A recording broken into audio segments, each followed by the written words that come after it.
the most powerful pet odor eliminator in the world. I've launched hundreds of products.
Well, I think we'll get started.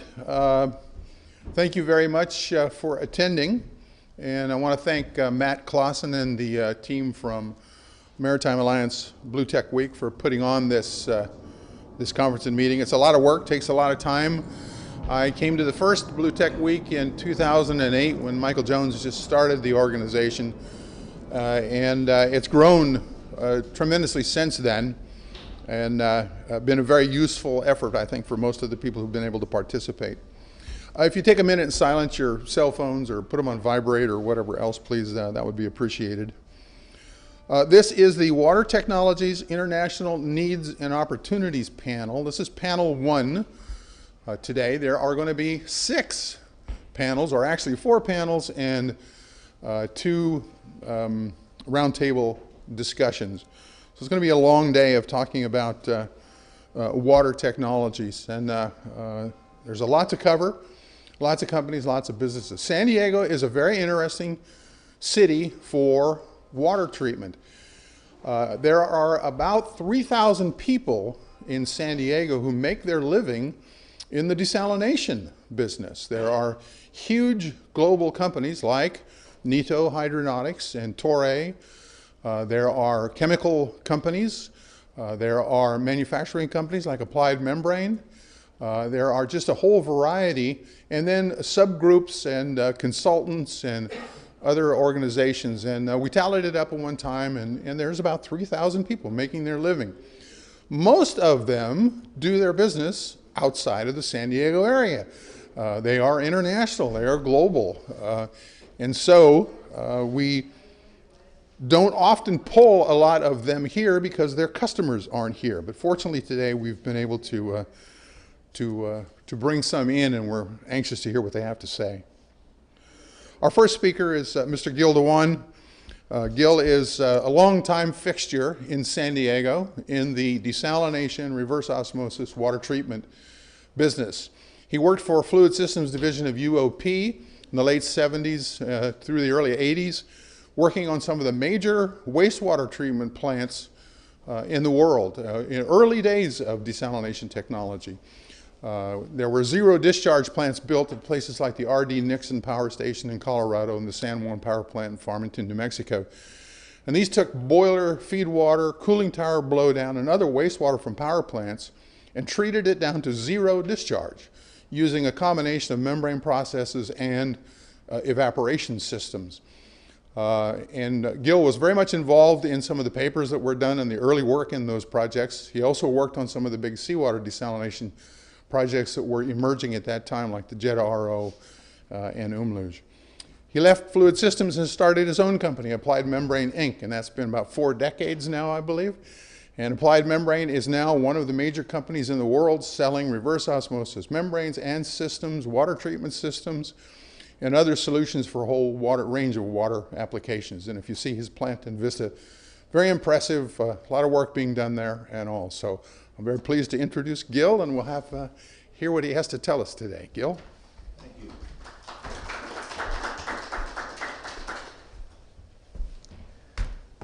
Thank you, Randy. I'm not the only fixture in this area. Randy himself is also. Randy and I have known each other for 40 years. At Fluid Systems, and we have been working together ever since. So I was told that the topic was international needs and opportunities, and the time to spend on all of this is 12 minutes, so that's kind of a challenge in itself. So I will start with international needs. There is lack of water, scarcity of water, safety of water, water management, water treatment. These are the needs. Here are the facts, and all over the world, the water needs are such that they're getting more and more necessary to be taken care of in time that we have to not run out of water. So there are problems with drinking water, the sanitation, the treatment of the effluents, and basically all kinds of other issues with water treatment. So what do we do for water scarcity? There are all kinds of things to be done, and for example, water efficiency and how we use it, the utility operations, the monitoring and treatment, some of this we heard in the panels before, remote sensing of water, water quality control, water audit and efficiency improvement, rainwater harvesting, drinking water treatment, rivers and lakes protection, desalination, wastewater recycling, reuse. Now, water by itself is not the only thing that we need to worry about. Water and energy and food, they're all three related. And what we are looking at is how do we create more usable water? You know, it's one thing to have all the conservation, all the other things we can do to save water, and also efficiency in production of crops, in food production. All those things are necessary to save water, but that's still not going to be enough water, because the projection is that by year 2030, more than 160% of the total available water volume will be needed. And this means that just conserving and efficient use of water is not going to do it. We must create more new usable water. And how do we create more new usable water? There are basically only two ways to do this: desalinate or reuse the wastewater.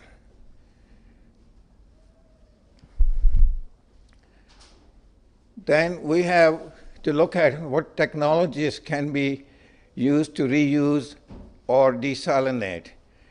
All of these technologies have been there, but there's always been improve efficiency.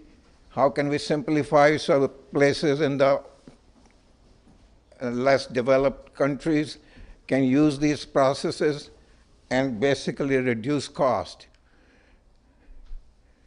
Now, the technologies that are being developed in membrane area, the desalination area, are reverse osmosis pretreatment, options to make reverse osmosis more cost efficient, new membrane materials that can do more than the current membrane materials can do, sometimes combining some of the electric current, pressure, and other possible ways to improve membrane performance, high recovery systems to use more of the water as permeate and less as concentrate. And these technologies are being developed by various companies, including such as minimum liquid discharge, zero liquid discharge, flow reversal, max H2O, CCRO, there are a number of these.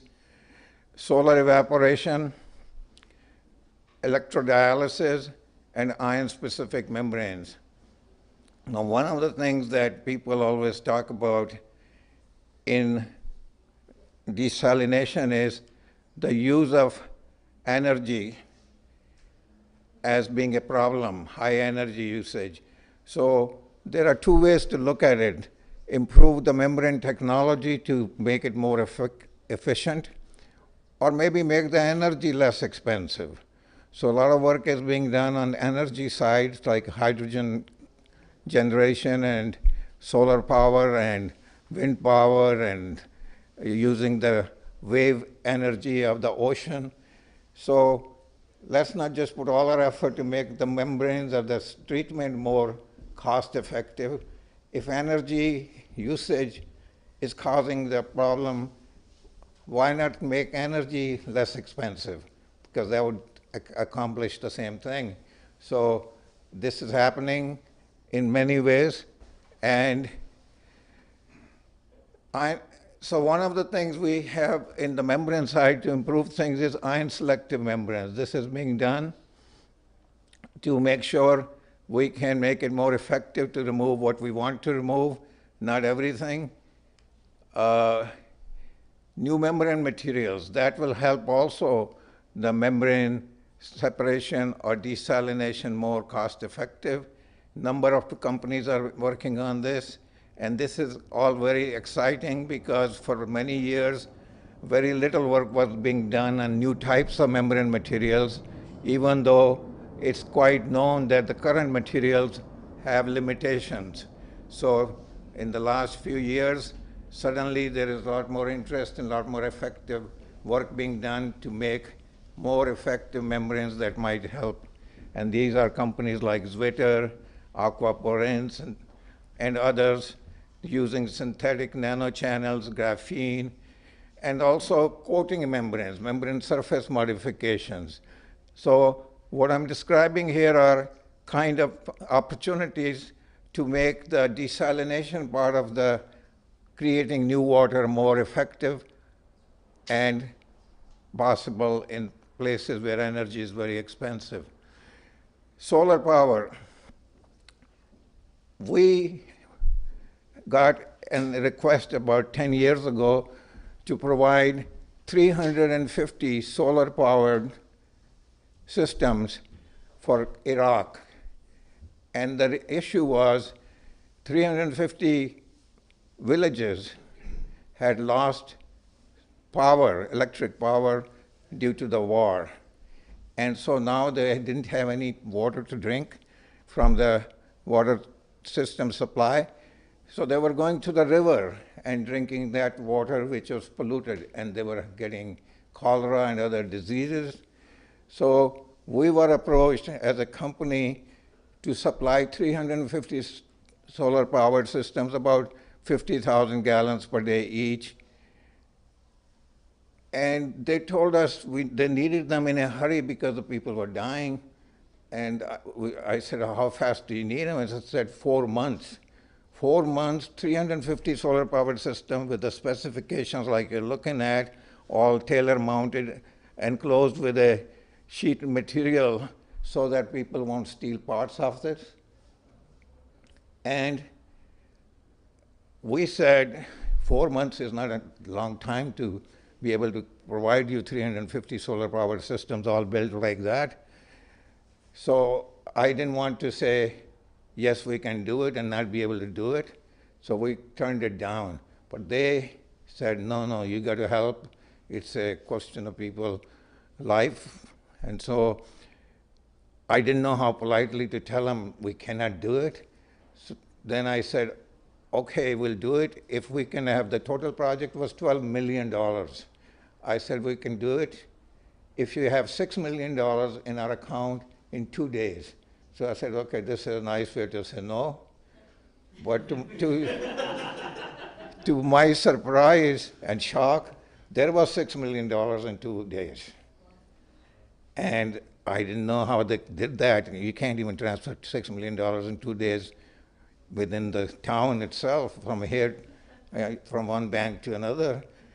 Then I found they had a friend in La Jolla who owned the Boston Market restaurant chain.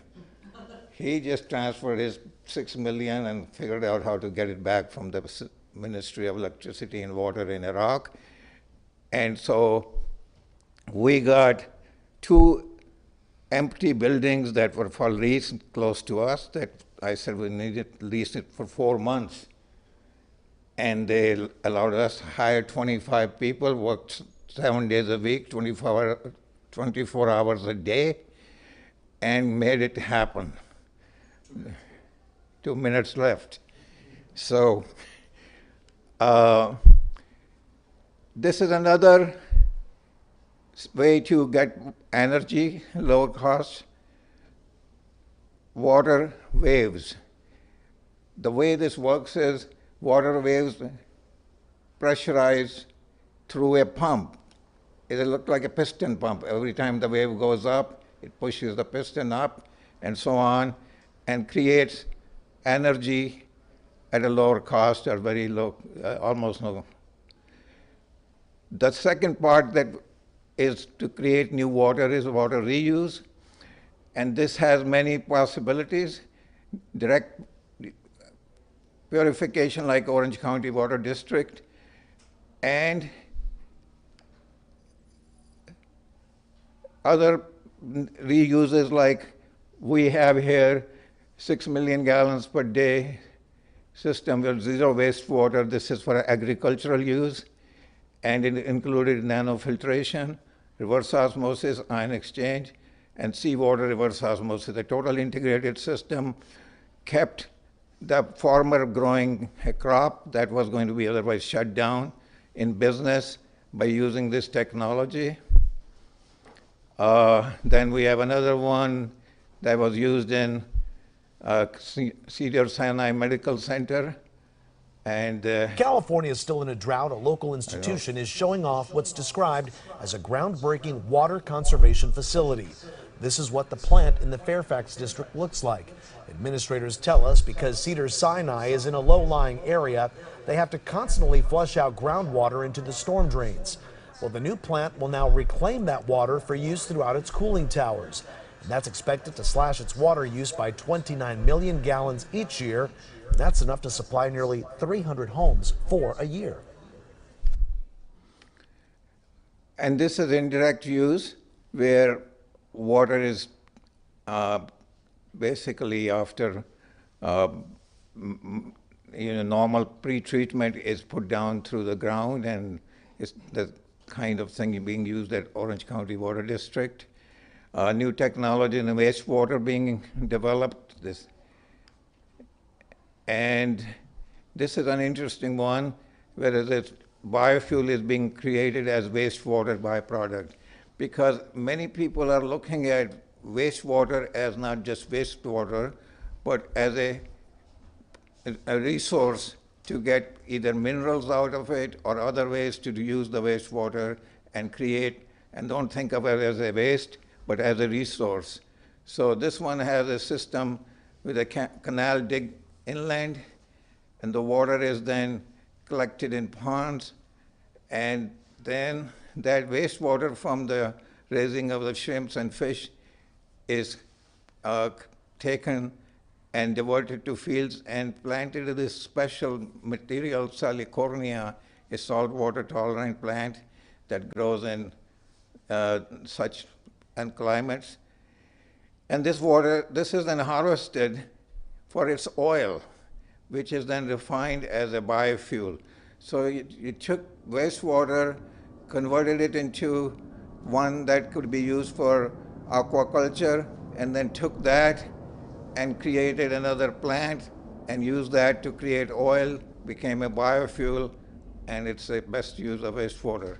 So these are some of the things, I won't go through it, that all the countries are doing to create, reuse water and to save water. And I will end this with this Singapore slide that I'm sure Randy is going to also talk about later.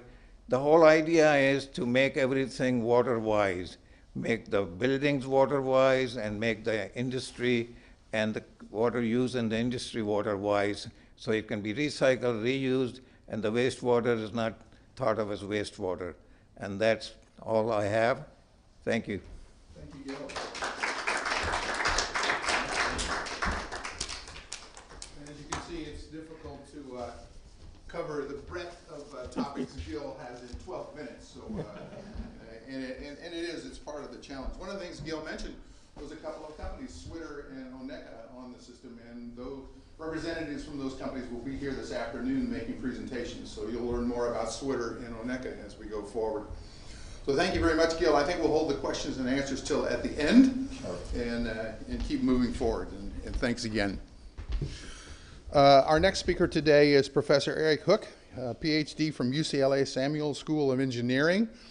Eric's a bit of a legend in the water business, as is UCLA. UCLA for years has done tremendous work in desalination and membrane technology. The first company I worked for, General Atomic, in 1969 was using the Loeb Surarajan membrane, which came from UCLA, and we paid royalties to UCLA. Then McCutcheon did work, and we paid royalties to McCutcheon, and we worked with other people at UCLA. And Eric has carried on that tradition and even done more with it. Eric developed a nanotechnology approach to changing the polyamide membrane, which is the dominant membrane in reverse osmosis desalination. And that nanotechnology, it was something that was not thought about by anybody that I was working with or knew about. We were sort of surprised when it came along because I wasn't sure how you could modify the thin film composite polyamide membrane, but Eric figured out a way to do it. And it reduced energy consumption by about 25%. And I think when it first came out, and I had left Torrey at that time and went to work for the company that was promoting this called Nano H2O, and using Eric's technology with a license from UCLA. And we sold these products around the world, and our competitors would say, we don't see anything different that you're doing. We can't find anything in this membrane, and we sort of ignored them. But all I can say is that there was some different stuff that we followed Eric's teachings. And the membrane did improve or have lower pressure requirement by about 15 to 25%. And I'll give you two quick anecdotal stories before I let Eric take over. We sold membranes to Curacao, and I'll call the company that we sold them to Company O, and they were selling it to Aqua Electra, which is the primary water provider in the island of Curacao. And they had 4 RO systems with different people's membranes in them. We loaded up one train. And Company O said, you know, the pressure you said is good, that's fine, but your permeate's 150 ppm and our spec is 120, so you're not meeting spec. So we felt bad about that and went back to El Segundo and made a whole new load of membrane to send to the site to replace that membrane on a warranty basis. We got to the site and started to load the membrane, and Aqua Electric came in and said, no, don't touch those membranes. And Company O said, well, why not? This is our customer. He said, because it's 25 to 30% less energy than we're using on any of the others, and we don't want those elements removed. They're making good water at much lower energy costs. And in fact, take those new membranes and put them in one of the other plants. And so we did. This same thing was repeated in other places, including Palmahim, which is one of the big seawater desalting plants in the world in Israel, and where we completely changed out a train of membrane, 2,800 elements for a tune of about $1.9 million, and it did the same thing. And so Eric made a great impact on the business, and it's part of what Gil was mentioning, and that is new membranes, new membrane approaches are reducing energy consumption and making the technology more usable. Eric continues to focus on research for membrane formation, applications of energy, water, human health, and environmental protection. That's his focus.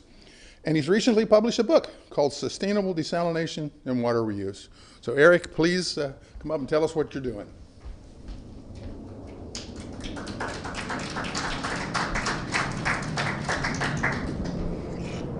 Thanks, Randy. The organizers, Matt, for pulling this together and having us all here today.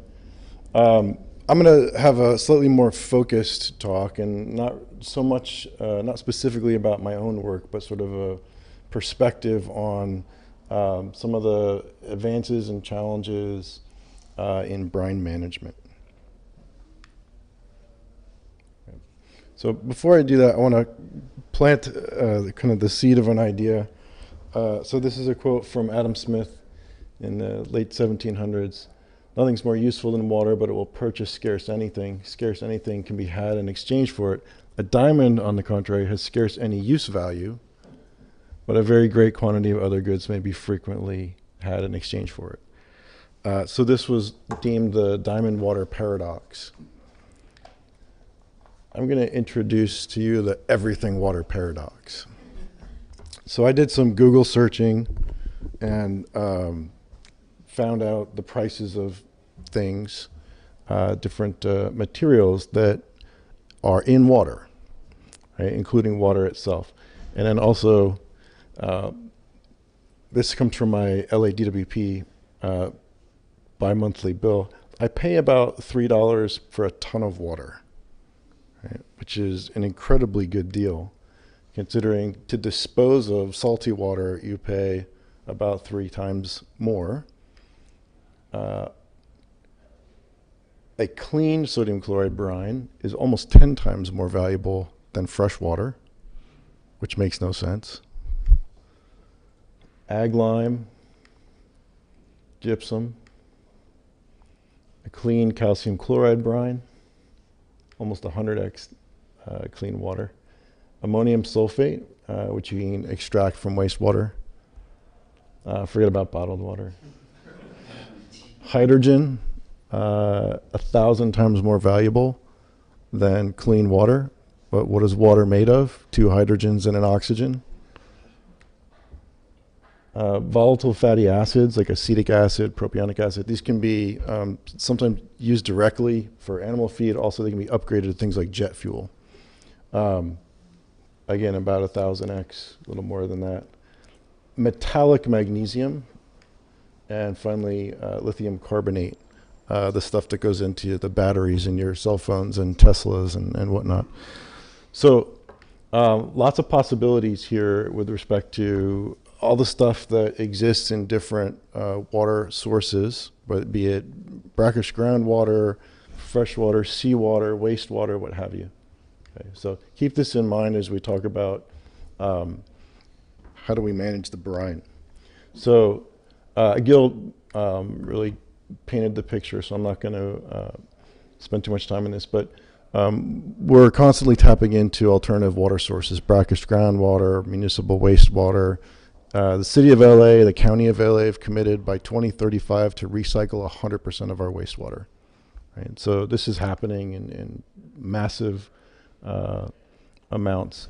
And the predominant technology for all of these, converting all these water sources into something useful is reverse osmosis membranes. When you look at, for example, the operating costs for brackish water or industrial wastewater, something like that, treating it with RO, you can see the blue sort of half circle. That's the cost of getting rid of the brine, right? Everything else is the energy, the labor, the consumables, chemicals, right, what have you. But the brine management is really, it's the dog. It's not the tail that wags the dog. It's the dog, right? So how do we manage the brine? Traditionally, we have deep well injection. If you're coastal, we have brine lines. If you're at a desal plant, we can send it out into the ocean and disperse it. We have evaporation ponds, and we have these thermal technologies that either concentrate it up further or precipitate it out into solids, an evaporator and a crystallizer I'm showing there. So this is kind of what we do today. There've been a number of process technologies that have been out for 20 plus years. Hero was initially commercialized by GE, high efficiency RO. Basically, a lot of ion exchange softening to take out the minerals, which tend to form a scale on the membranes and prevent you from getting very high recovery. So for those of you who aren't experts in reverse osmosis or desalination, recovery means you feed a certain amount of water into the membrane. Some of it goes through the membrane and some of it doesn't. And so you end up with 2 streams instead of one which is a clean product and one which is a concentrated version of what you fed in. Okay? So to get high recovery, we have to take out the minerals. There's another way of doing it. This was optimized pretreatment and unique separation. It's the English interpretation of the French from Veolia, but this was Opus, they called it. And again, chemical softening followed by filtration and then high recovery RO. There are things like Max H2O, which Gil mentioned. UCLA in the early 2000s, Yoram Cohen was developing this interstage demineralization where you run primary RO at fairly low recovery, 50, 60%. Then you demin and have a secondary RO process. So lots of ways to get to higher recovery, right, through process innovations. One of the keys that seems to be emerging now is in order to get to lower energy consumption, lower capital cost, is membrane brine concentration to displace that traditional thermal evaporator. And companies like Hydronautics and now DuPont, they have high pressure RO membranes. Other companies are coming out with such membranes. They can operate up to 1,800 PSI. For some perspective, that's almost 2x what a seawater desal plant operates at. So traditional process technology, this is showing the feed water coming in, RO membrane, product water is in blue, and the concentrated water or the brine is in red. And the traditional approach to getting to higher recovery is you add on more stages. So the concentrate from the first stage goes to a second stage, is further treated, combine the permeate streams, that's your product water, and then you've minimized the amount of brine. That can only get you so far, typically somewhere between maybe 60 and 80% for most of these kind of waters that we're dealing with. So there are these new emerging process technologies like closed circuit RO, again, Gil mentioned, osmotic assisted RO, cascading osmosis mediated RO, counterflow RO. They're all different versions of the same thing. Low rejection RO, high pressure RO, ultra high pressure RO, high pressure, low rejection RO. You get the picture. Okay. So anyway, so the point is that people are really now, that this problem of brine management is so important, it's so expensive, right, that these kind of, honestly, 20 years ago, ridiculous and crazy process concepts are actually feasible, economically feasible, right? And so companies are out there developing these process technologies now. And they all can, the goal is to, with a membrane, concentrate up a brine to about 250,000 milligrams per liter, so then it can be fed into a thermal crystallizer and you end up with dry salt and some more fresh water. Okay, so why aren't we already doing it? First of all, when you're dealing with a concentrated brine, 100,000, 200,000, that's 10 or 20% salt. That's only 80 or 90% water. I mean, that's a barely water at that point. It's really viscous and it slows everything down such that, again, for those of you who know, like Gil and Randy, concentration polarization is a thing that academics talk about a lot. This is the first application I've ever found where it matters. It actually does matter. And it actually limits the water recovery that one can achieve in concentrating brine. In addition, these are scanning electron microscope images of a pristine, what's marketed as a high pressure RO membrane, before and after pressurizing to 3,000 PSI. And so you can see the physical cross section is reduced. And if you look at the top layer here, it's pretty highly densified, right? And that really kills the permeability of the membrane. So for whatever pressure you're able to apply, you're just getting a trickle of water through the membrane, right, instead of a flood. And you really want to keep the flux high. In addition, on the back side of the membrane in these spiral-wound modules are these we call trico mesh or permeate carrier materials. They're meant to exist between the membrane sheets and allow the clean water to just kind of spiral through and empty into the permeate core tube. And you can see different sort of weave patterns here. Well, under high pressure, this is the top side and the back side of a membrane. The membrane becomes physically embossed in the pattern of the trico mesh. And when that happens, the tensile forces causing the membrane to have this curvature can rupture the membrane. And you can see here, this is like a 100 micron size defect that forms, and the rejection starts to just go way down. Right? So this compaction and embossing are really the enemy of high pressure reverse osmosis membrane operation. Okay, now this is some work that's been done by other folks looking at the price per kilogram and the concentration of stuff that's in seawater, right? And this red dotted line is kind of the line that demarcates economic feasibility, that whatever the constituent is, lithium, magnesium, it's sufficiently valuable and there's sufficiently enough of it that you can economically recover it, right? If you're on the left side of this line, it's a little more challenging and probably not going to be worth it, at least at this stage. So, but a number of things that folks are targeting for recovering from seawater, for example. And this is an example from Saudi Arabia, where they have massive amounts of desalination being done.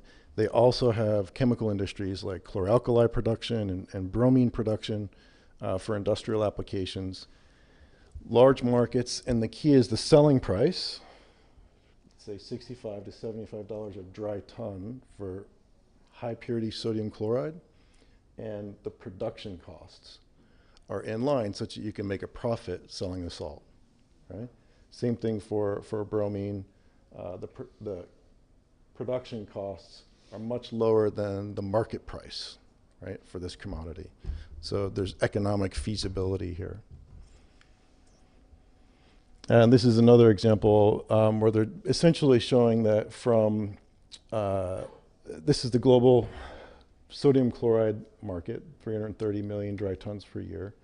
100,000 meter cube per day seawater plant can produce about 1 million dry tons per year of salt. So a fraction of the total global market demand, right? But at a production cost of about 60 cents per cubic meter processed, that's $22 million a year, and the brine sales revenue, $65 a dry ton, gives you $65 million a year. Even if it's $40 a ton, right? You can cover the cost of water treatment. You can actually make more money selling the salt than it takes to pay for the desalinated water. There's a European Union initiative similar, it's called Sea for Value, targeting these particular elements in seawater to be harvested and productized. So I'll end with this. It's kind of just meant to be thought-provoking, but are we asking the right questions? For example, should we be paying to treat water and paying more to manage and dispose of the residuals? Or should we be getting paid to harvest these high-value materials with clean water as a residual that we can give away for free? So, thank you.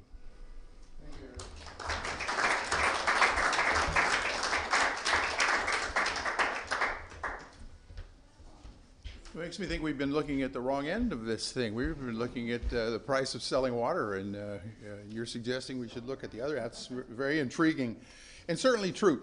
Reverse osmosis and desalination technology have been used for mineral concentration for a long time. There are lithium production plants in Bariloche, Argentina, using reverse osmosis membranes. And we talked about geothermal. I heard people discuss geothermal today and removing lithium from them.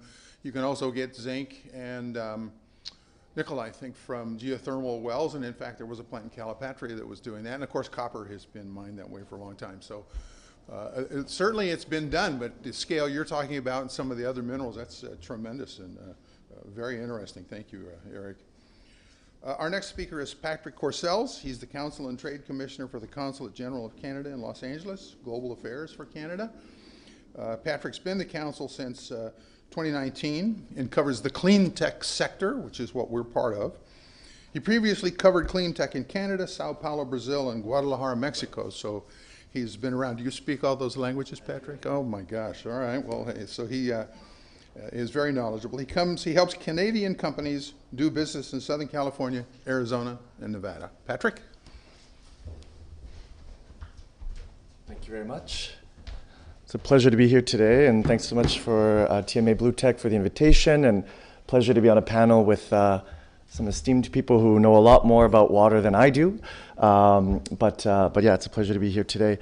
I wanted to take a few minutes today just to talk a little bit about Canada's water and wastewater sector, talk a little bit as well about Canada's water technology and some of the applications, some of them that have been done already here in Southern California, and also to see or really discuss how Canada, the US, and other countries around the world should really be working together to solve some of these issues that my other colleagues have been talking about. So let's get started. As some of you might already know, Canada really is a water superpower, not only because we have 20% of the world's fresh water, but arguably, I would say, also because we are one of the 8th biggest water market in the world.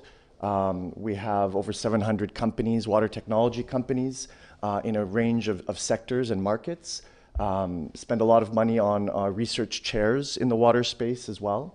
And because we are such a small market, smaller than the California market, many of our water technology companies actually export.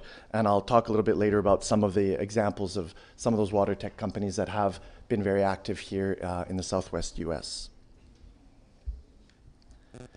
Just to give you a little bit of an overview of the water and wastewater sector in Canada, we have 2,500 municipally owned water and sewer utilities. Very rare in Canada for the private sector to be running the utilities across the country. Just has not really happened, although there is obviously a big role for the private sector. So water technology companies, companies that might build some of the utilities operations, but normally they're operated by our municipalities. 32 million people are getting their drinking water from plants. 30 million. I tried to convert these into imperial because normally we have everything in metric in Canada, but I hope my conversions were right. 30 million served by municipal wastewater systems, and our average residential water use is 57 gallons per day, per person. The Federation of Canadian Municipalities in Canada did identify a few challenges that we do have and some priorities in Canada. These are areas where, for example, if you are an engineering company, if you are a water technology company, and you might have solutions in these areas, then potentially Canada would be an interesting market for you to explore and possibly invest in. So some of the challenges are asset management, financial sustainability, and need for resilience. And as you can see here, different priorities in managing urban flooding, increasing system resilience, reducing operating costs, energy being a huge factor there, and undertaking proactive management. On the water technology side, as I was mentioning earlier, Canada is quite well known worldwide on developing some water technologies. 700 plus water technology companies, many of them startups, but also some mature companies. I will give some examples a little bit later on of, as I mentioned earlier, of some of those companies that are already working in this region. And I was very happy to see in Gil's presentation earlier, one of those companies being highlighted, Oneka Technologies out of Montreal, for water desalination using wave power. We also have many enablers within the ecosystem, different accelerators, industry associations. And one of them that I did want to highlight, we have an accelerator, a clean tech accelerator in Canada called Foresight, and they have Water Next, which is like a water hub, if you will, and they actually provide a lot of the information for this presentation. So you might have come across them. And then also academic institution, government, and not-for-profits that are part of that ecosystem, that very rich ecosystem as well. Some of the strengths of the water technology in Canada, membranes was one of them, filtration, we've been talking about membranes a lot, but there has been a lot of Canadian leadership in the membrane space. We can look at energy efficiency technologies. I know those are some issues here in Southern California with the use of energy, and especially with a lot of electric vehicles coming on board, many discussions about the stress on the energy system. So energy efficiency in water is obviously a very big area. Water reuse is something that we've talked about as well today. Pipe inspection and leak detection, as is the case in Canada. I know in many US cities, a lot of the infrastructure is quite old. We don't always know where the leakage is happening. So there's some very innovative technologies coming out in that space as well, digital solutions as well. There's some examples in all of these categories that we can look at, but those are just some examples of the areas of strength of Canada's technology. Now, I wanted to also highlight some ways to work with Canada. So whether you're a utility or an engineering firm that might be looking for solutions for a tough problem. I've been working with a company based in Southern California, an engineering company recently. They've been working with a utility that has some very specific problems that they haven't been able to solve yet. They approached us and we're introducing them to a couple different Canadian solutions that might be able to help. So that's a way that we can definitely help, one way that we can help. Also companies that are maybe looking to collaborate on furthering research and development. That's another area where we'd be happy to assist you to identify a Canadian partner, whether it's on the academic side or on the private sector side, to do some further R&D. Or if you're a technology company or an engineering company and you're looking at opportunities in Canada, we can help you identify partners or identify locations to potentially invest in Canada where some of those solutions might be needed. Feel free to reach out to us. I have business cards. I'll have my contacts on the next slide, but we'd be happy to assist there. And I think one of the main messages we want to pass on is, I think there's a lot of value in collaboration, and I think that we saw that, even in the most recently in the pandemic, international collaboration on vaccines, on different solutions. While we know, and as Gil was mentioning earlier, the crisis that we're looking at in the water sector, and I think through international collaboration we'll be able to find the solutions. I also wanted to highlight a couple of upcoming events that the consulate is actively involved in. Some of you might participate in WEFTech each year in the fall. We normally have upwards of 100, sometimes up to 150 Canadian water technology companies that participate in that event. If you plan to attend, we'd be happy to make introductions to any of those companies if you're interested. And we also, the Canadian Consulate here in Los Angeles has been working on a Canadian Water Innovation Roadshow. We've done this in Southern California a couple of times already. Once was virtual during the pandemic. We've done it in Arizona and Nevada as well, where we work with local utilities to identify some of their main challenges, and then we recruit companies based on those challenges to come down and meet with the utilities.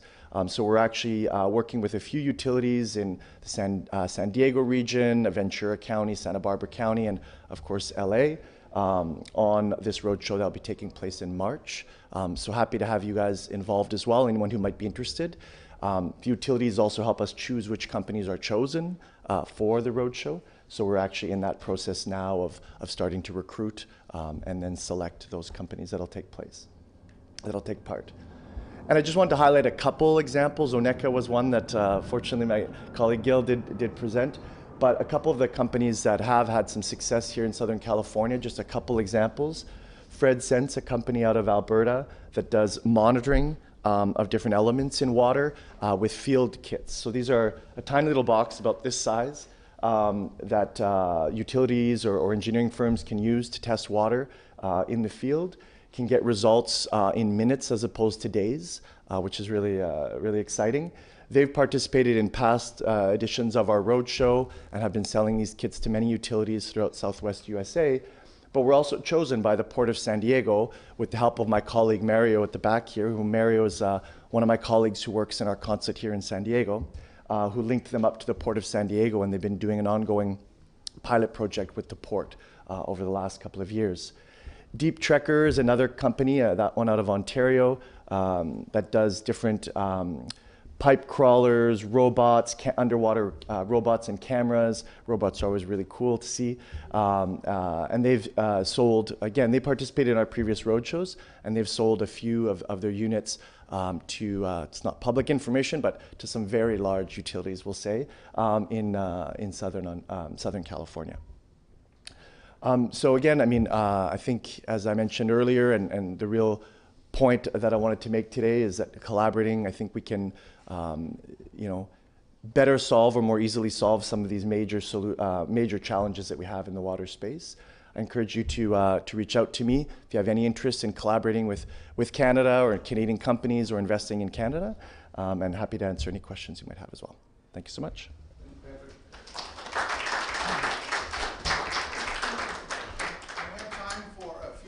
Questions, if we could, for either Eric, Gil, or Patrick. Do you want us to use one of the microphones? Please, okay. Yeah, for the online audience. Are they on? Yes, sir. So, would anyone like to ask a question? I have the microphone. I'll be happy to hand it to you. I have a question. Sure. Yeah, this is for Eric. In your presentation, you're talking about some of the optimization schemes for the current RO systems, and specifically around, it looked like deionization for preventing scale in the membranes. And I was wondering if you could speak to what that does to influence the mining products that you could then recover from the wastewater. So the traditional processes that I showed were not developed for harvesting anything of value except water. And so whether you're using chemical softening, ion exchange resins, nanofiltration, whatever it is for the pretreatment to remove the minerals, then that becomes a waste stream traditionally. And then you go on, and water is considered the product of interest. There are folks around the world now that are changing that. For example, the Saline Water Conversion Corporation in Saudi Arabia, they treat seawater mainly, and they do nanofiltration in front of the RO membranes. The nanofiltration removes the scaling minerals in the form of divalent cations like calcium and magnesium, and anions like sulfate. And so that gets separated, and then you have mainly sodium, chloride, a little bit of potassium, and then trace elements that go to the desalination step, which is seawater RO membranes. The product water comes out, and then the concentrate from the nanofiltration gets further concentrated at really high pressure, and they have a customer who buys that divalent stream, and then the brine from the desal stage gets further concentrated, and it's 95% sodium chloride, and they sell that to a chemical company called SABIC as the feedstock for chloralkali production, where they electrochemically make bleach and caustic, which is alkaline chemical, high pH. And so the profits from selling the brine and the divalent stream more than pay for the whole water treatment operation. So I think we're going to see more of this over the course of time, but it's historically been really just all about the water, right? And everything in water is treated as something that's you just want out, right? But now we're starting to see there's so much value in some of the things that are in water that the whole process designs are being reconceived to enable that recovery. And the technology's improved to go to higher pressures so that you can concentrate those things even further than we used to be able to. Yeah, absolutely. That 1800 PSI you were talking about. Other question? Yes, sir. There is a different mic, I think. Yeah, I was planning to go around. Use them all. Sorry, that was kind of quiet. This is not for the room, we're having this one. This question's for the panel. So I think it's clear that we need to look at all sources for RO. But wondering how much focus is on desalination and how much the industry is focusing on potable reuse and treating fresh water, because it seems to me it would take a lot less energy and resources to clean already fresh water versus ocean water, salt water.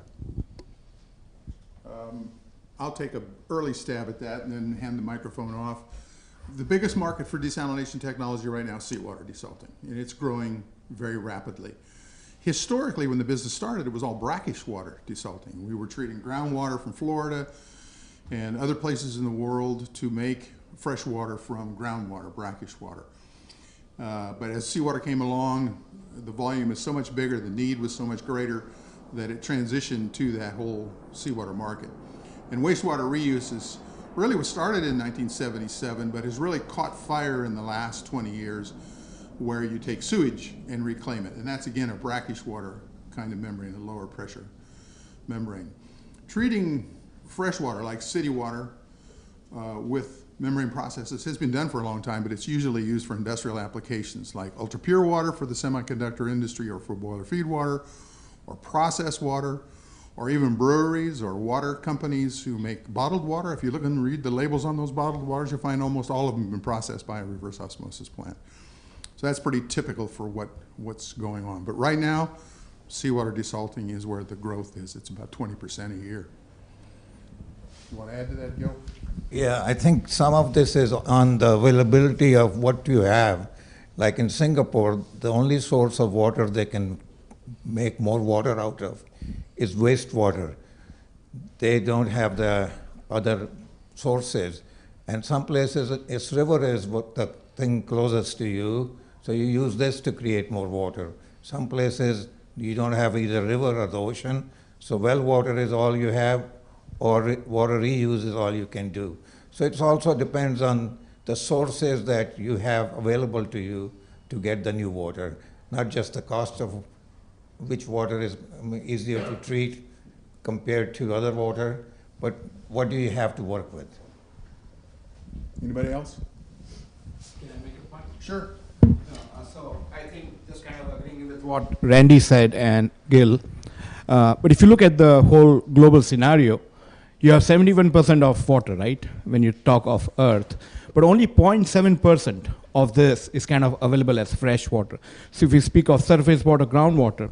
But when you look at desalination, I think the point which was kind of made here was you also now need to focus on the brine because that's the major composition, right? And I think there are now technologies to kind of treat groundwater and surface water, but the dynamics remains the same where you need to kind of take care of the microorganisms, the bacterial contamination, the organics. So I think these are all different possibilities which are definitely there, Thank you, Taj.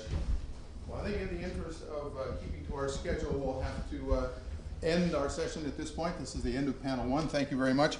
And in about 3 minutes, we're going to start panel 2, which is on freshwater production. So if you want to take a moment, stretch your legs, but please come back quickly. Thank you.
Hi, Mark. How are you? Nice to see you again.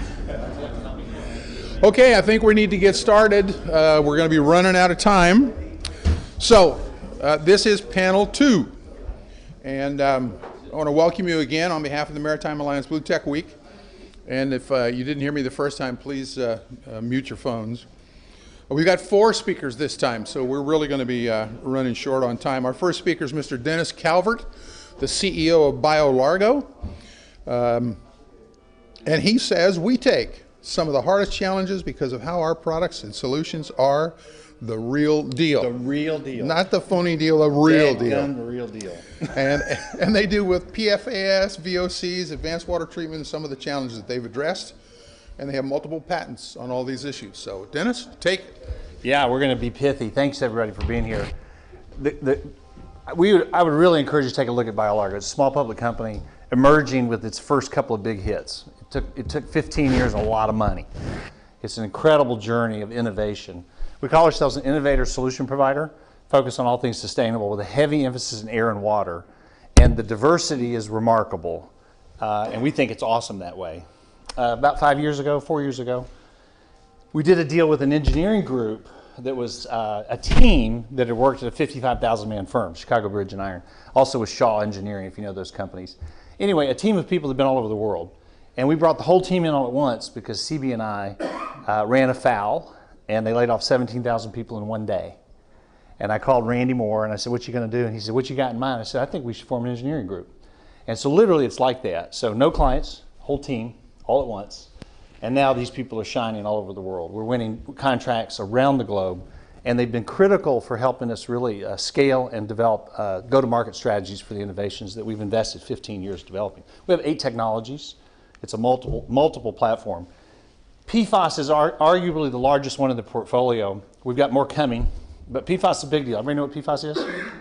Yeah, per and polyfluoroalkyl, right? So these are non-stick, the derivative fluorine compounds from non-stick coatings. They're dadgum everywhere. It's a problem. And when it's in water, it's really a problem because it transports, it migrates, and it makes it bioavailable. It's an endocrine disruptor. It's been linked to cancer and birth defects. Just do a Google search or an internet search. You'll see it's a massive. We've got an innovation that's coming to market.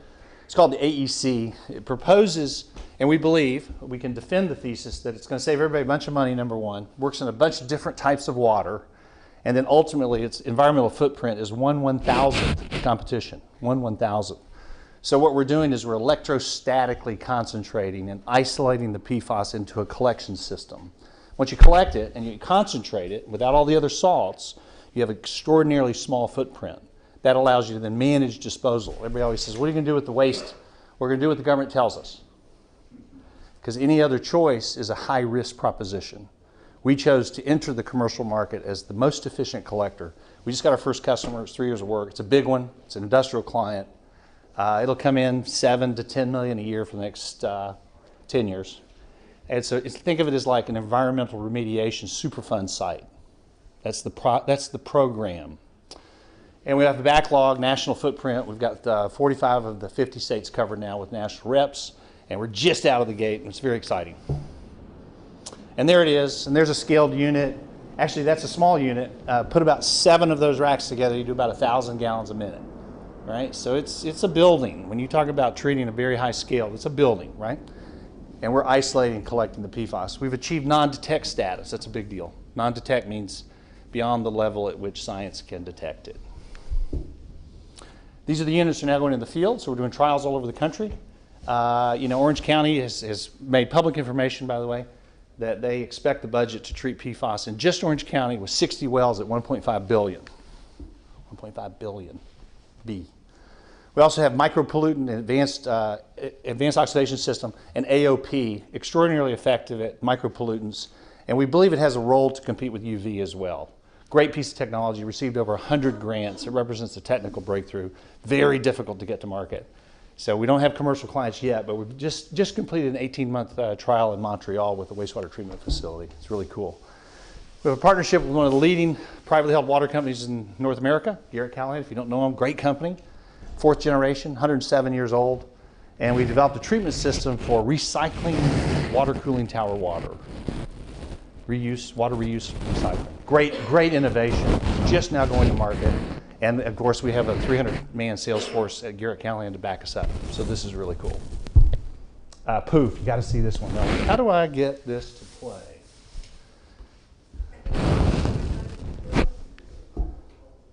This is Poof, the most powerful pet odor eliminator in the world. I've launched hundreds of products over the last 20 years, generating billions of dollars in revenue. And Poof is one of the best mass marketing products I've ever seen.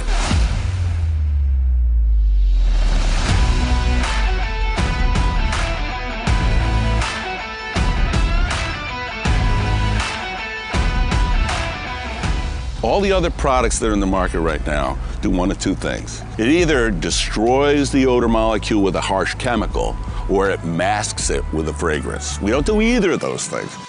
Oh! It's safe for people, pets, and the planet. Poof eliminates the odor by dismantling the odor molecule. It literally takes stink out of the equation.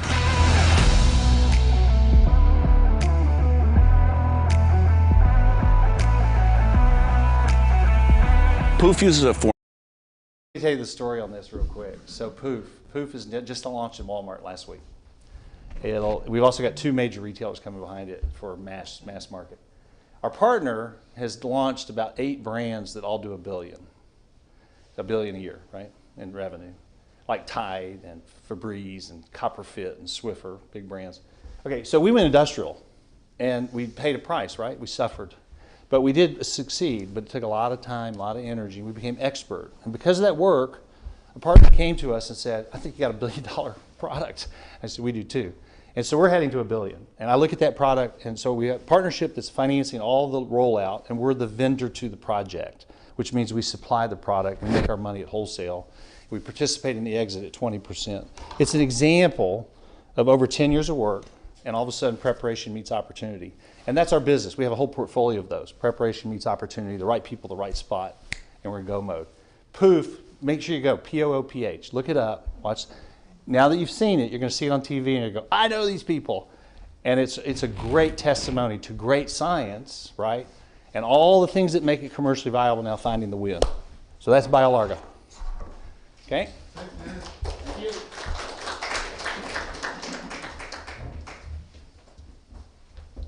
Very quick.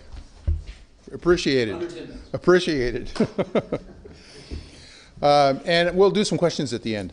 Our next speaker is Mr. Alexander von Welczek. Am I pronouncing that correct, Alex? Yeah, Welczek. Welczek, okay. I put too many things in there. President and CEO of Sky H2O. He's an impact entrepreneur in climate technologies and renewables since 2005, working globally with ESG investors and strategic enterprises to accelerate the sustainability revolution. And a 30-year track record of turning gray to blue infrastructure, enhancing balance with nature. So we're very anxious to hear what you have to say. Thanks, Alex. Thank you very much. Appreciate being here today. Again, my name is Alex von Welczek, and I'm the founder and CEO of Sky H2O. Sky H2O is a California innovation company, and what we're doing is we're advancing and scaling atmospheric water generation so that it can work well for larger commercial, industrial, and government type applications. Essentially, in a nutshell, we're making the world's largest AWG machines that are truly designed for projects. Atmospheric water generation is considered to be somewhat of a game-changing technology because for the first time we can produce fresh water at the location where it's truly needed.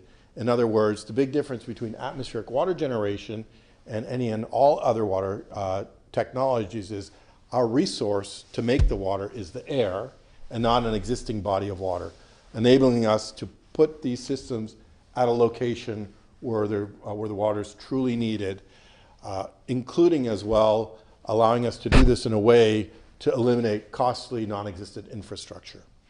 So essentially, similar to maybe what solar has done for the energy world, where it's allowed for these distributed generation for microgrids, we believe that as atmospheric water generation now advances, that we're going to start seeing water microgrids at the locations where the water's truly needed. So if you have a mission critical type situation, maybe a hospital campus, some type of industrial facility, they can now make their own water.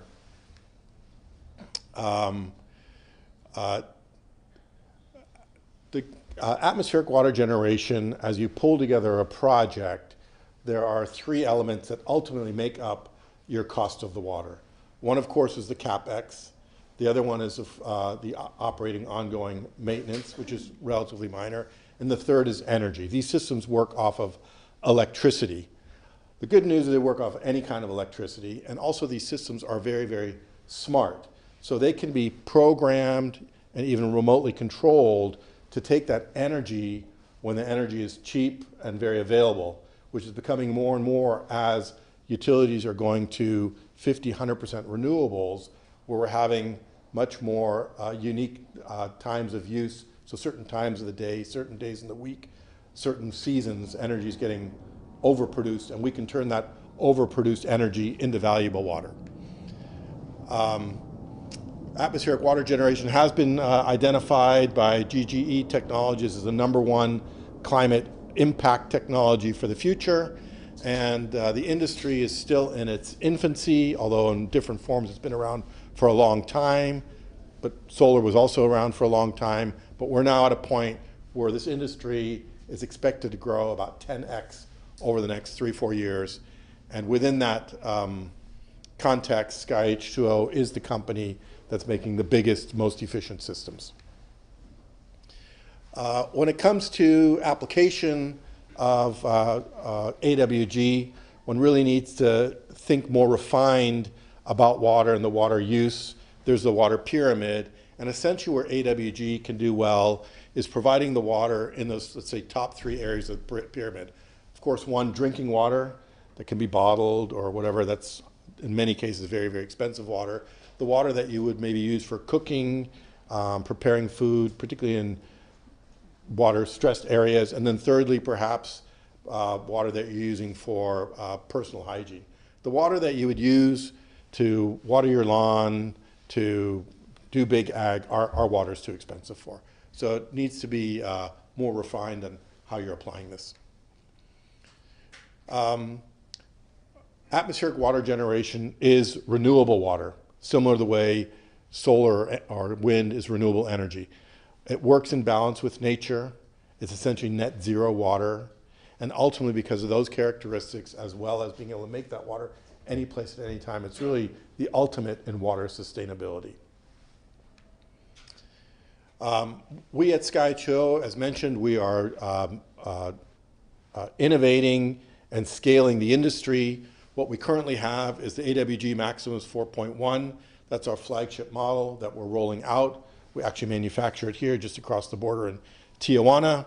We'll be introducing next year to the market the AWG Water Security Tower. So firstly, the AWG Maximus has a rating of 2,800 gallons of water a day in atmospheric conditions.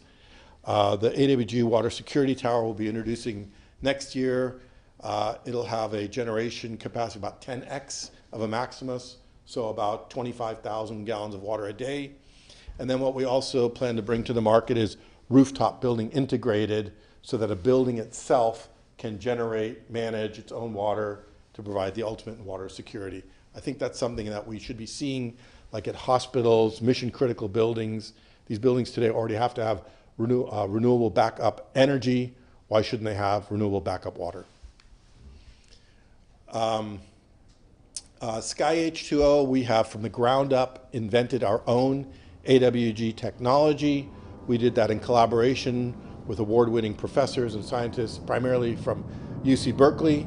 And the key element is that we believe, we understand our solution is 30% or more energy efficient than any of the rest. There's further benefits that can come from AWG as we integrate them into projects. Bottling is one of the most popular applications. As you likely know, very often bottled water is selling for $1 a gallon and more. So there's tremendous economics in that. As we're building out the company here from California, we also are already making big inroads in the Middle East and Saudi Arabia, as well as the Mediterranean region, which we actually expect to be the single largest regional market for us in the world, the way that's all set up with the islands and the way these small cities are.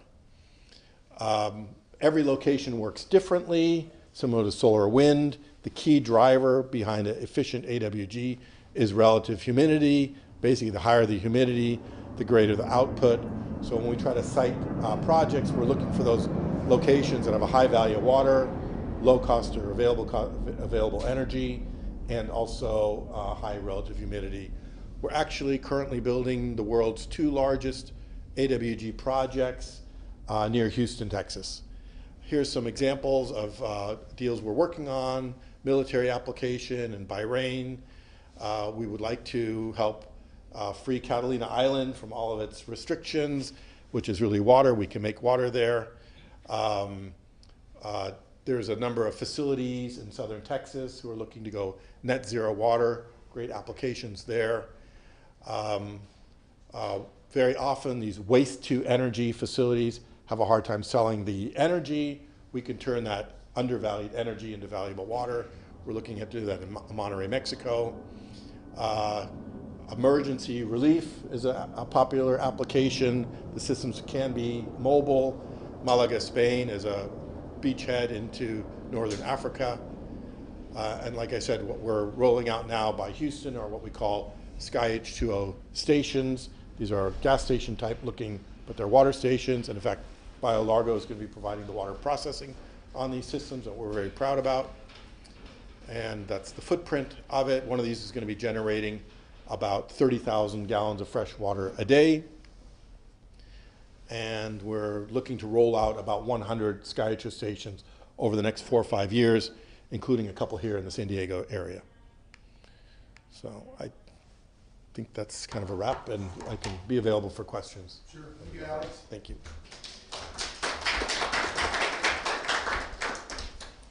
Gil mentioned Singapore, and I've spent a bunch of time in Singapore, and they certainly have a need. And that is a humid place.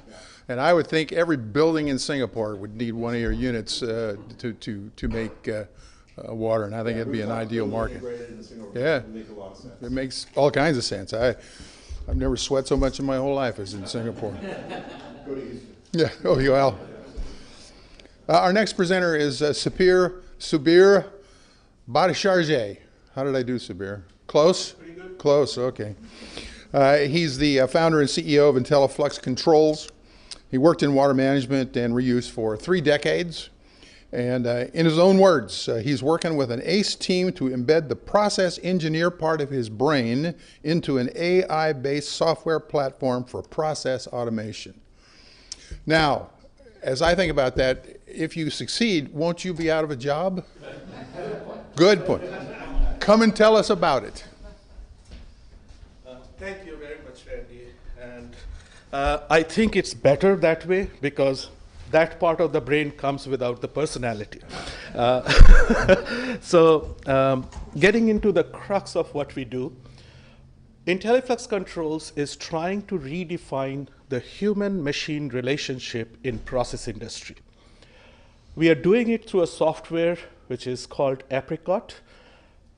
The function of this software is to include all aspects of process intelligence. That means all of the information, data, knowledge, and wisdom in a process plant to be integrated into a singular platform and then deploy it for the benefit of the operators and engineers and managers of the plant. A not so fancy way of looking at this category of software is what you call asset management software. But we very much focus on process industry verticals. The problem we try to address is an extremely poignant and important problem that I see across the world in process industries. Manufacturing environments are becoming technologically complex. Every water treatment plant I see looks like a Rube Goldberg system. There are a bunch of processes tethered together. It is not a box. It's not a system like a car. The systems are very complicated. They work together. It's a magical thing. However, they face unprecedented shortage of qualified operating personnel. of any time in the past. This is the first time industries are facing this problem in a pretty major way. On one hand, companies are global, so they are manufacturing in diverse socioeconomic conditions, profitably, reliably, and responsibly. ESG is a big buzzword, and everybody is talking about social responsibility of manufacturing. That is pressurizing businesses. But on the other hand, when you get down to the real manufacturing operation, there are fewer experienced operators, and the new workforce is possibly lacking skill sets. They are very smart, and so I won't put that as an important thing. But the thing that's more important is they are lacking motivation to work on shop floors. Ask any new generation kid, they do not like to work in the operating environment. This is where we are trying to figure out a way of completely reimagining the human-machine interactions in the plant operating environments, which is critical for sustainability of your manufacturing businesses and manufacturing assets. And in water, where we have worked, I'll show you a few examples. So IntelliFlux Controls is digitally transforming process industries with its platform called Apricot. We combine digital twins, which are models of the actual processes in the plant, with AI, assisted automation, along with our engineering knowledge and skill set in process industries to revolutionize how process plants are managed and operated.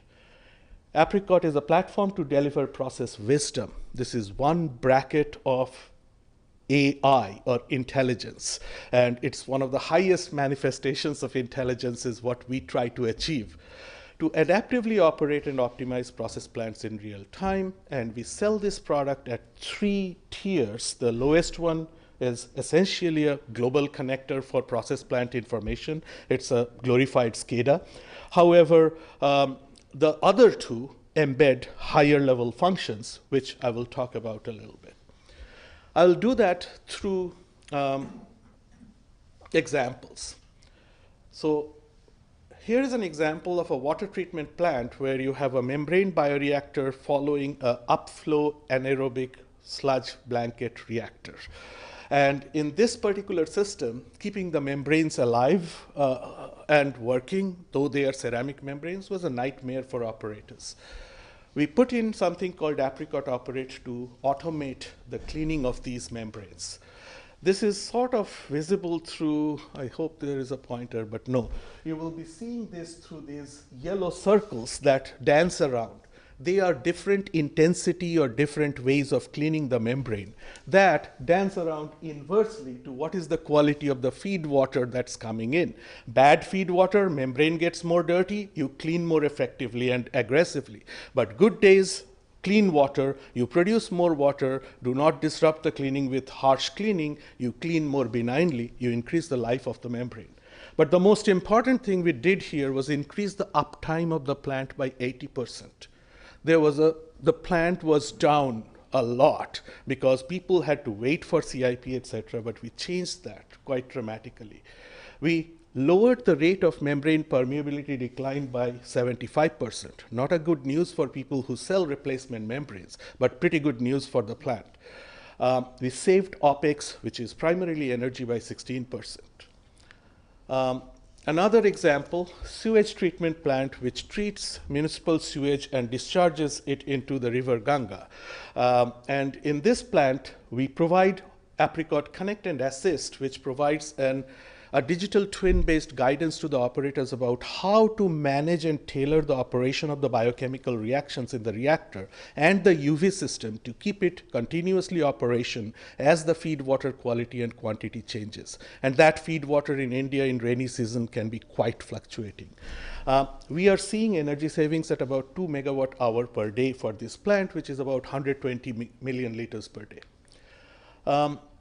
This is an interesting application, an oil and gas upstream facility, gas, oil, water, all being handled, about 100,000 barrels of oil per day and about 1.6 million barrels of water per day being handled in the plant, 49 unit operations connected together.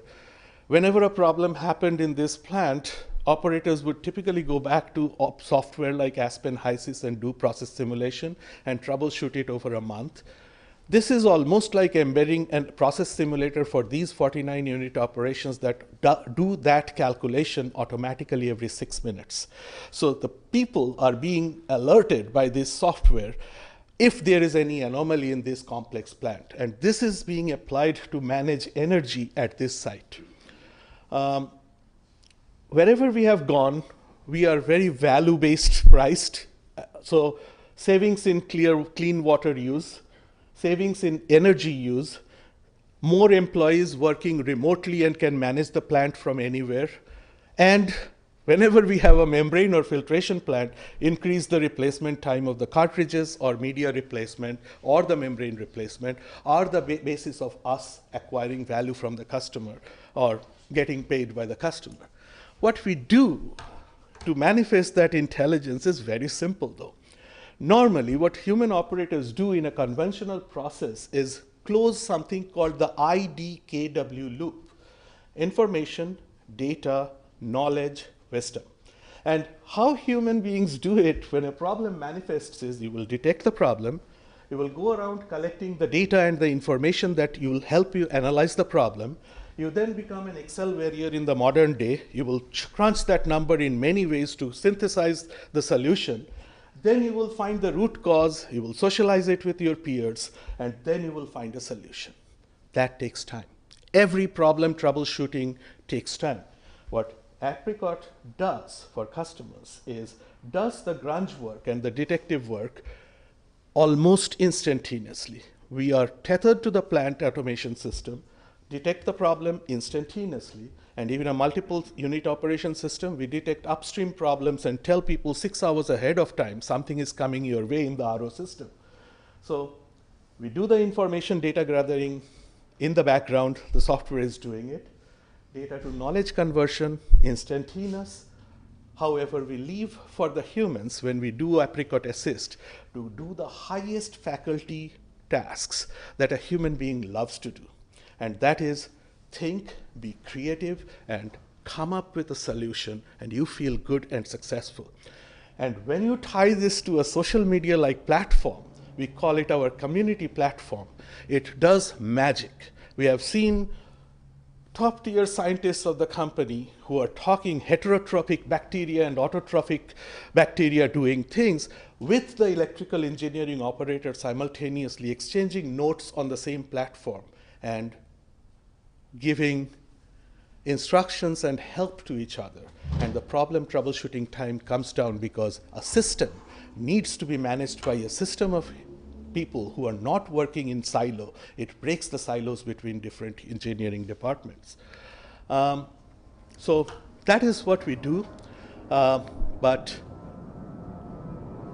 in a nutshell, what we do with Apricot is it is a software portal that helps you jump from data to an actionable wisdom at warp speed. It happens all the time when we connect ourselves to your plant. Thank you very much, and if you are interested, I would appreciate it. Very good, and I'm glad you're not going to work yourself out of a job. We need your personality involved. And we'll have questions at the end, and it looks like we'll have time for questions, so that's very good. Our next speaker is Mr. Eric Treyratola, and he is the sales manager in North America for Astera. Astera does satellite-assisted leak detection analysis of distribution systems. And I wrote down in land risk because I saw that on your website. He said leave out land risk. But land risk is important to San Diego because our bluffs are falling into the ocean, and we're going to have to change our train line and all that sort of stuff. That's part of what you guys also do, I think, that sort of analysis. So Eric, we're happy to hear what you're going to do. Excellent. Thank you. All right. So as Randy said, I'm the sales manager for Astera. Just last year, AWWA, which is the kind of not the governing body, but the association, gave us the very first ever innovation award for us. And so we're very proud, even though we're a relatively new company, something we're very, very excited about. A little bit about Astera. Our founder was part of the project that found water on Mars. They did find water on Mars. They found it 5,000 feet beneath the Martian surface on the southern pole. And it got our founder to start thinking, I wonder if we can do this technology here on Earth. He's from Israel, and it's a desert. And he's like, I wonder if we can do that. So that was really the genesis. That was in 2013. Since then, 2016, we had our very first project, and now we've done almost 700 projects worldwide, 64 countries, and we have offices, and then our production and R&D is in Israel. Our California, our North America base is right here in San Diego. And we've helped save over 210 billion gallons, 57,000 leaks verified. But the one thing that you can really take away from what we do is we make leak detection teams far more effective. This figure here of 1.3 leaks found per day is what pro leak detection teams, they're some of the best trained people, they do it all the time, they have the best equipment, they have the best ears. Their 10-year average is 1.3 leaks found per day. Our worldwide benchmark is 3.5. Most utilities are nowhere near 1.3. A matter of fact, I'll show a case study that really just a fraction of that. So for us to have a worldwide average using internal utilities to 3.5 leaks per day is a pretty good deal. So how are we doing it? Well, we're using what's called synthetic aperture radar, and we're using 3 different commercial satellites. They're in a polar orbit. So basically, every 90 minutes as the satellite's going around the planet, the Earth rotates, and that's how we're getting our coverage. Some of the advantages of a satellite is every 14 days we can scan the exact same area, exact same angle. Because it's in space, the satellites we use are about the size of a bus, so we can put a lot of robust sensors on board. As I mentioned, every 90 minutes, these satellites that are at 390 miles in space are circling the Earth. And data is relatively cheap because we can cover, again, we're from space, so we can cover a pretty large area. How large? Well, this is the San Francisco Bay Area. Not only can we scan one system, one utility, but oftentimes we can scan multiple utilities within one scan, up to about 1,400 square miles. And how we're doing it is just using radar. Synthetic aperture radar is just regular radar or sonar. Basically, we emit a signal and we get the return back. It's just that simple. Some of its capabilities are being able to see at night, 24 hours a day, 7 days a week. We can see right through clouds. We can see through foliage. We can see through concrete, asphalt, everything but metal. That's the only thing we can't see through. And because we're using L-band, we can penetrate the ground. So we can see up to about 10 feet beneath the surface. The more arid the ground, the deeper we can see. We've done projects in Oman where we could see 30 feet into the ground. So we can see, in most cases, distribution lines and everything are well within that 10 feet. And also the satellite and the technology is extremely sensitive to water. So we see all types of water, groundwater, raw water, reclaimed water, wastewater, as well as potable water. All of this technology, being able to see at night, being able to see through clouds, you probably think, I wonder, that sounds very military-like. And we're actually on a military base now, an old military base now, so it's very fitting. And you'd be absolutely right. This technology is nothing new. It's been around since the 1950s. But really our analytics are what brought this to the forefront. And a lot of our heavy lifting is really overcoming a lot of the limitations within SAR. We live on a very noisy planet. The operating range is between the 1 to 2 gigahertz range. That's airport radars, Wi-Fi networks, cell phones, microwaves. It's endless. Our founder said it was actually easier to find water on Mars because it was a pristine environment. So a lot of our heavy lifting is literally just cleaning up an image. Geometry, curvature of the planet. Again, we're from space, so if you've ever tried to draw a 2-dimensional map on a piece of paper and then wrap it around a globe, you'll know things don't line up. So a lot of our stuff is making sure everything's geo-referenced. So when we call out, we see a leak, they go to the place and it's actually there. So a lot of this is really what makes it something that we can do now. So this is a synthetic aperture radar. Honestly, it looks like maybe someone left the TV on too late. Some of that interference is right here, some of that white stuff, so we've got to clean that up to get below it.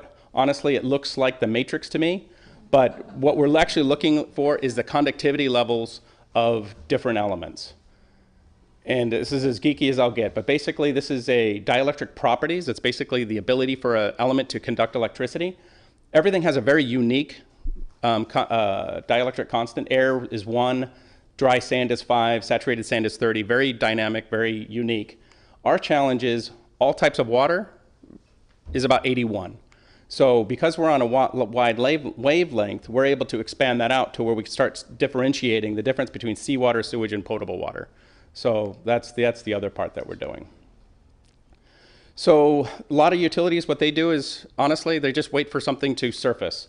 And that's basically their program. They wait, it surfaces, they get a call in from a client or a customer, then they go out and then they fix the leak. The problem with that is only 50% of the leaks ever surface. So we're really skipping out on a big opportunity to save water leaks. We see these three gentlemen. This is the most proactive leak detection method, is basically walking the system. And we see these three guys, and we can laugh at them because, you know, look at they're listening with listening sticks, and we can say, wow, we've really come a long way. But the premise of what they're doing is exactly what we're doing right now. That is blindly walking the entire streets, listening to hope they can find a leak. Now, nowadays we have electronic equipment. It's actually much heavier nowadays, so it's actually even more of a burden for them. You know, we can listen a little bit better, but honestly, most utilities just give up. It's so inefficient. They're not finding leaks. They just give up and they just wait for things to surface.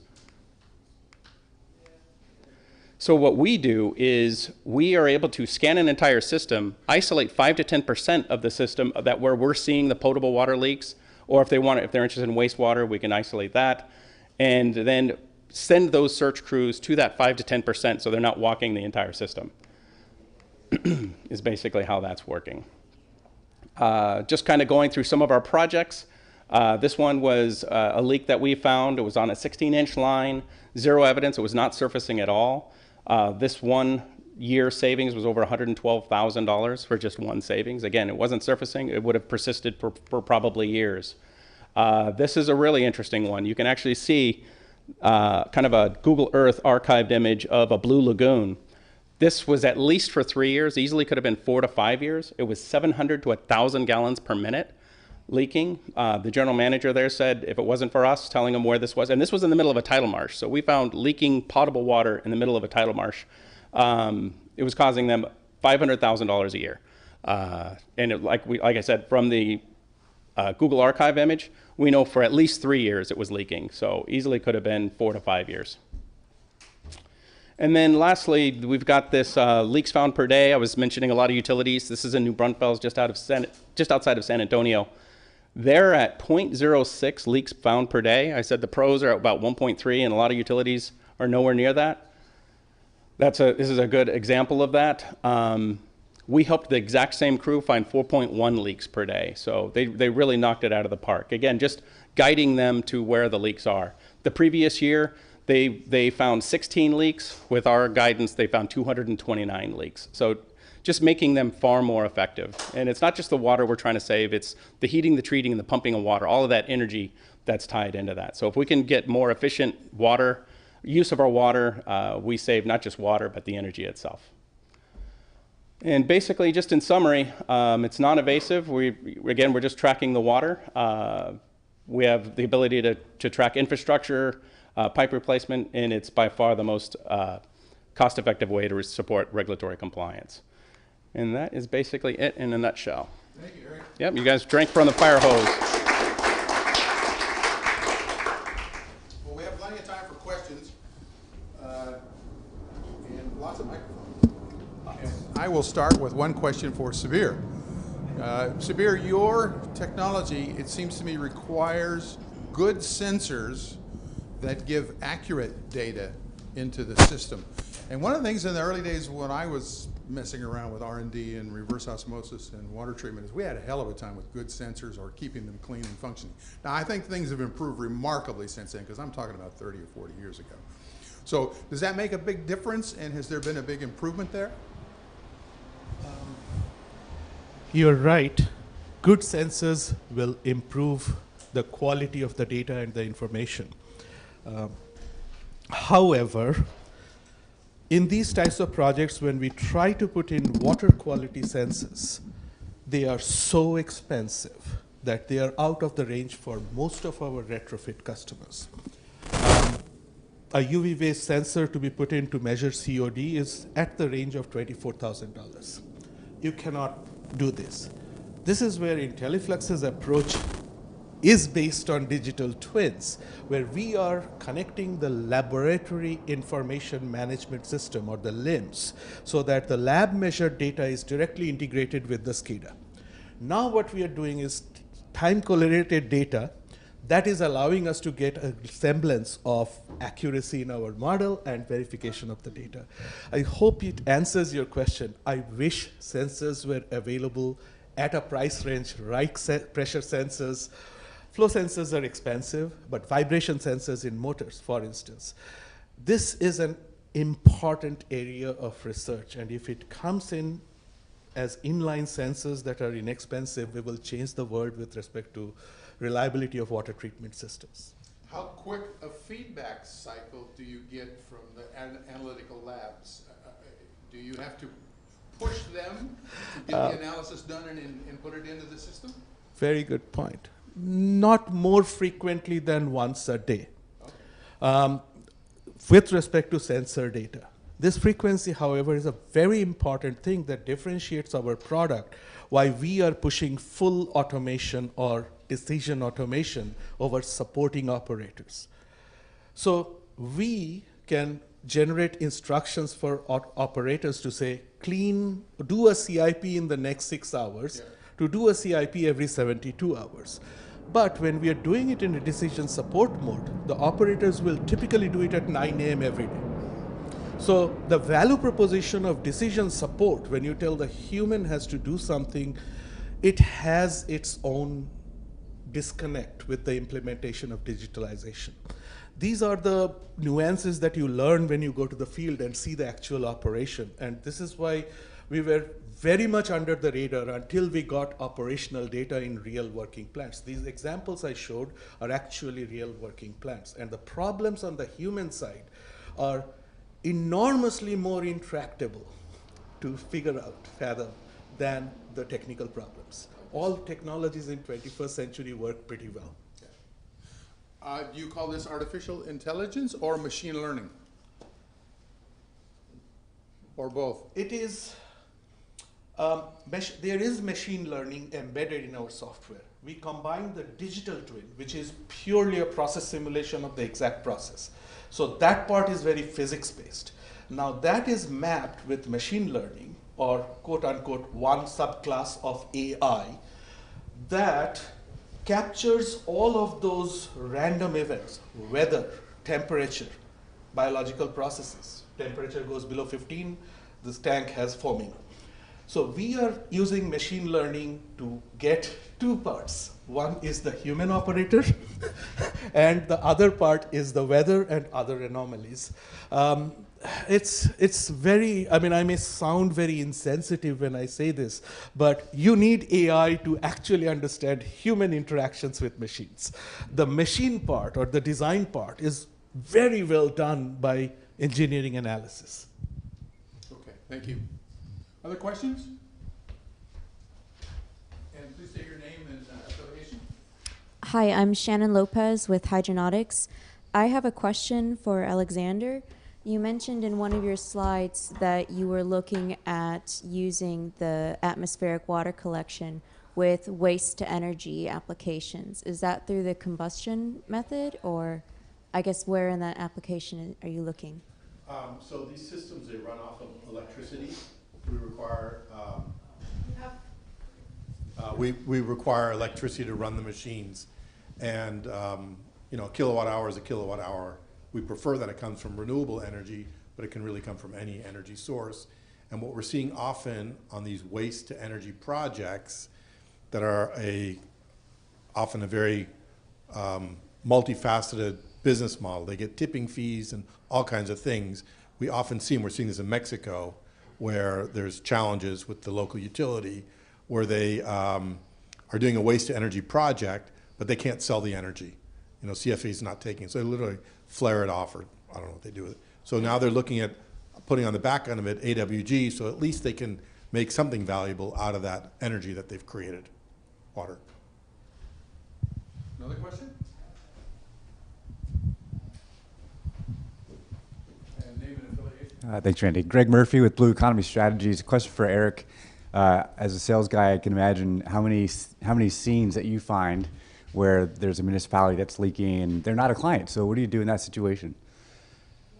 That's probably our biggest challenge, is trying to sell them on what we can do and how we can help them. We hear all kinds of objections. We have more leaks than we can fix now. They're surfacing already. We can't, I was in one in the Midwest, a very large system. I won't embarrass them, but they literally said they can't fix the leaks they have. So showing them the technology and showing them, you may be short on people, but showing them how we can make them far more effective. Leaks are going to happen. They don't fix themselves. They either persist or they become a giant sinkhole. And Murphy has told us with his law that they don't happen on 9 to 5. They typically happen New Year's Eve, Christmas Eve at 12 o'clock in the morning. So showing them how we can help them find those, do scheduled leak repair versus emergency leak repair, and they start to see the light. But there are some of them that just, we're good. But that's our biggest challenge, definitely. You hit it right on the head. And then follow-up question for Alexander. Are you finding, can you talk about any pilots that you're doing with building infrastructure with AWG?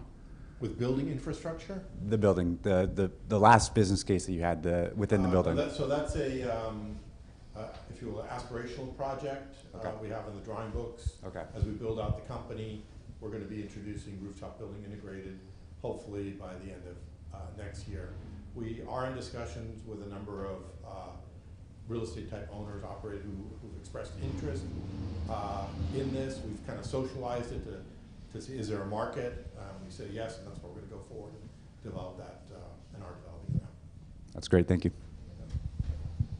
Any additional questions? Yes. I get word for Astera. Interested in infiltration.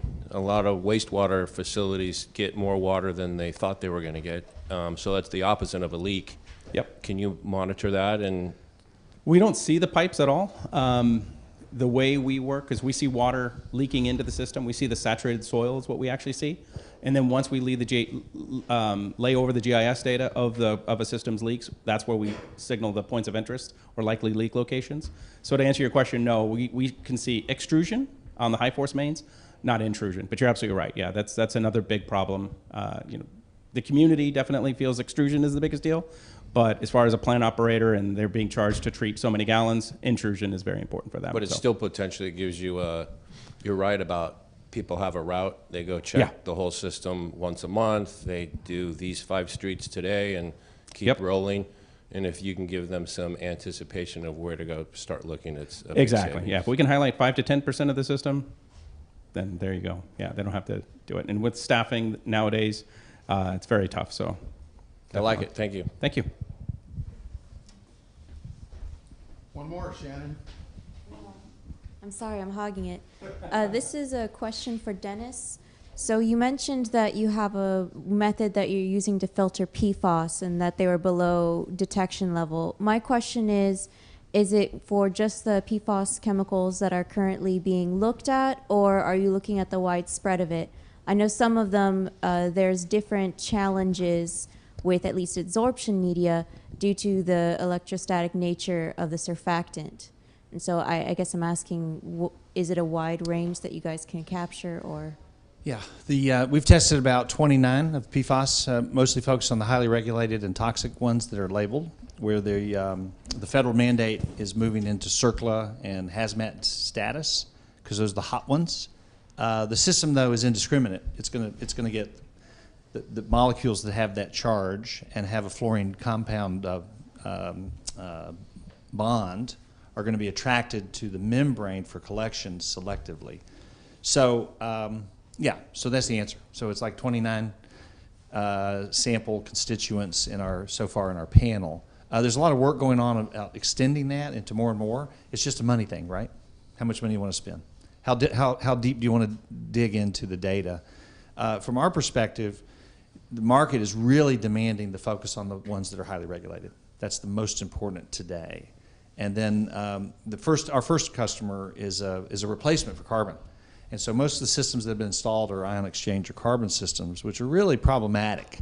They're not going to reach the ultra-low detection limits. They have a channeling effect, and then they have this waste stream that's astronomical. So in our first project, they've got like 15 trucks coming about every 13 days to pick up all the carbon. I mean, it's unbelievable, and it's just not tolerable. It's not sustainable. So they're looking for a way to super concentrate and then ultimately dispose or destroy. So we think it's a great spot. Yep. Eric. Yeah, I have a follow-up question. So you're on the PFAS removal, you said it's electrostatic. Yeah. So how does your media or surface... Membrane. Yeah. It's membrane across an electrode. So we've got a channeled electrode. It's a panel, like a plate and frame. As water flows through it, the PFAS is migrated to its opposite charge. It binds to the surface of the membrane and collects. And so it's uniquely situated to collect the fluorine-bound. So I mean, PFAS is either carboxylic acid or sulfonic acid, which is the charge functional group. So how does your membrane distinguish between other anions, like sulfate or So chloride? the salts are passing through the membrane, so it is a selective extraction. Yeah. Interesting. And then what do you do with On the disposal side? yeah. Yeah. So we offer our customers a membrane exchange, right? So we're the collector and the disposer as well. So that creates another recurring revenue stream, which we think is really important. On the destruction side, our team are experts in destruction. They've got 30 years of career, right? So you name it, they burned it. I mean, really interesting careers. And we do disarmament at Picatinny Arsenal and, amazing projects, waste energy, all kinds of stuff. Anyway, so there's a whole number of ways, right? And there's a number of technologies in that space: enzymatic, plasma, pyrolysis, incineration. All of the above have some role to play. Our thesis is, whatever one the government says, that's the one we're going to do. I mean, because really, if you think about it from an economic risk tolerance perspective, until that decision is made, everybody's at total risk of their decision. And we can't tolerate it. We looked at it and said that'll put us, it has the potential of putting you out your business if you choose wrong. So our attitude is let's wait to see what the regulatory front really points to on that. And now we've done a ton of work in the waste handling side as landfills as well. And so we're working on some advanced techniques for leachate, which is even a whole nother, massive problem. I mean, it's unbelievable. So we're working on advanced technologies for the destruction of PFAS in a leachate stream and solid waste. I mean, it's an emerging field. We think the market for the PFAS is about a $60 billion a year market. And everybody's trying to find an answer, especially with the regulatory news tightening down to 1 and 2 parts per trillion. And so the way we say it is it may be the contaminator of the century, not just the decade, number one. And everywhere you go, the, quote, politicians are saying, this is going to be with us, quote, forever. This is not a 10-year fix. This is 30 years, maybe, because it's been so widely disseminated. So I hope that answered the question. Yeah, thank you. Time for probably one more question, if we have one. Anybody? Thank you, Mark. Yes. Juliana, right? Yes. I'm learning. Yeah, thanks for having me. Hi, Juliana Porres Mendoza with Gartner. All of the technologies you all talked about are actually very interesting, very different places, filling gaps in a lot of areas in water. What are the biggest challenges you see entering markets, especially in the municipal sector? Water is a very risk-averse industry, and you can tell them, yeah, I can solve your problem, and they're never going to believe you. So what are some of the challenges, and how are you kind of going through that market as you try and really introduce these new technologies and telling everybody I could do better than what you've been doing forever? You want to start, Dennis? Yeah, short version. One of our assets is the AOS and AOP. We've got about 8 years, almost 6.5 years invested. I mean, it's crazy. And I remember sitting with the head of the EPA ombudsman, Sally Gutierrez, if you know Sally, she's awesome, right? And she said, Dennis, whatever you do, make sure you have something else that's making money. I'm like, oh my God. Right? And so what we did is we diversified so that we could continue to innovate and look and focus on purposeful innovation for water, even though the adoption cycle is so long. The second thing we did is we went vertical to become a solution provider. So a solution provider is a different game than selling widgets, right? And so that combination makes it a powerful selling proposition at the marketplace. And the third is we lean heavily on clusters, like TMA. We also lean heavily on federal funding wherever possible. So that AOS has received 100 grants. It's over about 4.8 million. And we needed every penny of it, and more, by the way. And so I think that you've hit the nail on the head with the extraordinary difficulty to be an innovator in a highly regimented, old-school market that has very low tolerance for risk. The other thing, yeah, right. No, We get it. We get why, right? The why is certainly understandable, but nonetheless, it means that innovation is thwarted, right? Unless there's some kind of cooperation. I had a chance to do the Metropolitan Water District, did a call for innovation. I mean, what an incredible thing to sit there and listen to all the engineers talk about the things they couldn't solve. And that kind of outreach by industry is so valuable to entrepreneurs trying to figure out how to serve it. And the other one last piece is that we lean heavily on the industrial side. So I remember being told again, which we've learned, is some of the industries are so wealthy, they don't have time to screw around. I mean, pardon my language. They don't want to mess around. They want to go and they want it now, and they'll take risks to get it. And so when you present yourself as a solution provider, then choosing technologies to hit the target, they adopt faster. And so that's how we've done it. I'm not saying it's perfect, by the way, but it's a multi-pronged. There's no simple answer. Alex, you want to weigh in? Yeah, sure. So we at SkyHO, for the most part, are avoiding municipal piped water type applications. From our perspective, generally water is undervalued. The municipalities really don't pay anything for it. They expect it for free. On the other hand, commercial users of water, particularly consumers of bottled water, pay an amazing amount of money. It's kind of crazy. Municipalities, they essentially have no money to do a lot of these things that they need to do. On the other hand, these groups like Coca-Cola and Nestle and others that are Fiji, they're shipping water around the world and selling it for well over $1 a gallon. They're making huge amounts of money. So our model for mostly that we're pushing is what I showed you, the SkyTrust stations, which is essentially a model where we circumvent the municipalities, but we undercut the existing bottled water providers with if you will, a micro watery type situation. So we have a business model that's highly profitable, but it's only highly profitable because we're hitting the consumers and the commercial businesses who are willing to pay a much higher price.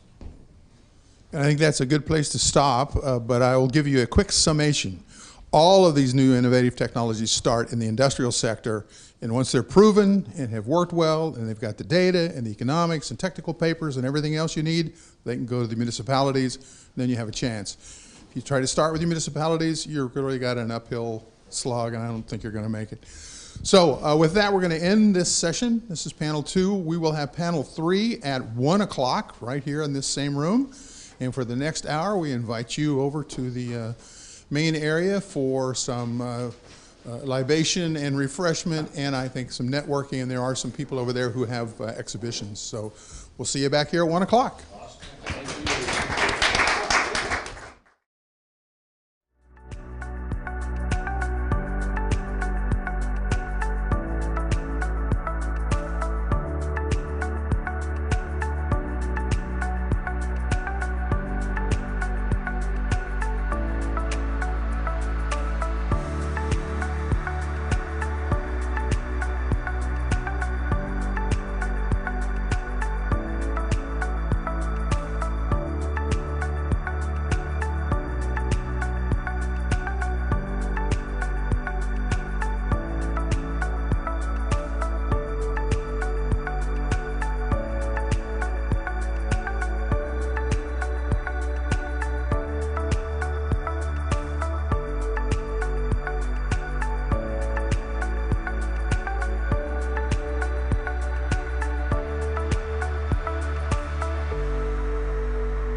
I think we'll get started for our afternoon session.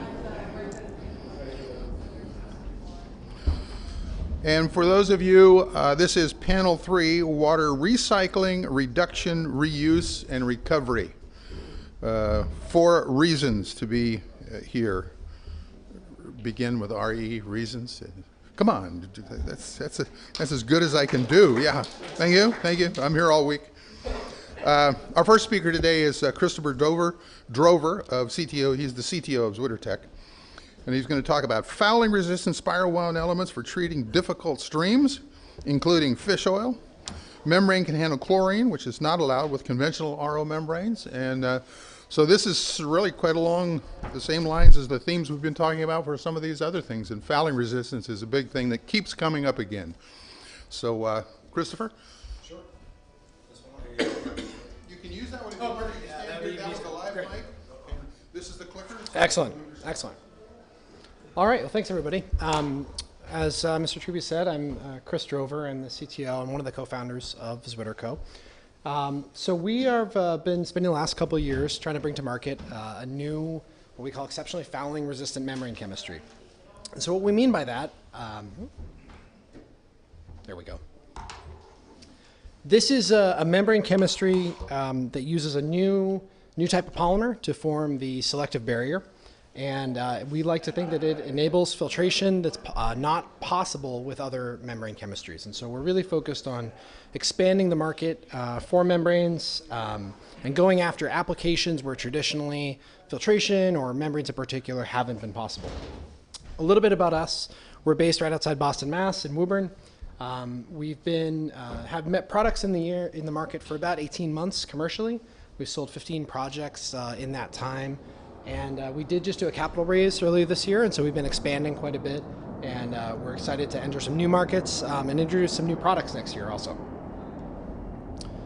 So the way that we see it, we're very focused on industrial wastewater and industrial wastewater reuse in particular.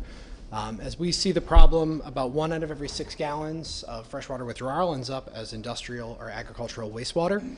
And that if we can get to a future where industry is able to reuse more and more of their wastewater on site, we see a future where you limit competition of industrial processes with public water supply as resources get strained. Industry can secure access to the water they need for their future growth and not be limited by availability of water for their business. And probably most interestingly, to take what would be harmful waste, isolate valuable byproducts from that, and potentially be able to valorize some of that waste. This is a challenge today because a lot of these wastewaters, particularly from food and food adjacent spaces, really high in fats, oils, proteins, and traditionally these have been a big challenge when we look at membrane separations and filtration. So I've got a little bit of the technology here. So what we've basically found through all the pilot testing we've done and the plants that we have operational is that our membranes are really not susceptible to the permanent irreversible fouling that you might see with a high fat, oil, and grease stream. You can kind of see what this looks like. This is a time lapse of a 30-minute water rinse. Obviously, some of this is material impacted into the spacers, but what we found is that having a really high fouling resistant sheet goes a long way toward mitigating the long-term buildup of material, even in the spacers of a spiral wound membrane. What we do to achieve this is we take Zwitter ions, as you might imagine from our name. This is a really hydrophilic chemistry. It's actually quite challenging to make functional membranes out of it because it likes to dissolve in water. But we use some techniques that use some self-assembling polymer architectures, and we're able to form a selective barrier, like you see in the little image here, that's composed of small channels of Zwitter ionic material embedded in a structural matrix.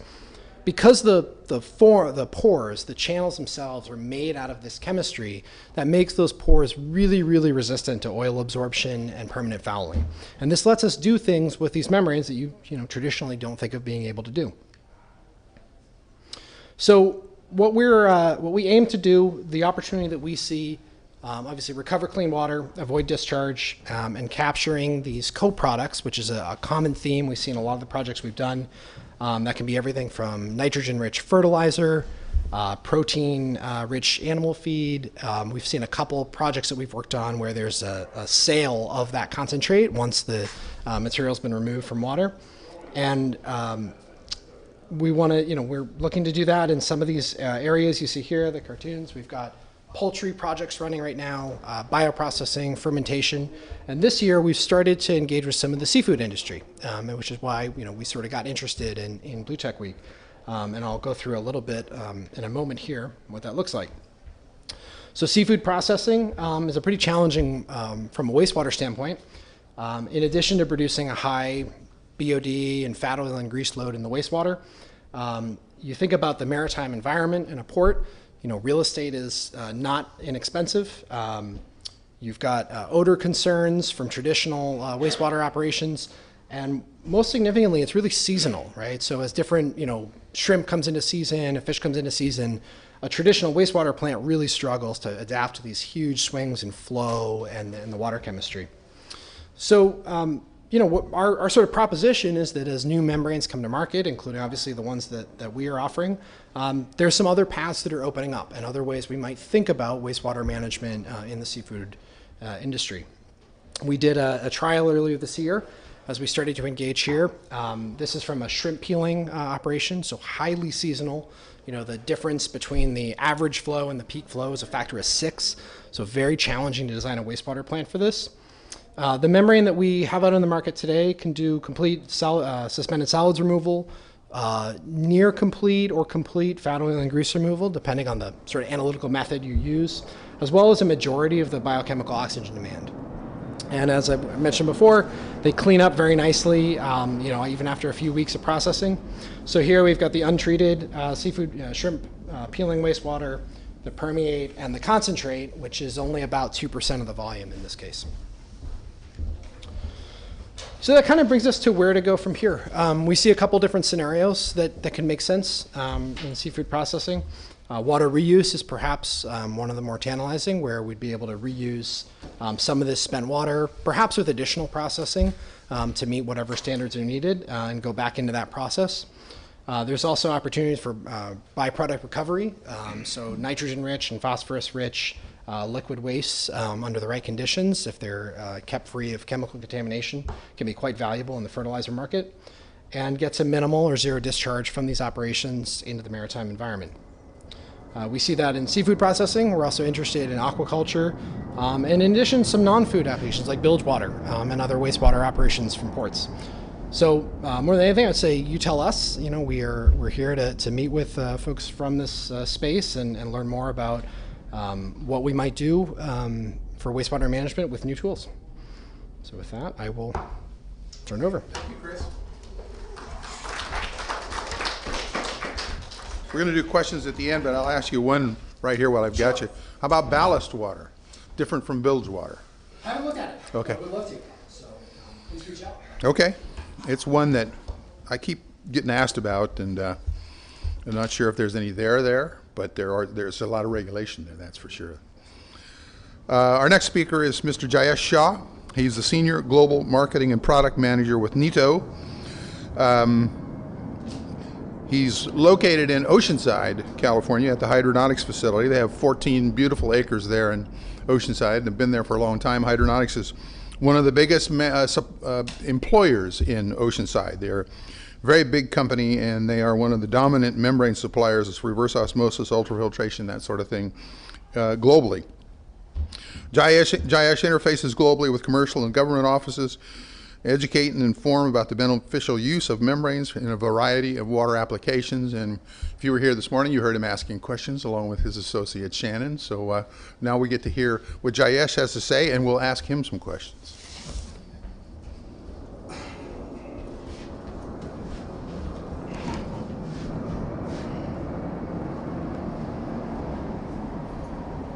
So first of all, I thank you, TMA, for the opportunity. And Randy, Gil, Eric have already set the tone for what we are trying to discuss today. But I'm just going to have more stuff which would be providing more education if possible.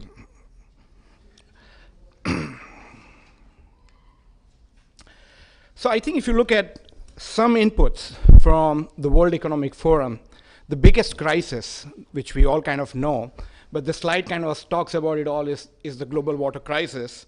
And there are aspects as to what is kind of leading us to this end, but there are different solutions which are existing and upcoming, which can help us fight this. So very quickly, if you look at, there was a question in the morning, but if you look at the Earth, I think at this point of time, everybody knows this, 71% of the Earth's surface is covered by water. But only 2.5 to 3% of this water is available as fresh water, which you can kind of use in different applications in terms of surface water, groundwater, and also water which is in glaciers and ice caps. But the third aspect is that you just have 0.7% of your water available on this planet Earth, which can be accessible, right? Either for your surface water requirement, drinking, cooling, bathing. And these are some of the highlights as to where the water are actively being used. We know about the domestic and public supply, very important for human life. But also beyond that, the food industry, which is more of the agriculture and irrigation, which kind of uses 37% of water. And then industrial is a big behemoth, right, where a lot of developments are happening. So that's where a lot of water is being used. And also power generation worldwide. Looking at the slide, this kind of speaks about that 80%, 87% of the water presently used in US is kind of used in these three industries. Power, it could be nuclear, thermoelectric, gas-fired, irrigation, and industrial. But when I speak of industrial, we are also speaking of mining, livestock, and aquaculture, which Christopher was kind of alluding to. And just for the information of the audience here, I think most of the people know, but what is wastewater? Obviously, you have these different segments that we spoke of, domestic, which is municipal wastewater, irrigation, industrial, and thermoelectric, and all of them consume water in different form, different condition aspects, but all of them also get transitioned to what we call wastewater or dirty water, right? So the biggest focus here is to kind of take care of this. Now, just trying to deep dive, if we speak of municipal water, seems very easy, municipal and industrial, but let's try to understand the different constituents or composition of the water, because that's where the challenge is, that how do you kind of employ the right process, the right membrane to be able to treat this. So when you speak of municipal water, obviously you have a lot of human waste which comes out in the sewage, food scraps, oil, soaps, chemicals, different type of detergents, bacteria and viruses, and all of this have different effect, including the charge that they have. Industrial water is, again, very varied because it depends upon the type of industry you're talking of. If you're talking of textiles or pharmaceuticals or food and beverage, the composition would vary a lot, but you would definitely have oils, heavy metals, pesticides, chemical solvents other than the total dissolved solids. And in California, I think at this point of time, 900 wastewater treatment plants deal with 4 billion gallons of wastewater produced each day. That's a big number, and which is growing because we need more growth to kind of treat the wastewater. Some aspect of global wastewater issues and challenges. So 80% of the world's wastewater at this point of time flows back into the ecosystem without being treated or reused. Now, that could be because of the vacuum of technology and process, but the awareness is coming in. Just going back to a different part of the world, in China kind of on an annual basis discharges around about 75 billion tons of wastewater. That's more than the annual flow of the Yangtze River, which is the Yellow River, right? So a lot of wastage of the wastewater there. India kind of discharges an estimated 500 million gallons per day of industrial wastewater into one of their biggest river, which is the Ganga River. And of the 44 trillion gallons of wastewater collected, which we kind of discussed in the earlier slide, only 2% of water is at this point of time treated and reused. So you can understand there's a big scope where we could have more water from the wastewater. And by as soon as 2025, it's estimated that half of the world's population will be under extreme water scarcity. And this is a fact that everyone would agree to. So let's just try to understand on a higher level what are some of the solutions to combat water scarcity. And people speak about wastewater treatment. And what we like to emphasize are the 4 R's, which are reclaim, recycle, reuse. And one of the other R's that was also added by Eric in the morning is recover. So you are in a position at this point of time to reclaim, recycle, and reuse the water. And what that does for us, that it kind of provides water for different irrigation and industrial purpose. It conserves the fresh water which you typically want to use for drinking water, can generate sustainable source of water, but especially with the zero liquid discharge, which Gil spoke about in the morning. And one buzzword that everyone kind of speaks of, but they do not know because it's very intangible, is how can it support your ESG initiatives and also help you reduce your carbon footprint, right? Because that's very important. So when we speak of water conservation, we kind of spoke about two aspects. Gil kind of emphasized that MLD and ZLD. So let's just try to understand what does this stand for. So when you speak of MLD, it stands for minimum liquid discharge, where you kind of have the wastewater, you treat the wastewater through specialty products or specialty membranes, and you would have limited liquid waste, right? So what you're doing is kind of reducing the waste, and you're in a position to kind of reclaim and reuse it. And the second aspect is what we call zero liquid discharge, where you would kind of treat the same wastewater, but you would have no liquid waste, right? And it's not magic. You are probably coming down to a stage where you're reducing the water volume, the wastewater volume, to the lowest level possible with the highest concentration. And then you have thermal equipments which can kind of convert this into salts. And as Eric spoke about in the morning, and Eric, thanks for all the pricing aspects, you can understand the value of the different salts that can be mined from this waste. And I'll just speak about this, but these are some of the key objectives: that you have lowered waste volumes, which is very, very important, so that you're not disposing a lot of wastewater, recycling water on site, and this kind of has got a direct impact on your acquisition cost, right? Because if you're not treating your wastewater, you're probably acquiring water from some sources, and also kind of helps you to meet the different environmental discharge standards available worldwide and regionally. Also helps you improve the environmental performance all around. But very important, and this is something that people are kind of discovering and many companies are moving towards it, that it can also help you in many cases recover valuable resources. So as Eric mentioned, and I completely agree with it, if people start emphasizing and focusing on this, there will be a time where the water that they treat would be free of charge because they are mining their valuable from the salt, right? And this is where people say that you see waste, but we see profits. So just kind of trying to jump into the MLD part, you start off with a freshwater source, and then you kind of condition the water as per your industrial requirements. So this goes into different industries, also the municipal segment. And then as I spoke, everything gets transitioned to wastewater. So you will have a lot of generation of wastewater, and at this point of time, there exists a lot of treatment processes whereby you can employ membrane processes, in most of the cases, specialty membrane processes, so that you can treat the water, and then you could achieve two aspects. One is you can reduce your waste, if that's your requirement, if you want to kind of dispose it off based on the environmental norms, or you could also kind of treat it further and recycle and reuse as fresh water.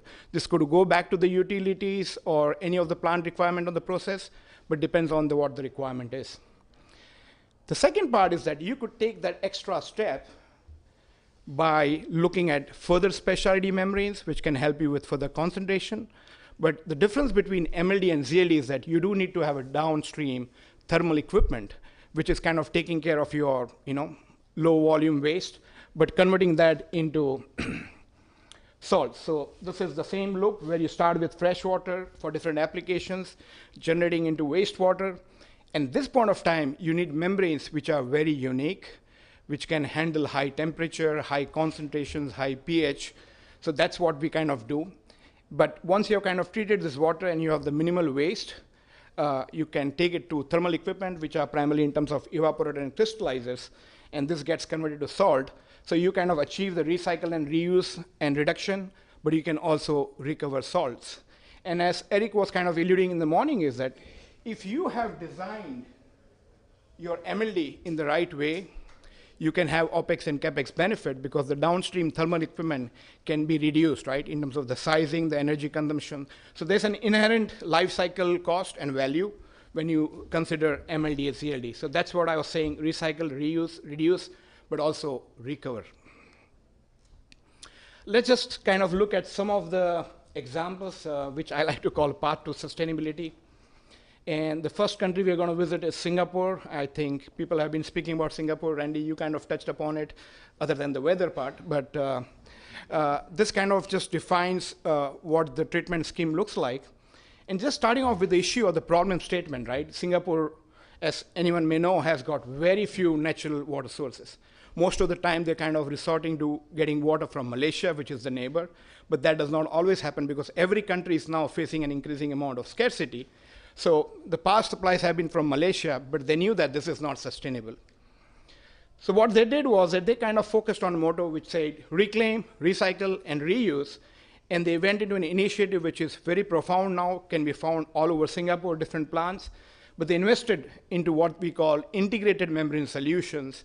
So it's like a cradle to grave where you kind of take wastewater and treat it into ultra clean drinking water. And right now they're kind of treating around about 210 million gallons per day, which is around about 800 million liters per day. The impact was that this reused water can now meet 40% of Singapore's water demand, which is a great achievement. But they're trying to take a step forward where they would be able to meet 55% of the nation's water requirement by the year 2060. So this is what Singapore is doing. Something closer to home, Orange County Water District, where majority of the Orange County water supply was and is from a groundwater basin, and natural recharge was not adequate because of the water scarcity again, and could no longer offset groundwater extraction. And this was kind of a problem that they have been facing for a long time. So what they did was that they kind of invested and focused on an initiative that we call the Groundwater Replenishment System, GRWS in short. And what it does that it kind of reclaims wastewater, the complete range of wastewater from Orange County by treating it with detailed integrated membrane solutions. And you can kind of look at the different process, but I'm not going to speak more about it. But it then takes the treated water and re-injects it into groundwater basin to recharge for indirect potable use. And this, at this point of time, produces up to 100 million gallons of high quality water every day, which kind of meets the demand of 850,000 residents. And this is going up by 30 million gallons in the next 6 months. And what it does is that it kind of replenishes the groundwater basin, which is a good thing to do, and also protects the basin from seawater intrusion, having the proximity to the seawater, right? So it kind of achieves both the targets.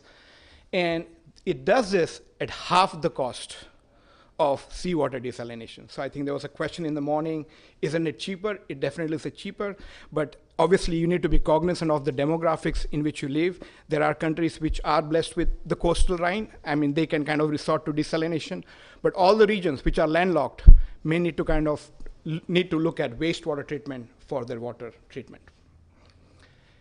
And something much closer, San Diego County, and the picture there you see is Oceanside. And most of the Oceanside's water at this point of time was imported, and rising costs due to the water scarcity, they had to have more water, but that was kind of leading to rising cost. And the natural underground aquifer, which is the Mission Basin water supply, has been declining over the last few years. So what they did was, again, like all this good organization and utility bodies and the municipal corporations, they kind of focused on a project to look at this wastewater treatment. And they engaged into what we call Pure Water Oceanside Project. And the focus was to kind of impart the right treatment, but to remove bacteria, suspended solids, salt, microorganisms, and different chemicals from this reclaimed wastewater, and injecting this treated water into the Mission Basin aquifer to improve the groundwater resources. And here the impact again is that it can supply between 3 to 5 million gallons a day of high quality drinking water to the Oceanside community. And obviously with this, they are also now trying to expand into different aspects of PFAS treatment and all this stuff, but that's where they started. Finally, a slide that I like the most, and Eric kind of did a lot of justice to this in the morning. So when you speak of desalination, you kind of speak of seawater, and then it's kind of treated through a desalination system, which typically is an RO. You could have low pressure, or you could have a high pressure, but most of the time a seawater membrane, which kind of takes care of the seawater, and you have what you call permeate water, which is filtered water or good water. And then you also have what we call the reject, and it's also called brine in many cases. And if you look at the recovery, it's kind of very limited because of the TDS of the water and the pressure requirement, which all comes from the osmotic limitations of water that you're dealing with. But you can kind of look at 50% recovery. But now, with the advancements that we've been making in the field of membranes, you are able to take the same seawater, have a specialty pretreatment in terms of nanofiltration, followed by what we call, again, specialty membranes. And this can kind of lead to what we call fresh water, but it would also help you kind of derive the salts, what we were speaking of brine mining, from the same seawater. And when you speak of the nanofiltration, again, with what Eric was speaking of, that's the first step. So what you do there, you take the seawater, and first you start mining it for calcium and magnesium, because the nanofiltration would very effectively reject your bivalents, and you can have your calcium and magnesium, which can be used in different applications, including human health, pharma, bakeries, and all the stuff. And then the brine can kind of flow through different systems, which could include a seawater and an ultra-high pressure RO membrane, which works at 1800 psi. But we are just launching a product which can also be now used at the downstream of the ultra-high pressure RO, which is at probably at a TDS of 120,000 ppm or 12%, and take it from 12% to 20 or 22%. So you're talking of a water with 220,000 ppm of salt, and this could be fed directly into either a chloralkali plant or can be mined for different minerals. So conventional desalination have low freshwater recovery yield. That's what we discussed. The brine discharge raises the salinity of the seawater, and that's what's predominantly done. When you look at the Carlsbad plant, which came into San Diego, Randy, I think that was the concern. The second plant, I do not know when it's starting, but the Huntington Beach. But that has been the concern for all these communities close to the coast. And as I spoke of, new innovations in terms of specialty NF, ultra-high pressure RO membranes, and what we like to call the brine concentration membrane, because this kind of takes care of your highest solids, which are to the tune of 12%, and take it to 22%, and can help you with the 3 water sources that we spoke of. And it also allows further increase in water recovery, so you can reach higher recovery of 65 to 70%. And the impact is obviously when you can kind of start planning for desalination plant, your IRR or internal rate of return is definitely much more on the lucrative side. It also helps in the reduction of waste discharge, reducing salinity, which goes back to the ocean. But very important, waste to profits. It kind of helps you mine high-value salts and minerals, which can be used in different aspects of life. So this is my concluding slide, and Joe Kaeser, who was the ex-CEO of Siemens, kind of articulated this very well, that sustainability is not just about adopting the latest energy-efficient technologies or turning to renewable sources of power, but sustainability is the responsibility of every individual, every day. It's about changing our behavior and mindset to reduce power and water consumption, thereby helping to control emission and pollution levels. That's all from my side, and just would like to thank all of you for your patience. Thank you, Jayesh. And you can see that a number of our speakers and presenters are expounding on similar themes and trends that are going on in the desalination industry, and I think that's really the case. And it is also new. Many of these things that we're talking about are being done on a limited basis now. I've done it all, and many of them are just being considered, but they do hold a tremendous potential to improve and optimize the use of desalination. Our next speaker is Dr. Ariane Adelat, who is the founder and president of Pacific Water Solutions. Pacific Water, on their website, they talk about providing healthy water to residential and commercial customers, developing a complete line of reverse osmosis and other water technologies to remove unhealthy impurities from water. Ariane? Hi, everyone. Sorry. Can you hear me? Yeah, okay.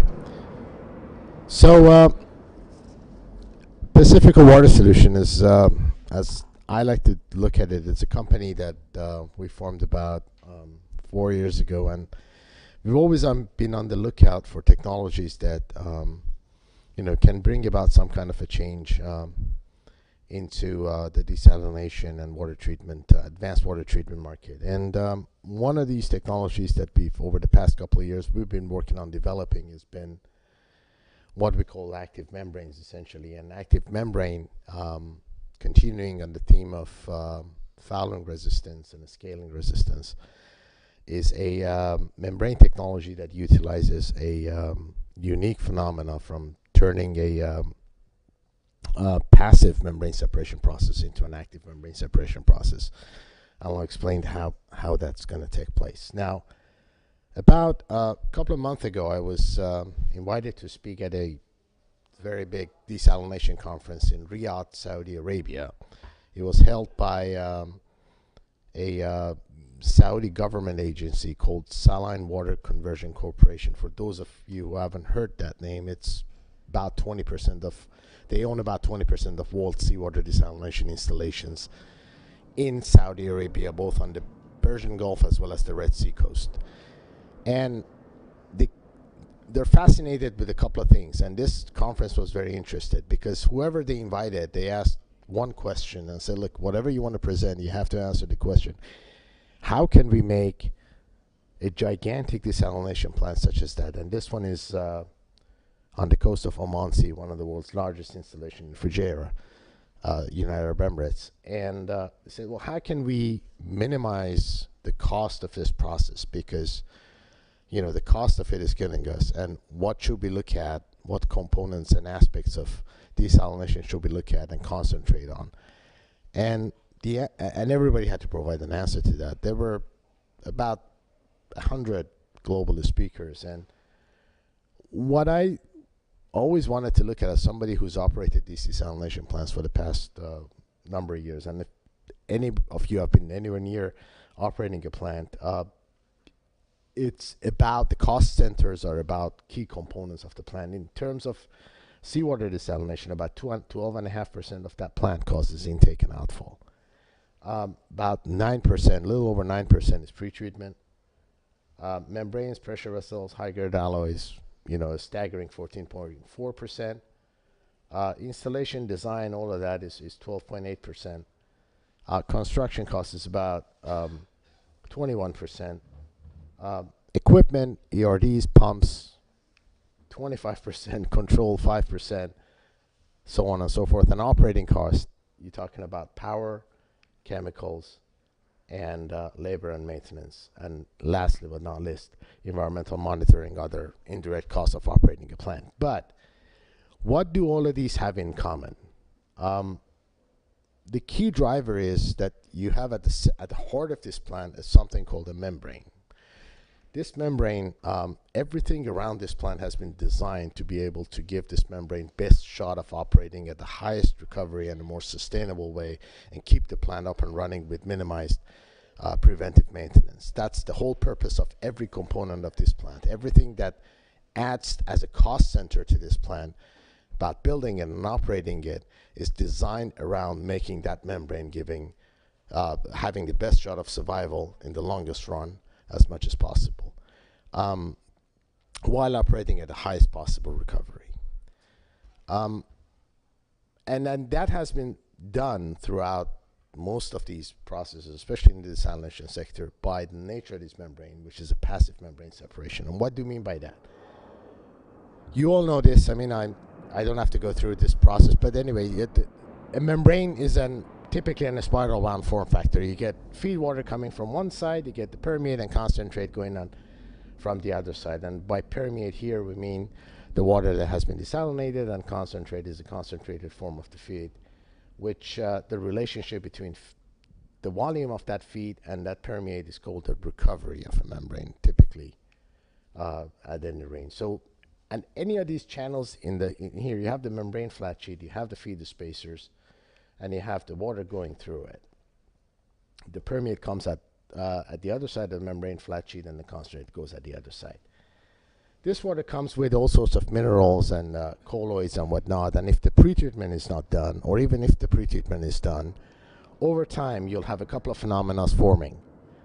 One is the accumulation of these minerals at the end side of the membrane, which is called the scaling, and you have the other components such as the colloids and the biofilms and whatnot, typically on the front side of the membrane, and we call that fouling.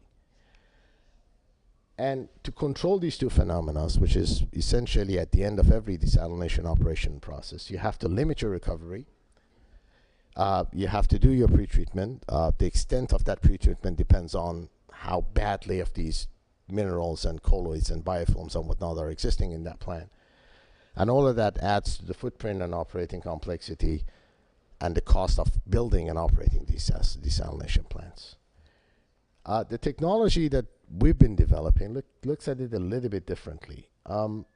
We've done a couple of things to understand the spiral wound membrane. We made the flat sheet electrically conducting, and we have optimized the feeder spacer, so we can basically apply typically a low potential. It could be an alternative current or a direct current depending on the situation, and turning the membrane into an active electrolysis unit. And by reversing that polarity, what we typically do is to make sure that all of these minerals that are charged, and some of these other foulants that are either organics or biofilms or whatnot that are either partially charged or somewhat charged, to start an electrophoretic motion inside the membrane channel, and instead of residing on the surface of the membrane, go outside with a concentrated stream. That's in its most simplest form. And what that does is that it creates an inherent anti-scaling and anti-fouling property. Will the membrane still fail or foul or scale? Maybe at some point, but the key point here is that it can operate them at a higher recovery with minimized pretreatment. And overall, if you look at the scheme of things, if you go back to the front and look at that big plant, minimize the footprint and operating complexity of that plant, because now if you have less unit operations, or if you have unit operations that are operating at a lesser intensity than they used to for a conventional passive membrane operation, that is the key, and that is the answer to that conference's question on how we can drastically reduce the cost of desalination and make it more sustainable overall. We've we've done a lot of tests on applications, but typically on a seawater, because this was prepared for a seawater application, and the main key point here, maybe seawater biofouling mitigation and whatnot, we're looking at a lot of savings, because everything is interrelated. If you can operate at a higher recovery, you basically would need a smaller intake and outfall in terms of both in size as well as the amount of water that you have to pump. Less water you have to pump, less power you have to consume.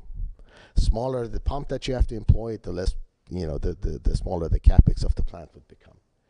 Same goes with the pretreatment. If you do not have to go through a cascade of softening and ion exchange and so on and so forth, it means lesser unit operations to operate, or the same amount of unit operations, but at a lesser intensity of operation and consumption. If you have a smaller plant, you have to spend less money to build that plant.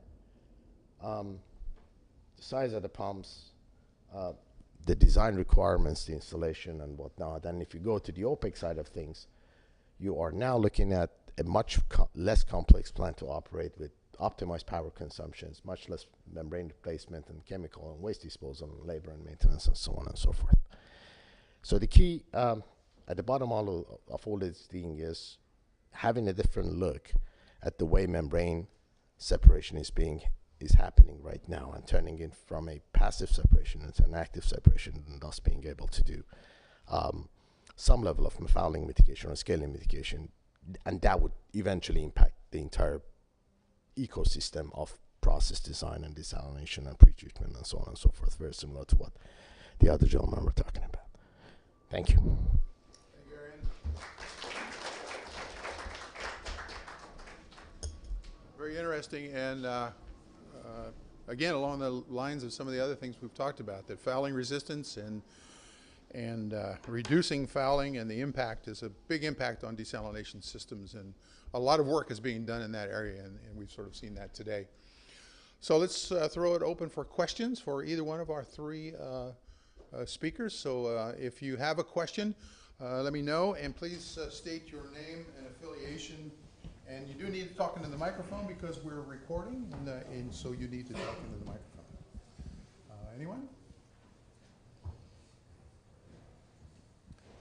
Subir? I have a question for Jayesh.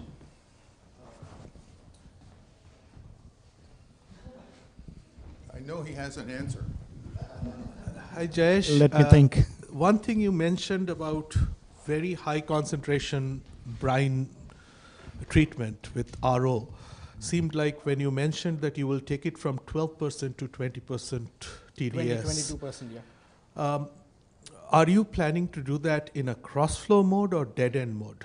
It has to be a cross-flow mode because at that high TDS, you don't want to kind of be dealing with concentration polarization issues. Yeah, so my question with that is, isn't the cost to overcome DP, which is the across the channel in that viscosity, going to be far more overwhelming than the TMP related problems? I mean, the viscosity effect is my key question about that. That's true, but I think you're assuming that it's an RO. It's not an RO.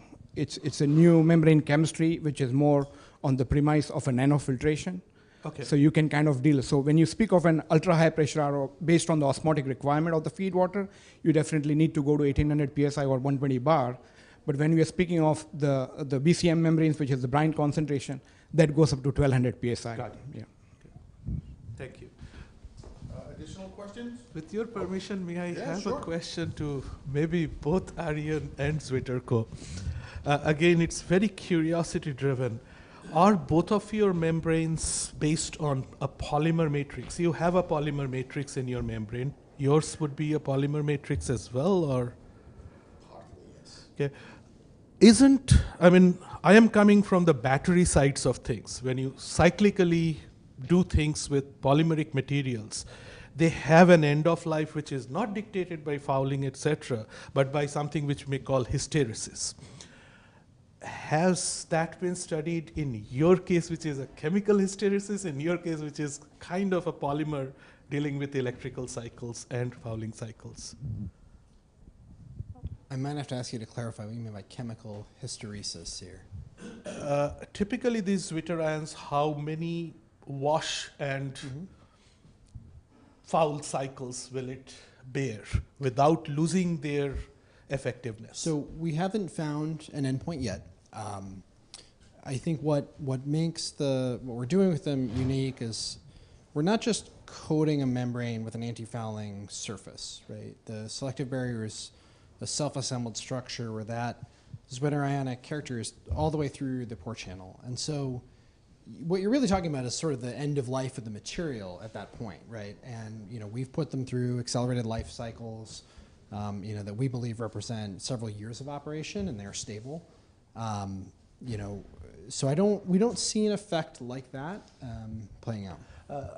You work in very challenging waters, Yes. and one of the things I have seen is the curveball that is thrown in dairy or those types of very hard biological waters is quaternary amines. I'm sorry. Quaternary amines. These are basically molecules that are supposed to chop down bugs. So the question becomes, how would the polymeric matrix of the zwitterions survive those? It's for just the challenging waters, but it was a very interesting technology. I heard about it for the first time, but these are obvious questions that came as a chemist. Maybe for Aryan. Yeah, sure. Thank you. So as far as longevity is concerned, obviously we haven't run them for days and months on end, but so far we've run them in extreme conditions of pH and up and down and so on and so forth. We haven't seen any, and these are like a week or so and whatnot, and we haven't seen any drastic impact on degradation of the material and whatnot. Targeted application in this case is primarily primarily, yes, the couple of focuses is groundwater, high mineral content, highly scaling propensity. groundwater and seawater and so on and so forth. So these are, because of the nature of the membrane, they operate at a higher TDS a lot better than they do at the lower TDS. Electricity, it's simple as that. So, but as far as longevity, we don't expect any longevity issues because the material is fairly standard stuff and it's been used in other similar applications. We haven't done any longevity tests because it's early stage, but you know, we don't expect any sort of. Yeah. And I think, Subir, just one more point. When you speak of the membrane, I think the membrane characteristic helps you. It could be a neutral charge or it could be a different charge to counter the charge of water that you have. But I think the whole success does not just only lie on the membrane chemistry. It's also the way you make your membrane element, right? Because there are different constructional aspects in terms of feed spacer, the geometry, the feed carrier, and also the ATD, right? Because at some point of time, what Ariane said, that whatever you do, fouling is going to happen because that's the cause, right? So if you can have an element which can kind of, delay that, that's important. I highly agree with that the whole thing system contributes. So I've been, for the past couple of years, an integral part of that brine management with our mutual clients back in Saudi Arabia. And one of the issues that I've always been having is high temperature. Two reasons. Why is the water is at a higher temperature over there than other places. And the second thing is that by the time it passes all of these high pressure pumps and this and that, and you're looking at several stages of, and it gets much hotter. You're looking at 50 degrees centigrade or whatever. And that kills the performance and flux and rejection of the membrane all in all. What, in your new product, I'm just curious to know, how are you mitigating for that impact? I think what you kind of stated is that you can't go against nature, right? Because that part of the world is going to have high temperature and the water. And when it passes through the different stages, I think that's going to be an incremental effect on the temperature. But what you could also do is that other than the low fouling aspect, the ultra high pressure aspect, if you could make your membrane to withhold high temperature. And that's where we are trying to play around with, right? So if you had any membrane can work up to 40, 45 degrees C, right? But it's performance, but we are kind of working on a special membrane with the different constructional aspect, which can take temperature up to 60 degree, right? So that's where we are kind of playing around. Yeah. So low fouling, high pressure, pH, and also the high temperature. Membrane and the feed spacers. Correct. And the glue.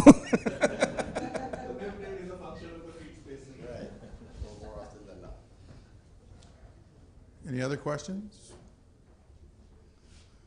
Okay, with that, I think we have time to take a short break, stretch your legs, do whatever you need to do, and we'll start again with panel 4 at 2 o'clock. So please come back at 2 o'clock.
We'll get started this afternoon. This is panel 4.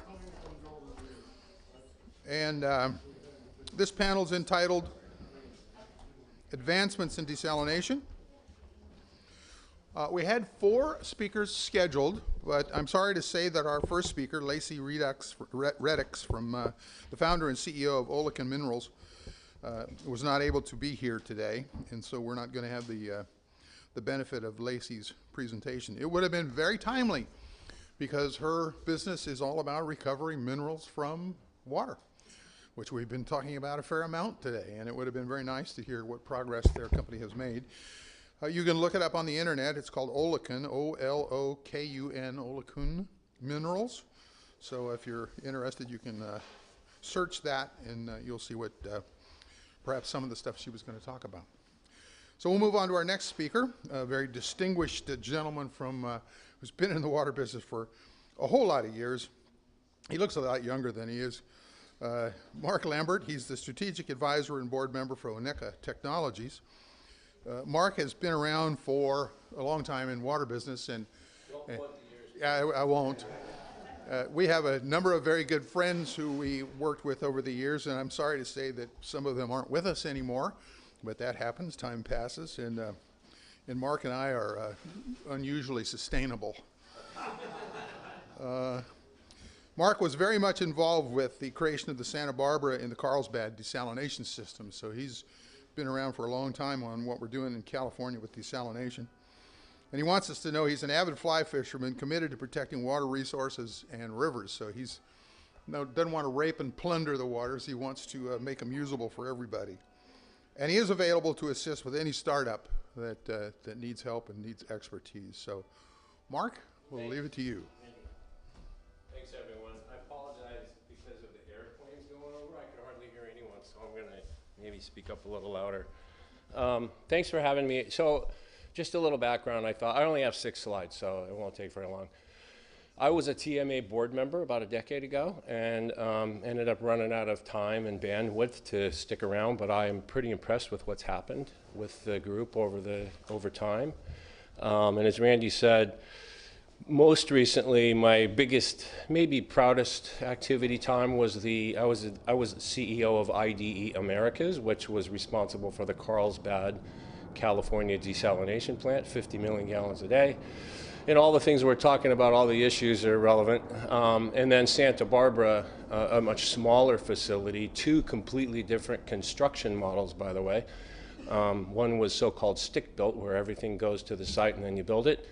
And the other, Santa Barbara, was built in modular fashion, where it was built in a factory and then shipped on the back of a truck and put together sort of like Legos. Both pretty significant projects in California, given California desalination politics, which I want to talk about a little bit. And I chose at the end of that to leave the big desalination space because I didn't have much confidence that we were ever going to build another one. And if you are familiar with what's going on in California politics, the Huntington Beach one got denied about a month and a half ago. However, the Doheny Beach one got approved, and we can go into the boring detail as to why, but I'm rejuvenated again. And in the meantime, I serve as a mentor to a company, an entity called Imagine H2O. Imagine H2O is San Francisco based.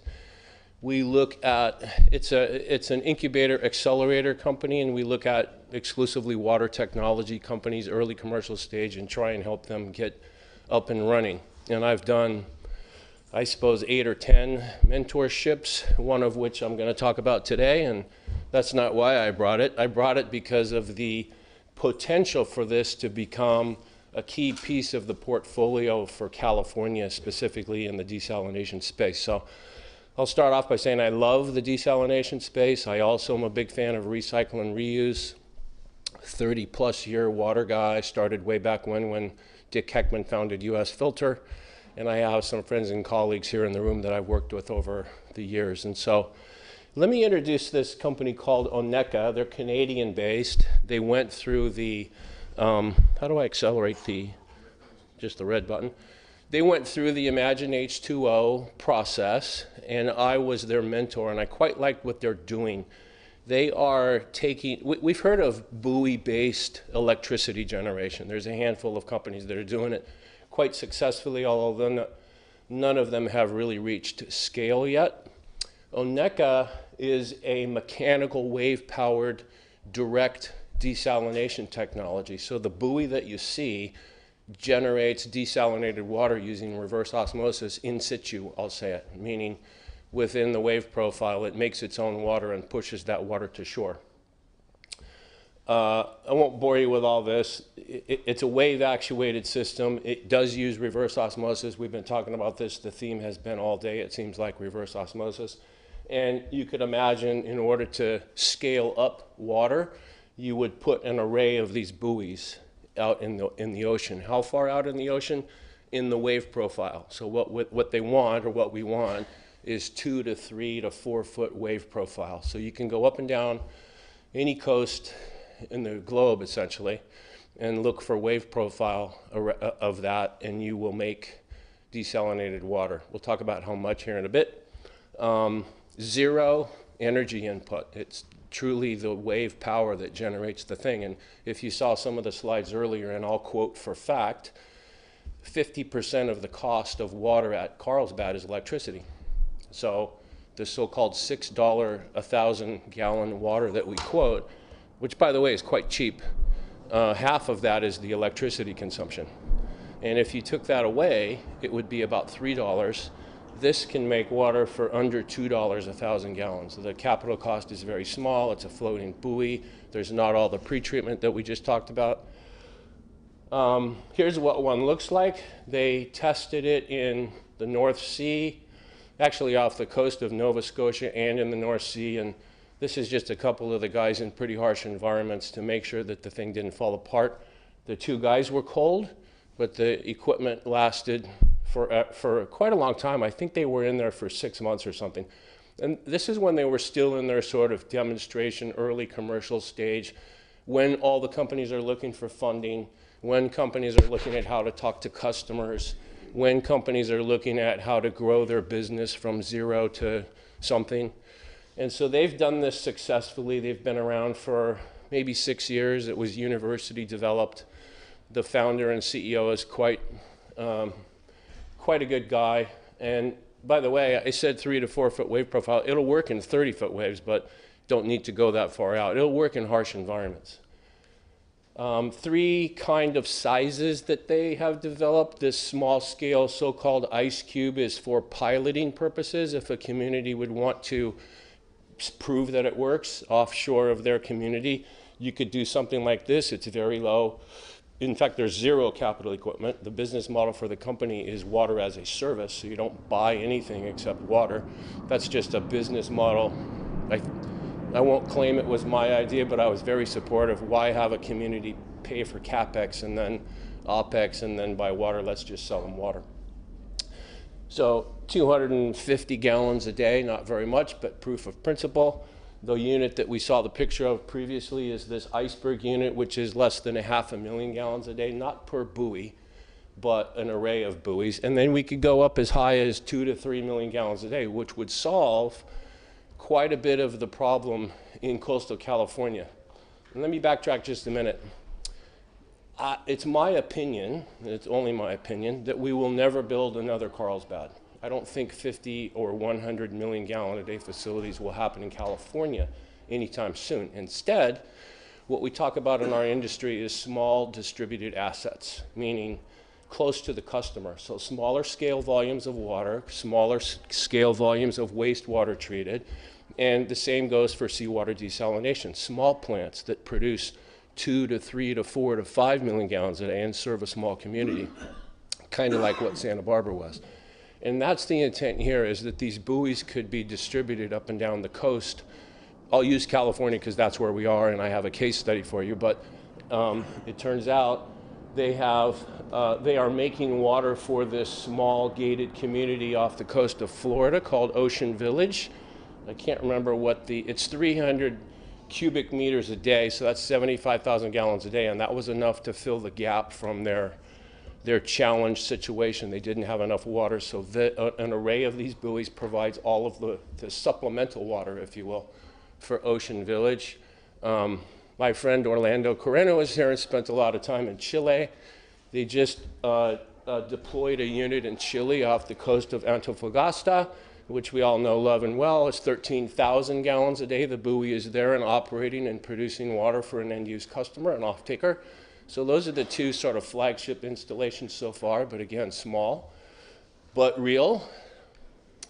And the one I want to talk about, so how many have ever been to Mendocino County in Northern California, wine country? Tell me when you went there it didn't rain. It always rains in Mendocino County. Well, guess what? Not anymore. Mendocino County is one of the counties in California that is one of the worst drought counties we have in the state. Surprise, surprise. And they rely on surface water from rivers, and the rivers are dry in September and October.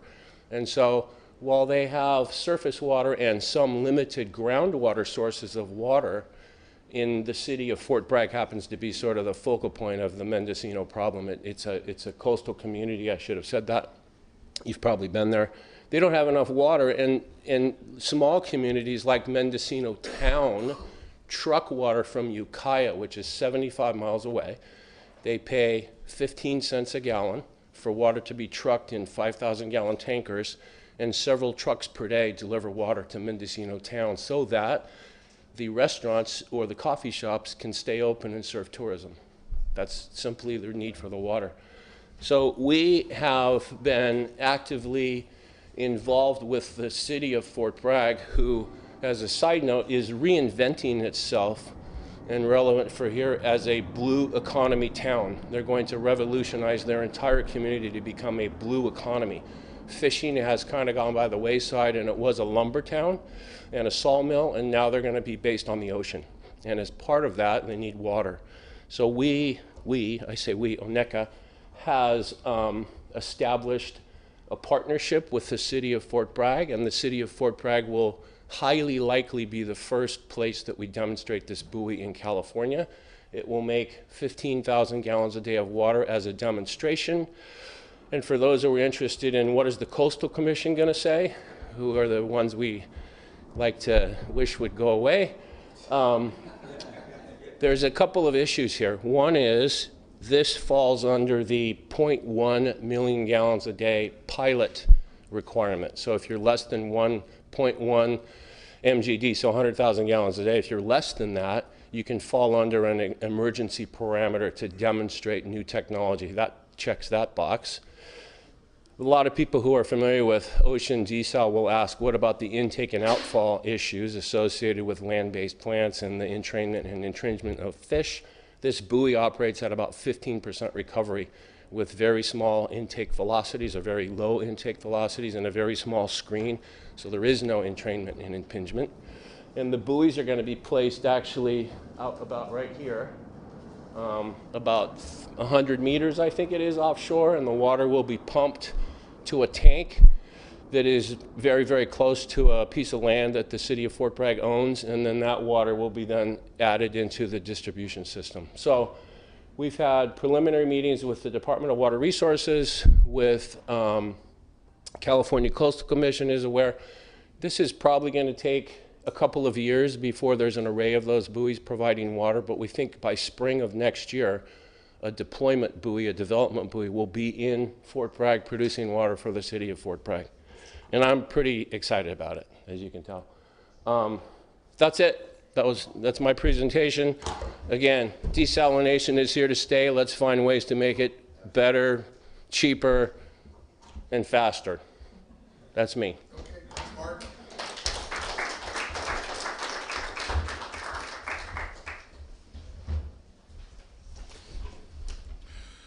Our next speaker this afternoon is Juliana Mendoza. We've heard Juliana earlier today asking some questions. She's one water practice leader for Graver. Juliana worked 20 years with the Bureau of Reclamation, leading strategic planning and management of the waste treatment research programs. Did you work with the WQIC? Were you part of WQIC in Yuma, or did you have anything to do with that? I worked with Yuma, yeah. Okay. And you joined Graver recently to help clients and communities using innovative techniques to address water challenges, and she's got degrees in chem engineering, environmental science, and technological commercialization. So, Juliana? Yes, thank you. That's okay. Okay, so I'll be talking about a case study that Garver did on electrocoagulation. That's the technology that they've been using. So that hence the electrification concept for desal. And obviously Eric Dole is the one that did all this work, and I'm just here to kind of present this for you since he couldn't make it. Bureau of Reclamation did fund this work when I was in Bureau of Reclamation, which is why he trusted me to deliver the presentation. Otherwise, I think he would have picked someone else. So the problem is really focusing on cooling towers and the blowdown from cooling towers, taking in that water and reusing it by treating it, and obviously trying to solve the problem of salt accumulation that accumulates when you have cooling tower blowdown water, and not allowing that water to go into the sewer sheds, which then ends up in your wastewater. So really that was the focus in the power generation sector for cooling water.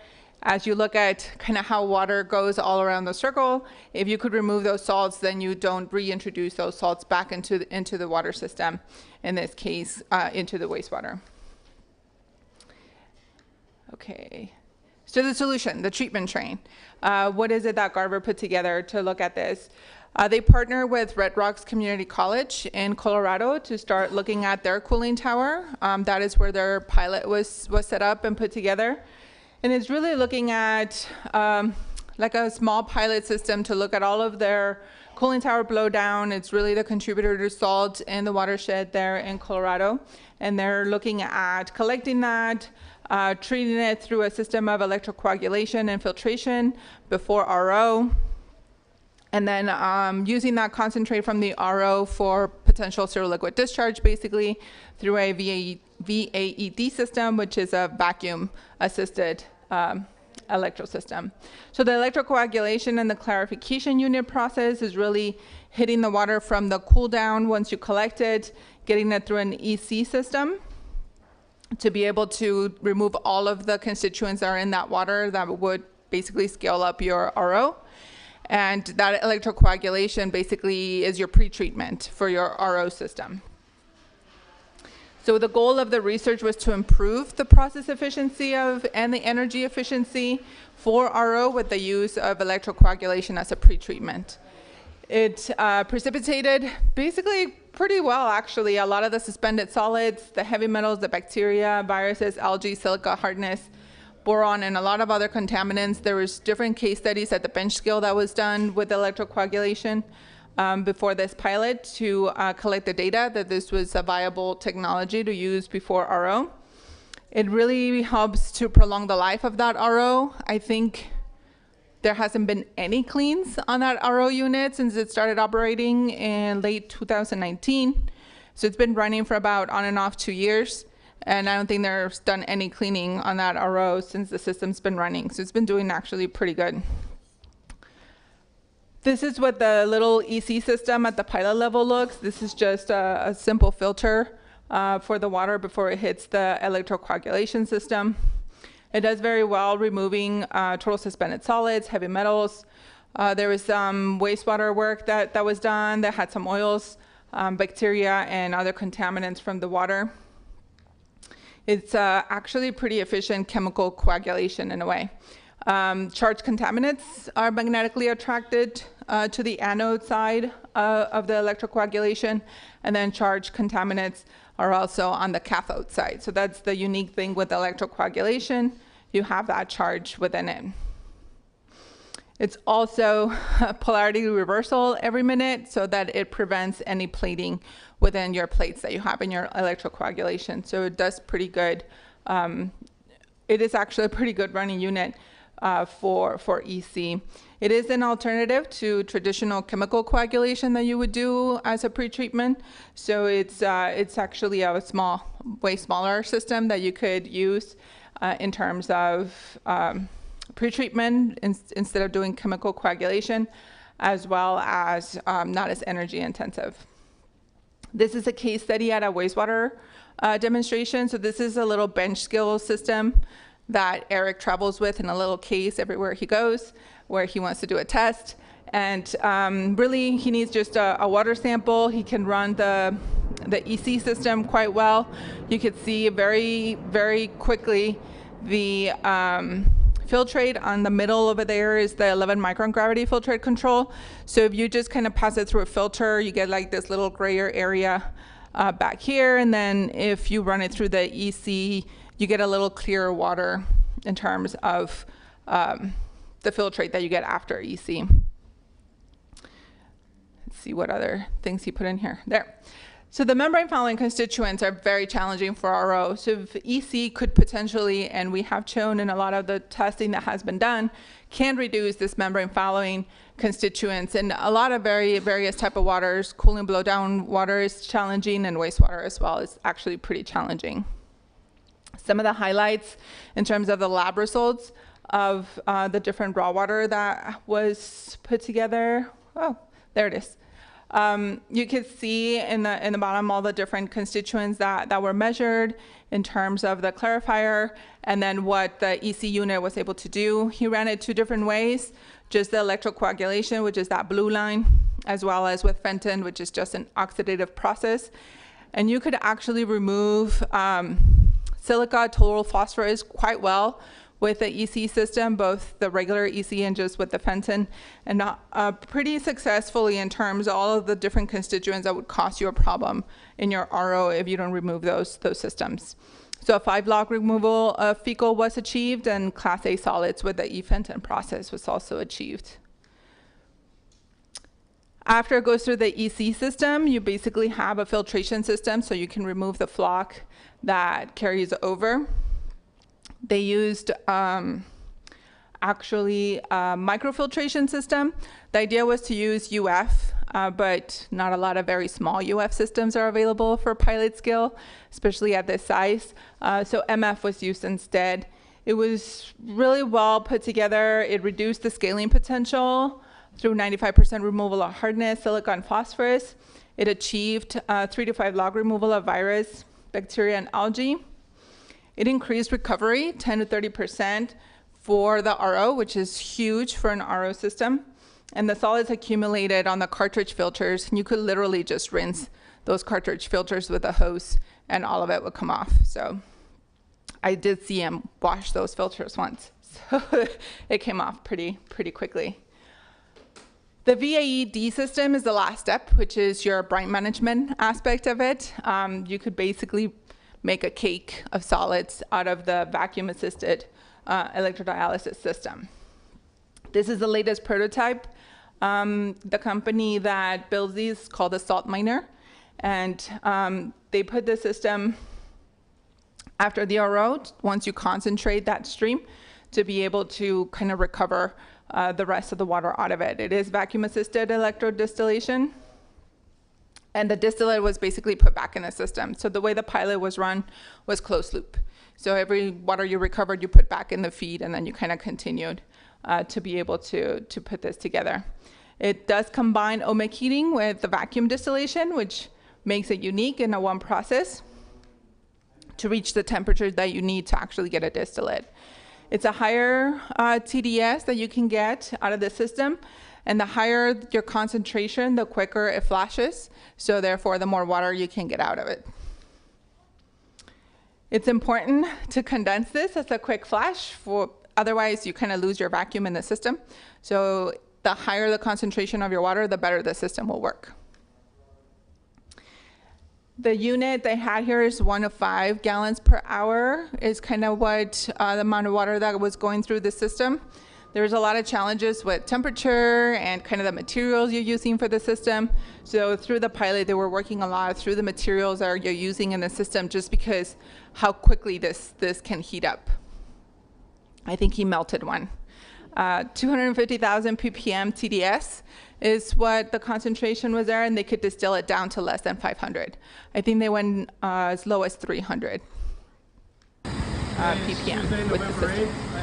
That's Eric talking. Since October 4th, and the same brine was left in there. So you can see the boiling on the top. Here to there today. And we got a really nice distillation flow rate. So this is So it's a pretty neat system that didn't use a lot of power for the distillation process. And optimization still, obviously, after a pilot is needed with a system this size. Vacuum cutting 25 inches of mercury across the cherry injector, keeping about 20 psi on the chiller, the radiator, cutting about 12 degrees Fahrenheit across the radiator, assisting in the cooling of the top, maintaining 20 degrees centigrade on top. Chiller headspace. Yeah, I don't know if you can hear him very well, but he was going through the whole process in terms of the data they were collecting. And to me, the unique part was just really looking at the system and how well it was working as it was running and kind of producing the distillate that was needed. There was a lot of partners in this work. There was a lot of help from Red Rocks Community College. The students actually were the ones that built a lot of this in the pilot unit in the trailer. They operated the system. And so there was a lot of learning along the way, which is kind of what makes pilots fun. The current status and future of the work, there was some 3D modeling done from the students as well of how you would fit all this system in a small trailer. There was a request for additional funds through NAWI, which showed a lot of interest. For those that know about NAWI, the DOE D-Cell Hub, it's a great place to kind of continue to push and scale up your systems. Once you have a proof of concept that you know works, you get some data. The amount of funds that they have available through their pilot now that they put out is a way for companies like Garver and others that are looking at innovative technologies to try and scale up the systems and really look at the efficiencies and how can you optimize the systems. So that's the next step for this work. This is Dr. Peter Fisk, who's the executive director of NAWI, that really loved this work. He actually went and toured the pilot that was at Red Rocks, looking at the potential for work like this. And this is the little tank, the feed tank for the cooling tower that gets collected. Obviously you see organics in there that kind of get developed. And this was one of the tours that was done at the Red Rocks facility. So you can see how murky and ugly that water can be. The more blow downs and more recirculation you do, the higher your concentration becomes. So with that.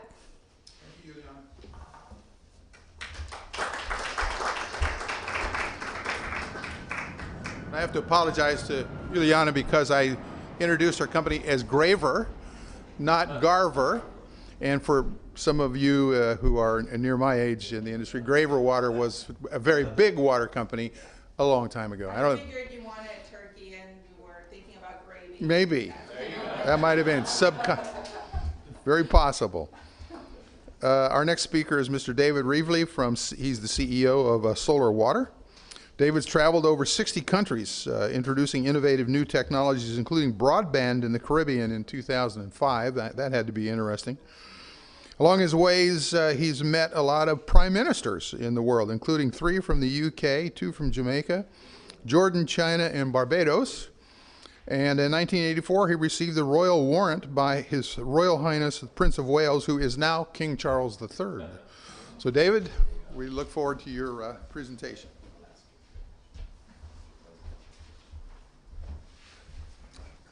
Good afternoon. I apologize for my accent. Right. I'm from the UK, so I don't speak proper English.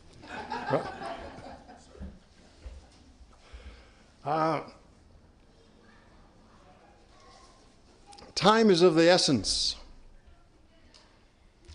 It's not an opportunity, it's an obligation to change the world. In 1896, don't worry, it's not a history lesson, right? But I'll just start with, in 1896, there was a Swedish scientist called Svante Arrhenius, and he discovered global warming.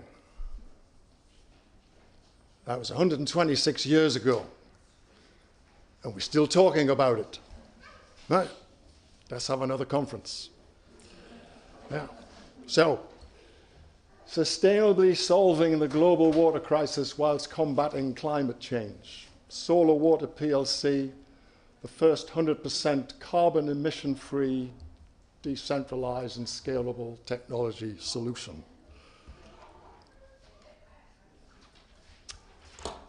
Water is life.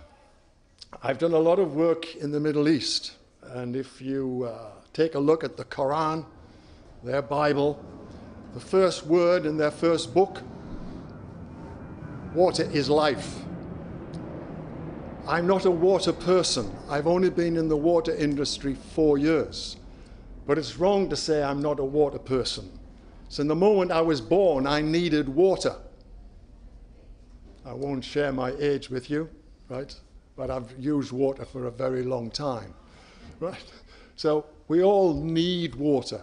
Water is life. Nothing grows, nothing gets made, nothing happens without water. So we are trying to solve this water problem by using a different and a new technology.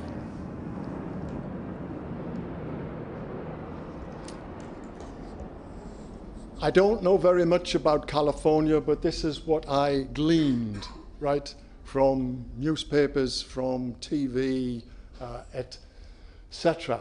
So it would appear that you have a water crisis. I think there's 5 cities where water is monitored, right? It's been fueled by the climate crisis.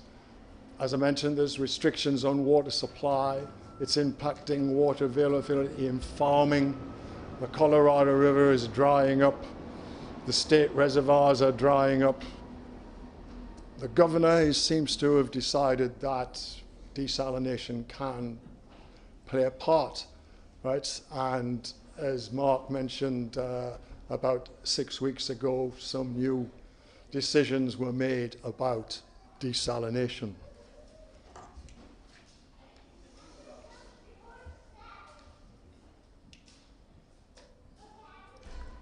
I'm not very good with it's working, thank you. Green growth water innovation. So these are some of the things that our technology can achieve. It's 100% carbon emission free. It's decentralized. It's self-contained. It can be 100% off-grid. It works for 24 hours, although it's solar powered. I'll try to explain that shortly. It's scaled up from 6 to 60 million cubic meters per annum. I'm sorry I'm using cubic meters, not US gallons. But from Mr. Google, there's 264, right, US gallons in a cubic meter. So 60 million cubic meters is just over 15 trillion gallons. So I can produce that per annum. The 5th generation concentrator, that's our differentiator, and I'll explain a little more about that. We recognize in some parts of the world money is difficult. Governments have numbers of priorities, and you can't just go in and demand $100 million or $200 million for this particular project. So we have project finance available, right? We have access to 1.2 billion US dollars, which enables us to project finance, which hopefully will speed up the decision-making process. Because I can build it, I can operate it, I can transfer it after 25 years. All you have to do is commit to buy the water that I produce. We'll satisfy and we'll agree the price, and we'll guarantee that price for 25 years. You can't guarantee a supermarket price for 25 hours. So I can guarantee the price of water for the next 25 years. We have less variable cost in the pricing model. By virtue, we do not consume, burn in any way, shape, a fossil fuel. Our source of fuel is free. We're quicker to build, we're less expensive to build, and we're less expensive to maintain. So we think we have quite a substantial offering with lots of benefit. sorry, I can go back. Yeah. So we have two processes. One is thermal desalination and one is electrical. I'll explain what these circles are in a few slides coming up. These are two drawings of two of the plants that we are developing right in the Middle East. One is quite a small plant. This produces about 1,000 cubic meters of water per day. The one on the right, it produces about 20,000 cubic meters per day. I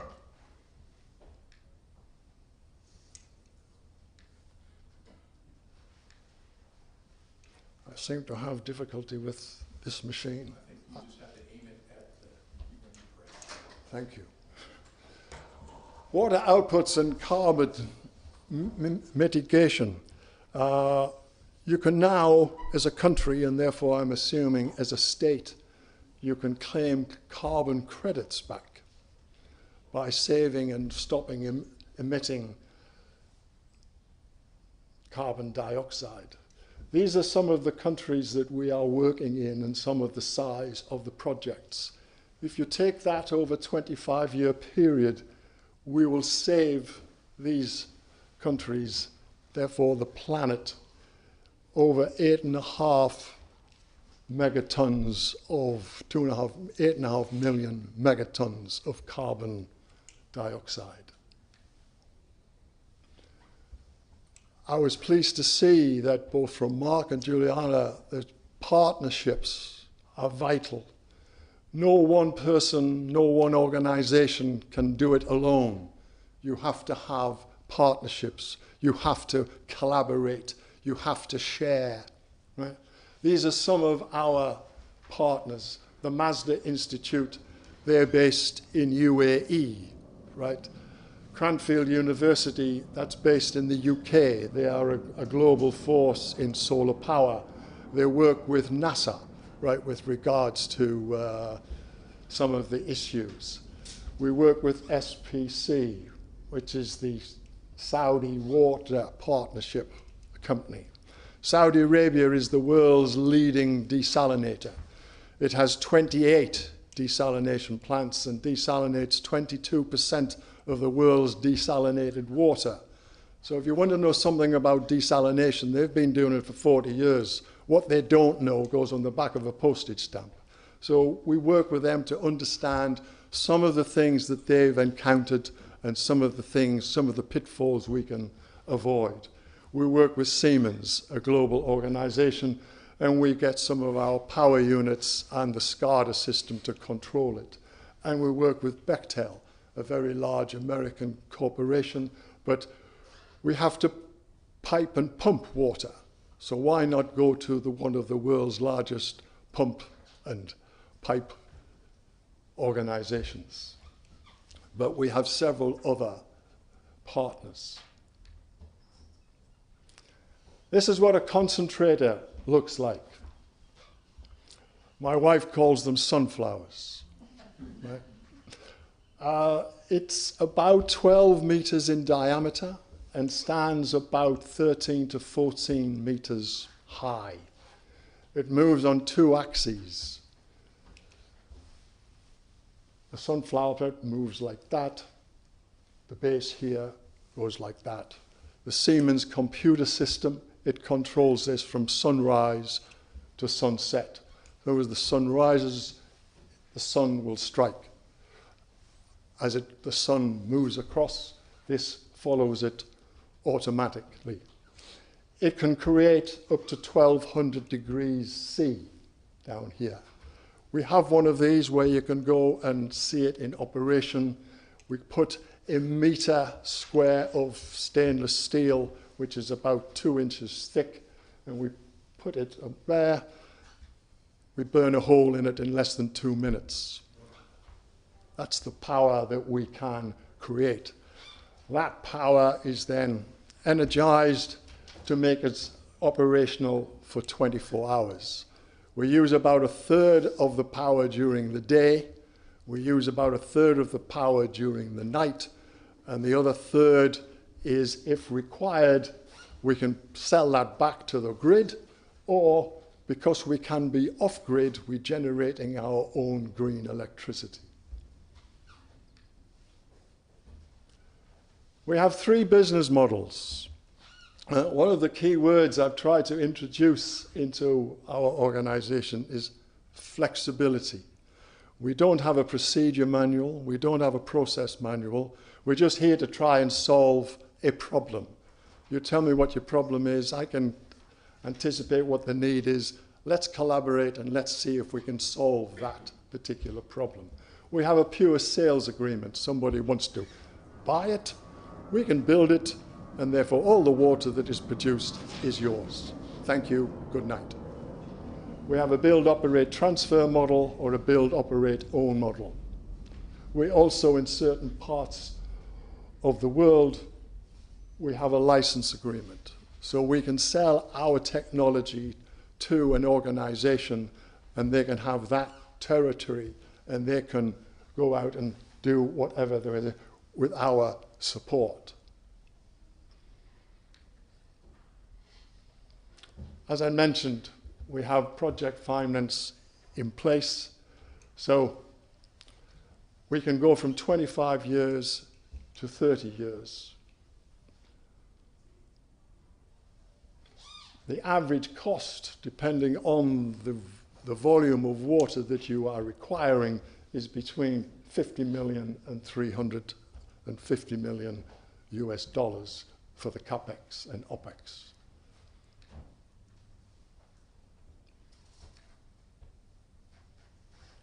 Struggling again.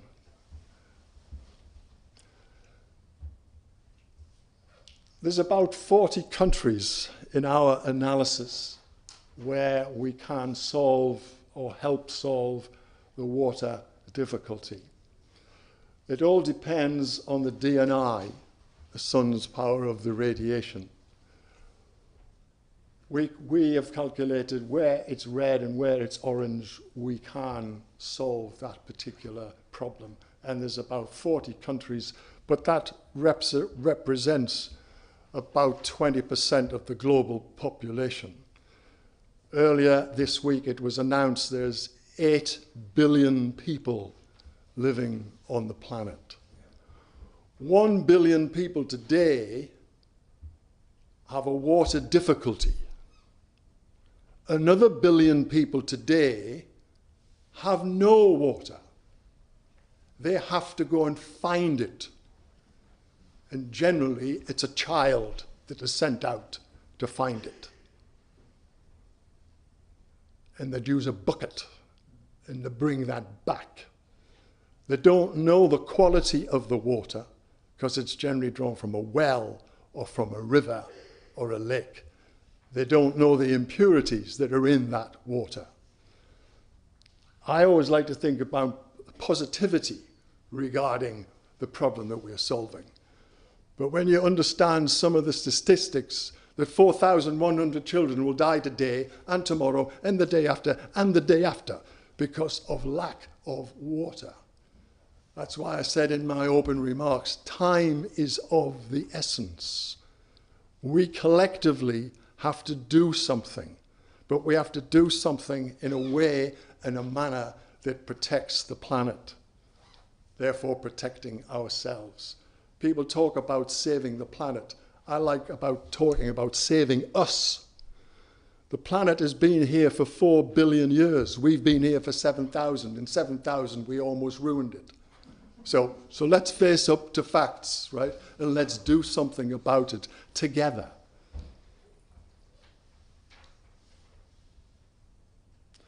The desal market opportunities, right? There's mature markets with aging and existing desal plant. So we can replace some of those. Right? There's new and early markets that we can address. How we approach the market at the moment is through government and water municipalities. Right? We speak to water ministers around the world. We understand what their problems are. Agriculture has become a major issue, Right? We have a project in Tunisia. Tunisia is a very large country in landmass, but very small in population. It only has about 12 million people. It got 70% of its grain from Ukraine. For the last 9 months, it's had no grain, therefore no bread. But the rest of the world was getting its grain from Ukraine. So the world had to go and find another place for its grain. What did that do? That put the price of grain up. So the government of Tunisia, from the president down, the Tunisians can grow dates, they can grow oranges, they can grow tomatoes. If it rains, but it hasn't rained for 3 years, they have arable land, but no water. We can deliver them the water from the Mediterranean and irrigate several square thousand kilometers of land, making Tunisia food secure. We'll create more water than is needed for the irrigation, so we'll also make them water secure. You look at key industrial sectors for opportunities, food and beverages. Right? A litre of Coke, we've all had one, we've all had several, right? It takes 2.5 litres of water to make a litre of Coke. Tourism, everybody likes to go on holiday, stay in a 5-star hotel, play golf, have our laundry done, have our bedding changed. Where do you get the water from? Urban development. The population, as we mentioned, has gone into 8 billion. The more people you have, the more houses you need. The more houses you need, the more jobs you need. We briefly talked about mining and mineral opportunities. We are talking to 5 mining companies in Chile. The mining process demands water. The chemical processing industry. Textiles. 4,000 gallons of water to make a pair of jeans. 1 gallon of water to grow 1 almond. California's got 80% of the world's almond production. Somebody told me earlier this week that the water sucked up for the almond trees in 1 year could supply Los Angeles for 3 years. So we have to consider what we're doing, what we're eating, why. The manufacture of a car, we all been told about electric cars, aren't they amazing, wonderful, great. Whether it's a diesel car, whether it's a petrol car or an electric car, it takes 45,000 gallons of water to make it. The whole process. So we have to be alert as to what and why we're using the water. We have the backing of the British government. That's the Saudi Arabian ambassador. That's the ambassador to Qatar in the top right. This was an advertising program that the Department of International Trade put across the GCC for us. And this gentleman here is Simon Penny. He's His Majesty's Trade Commissioner for the GCC, and he was witnessing me signing our raising of 200 million for sustainable water projects in the Middle East. You'll be pleased to know that the $200 million that we raised as part of the 1.2 billion is from the United States.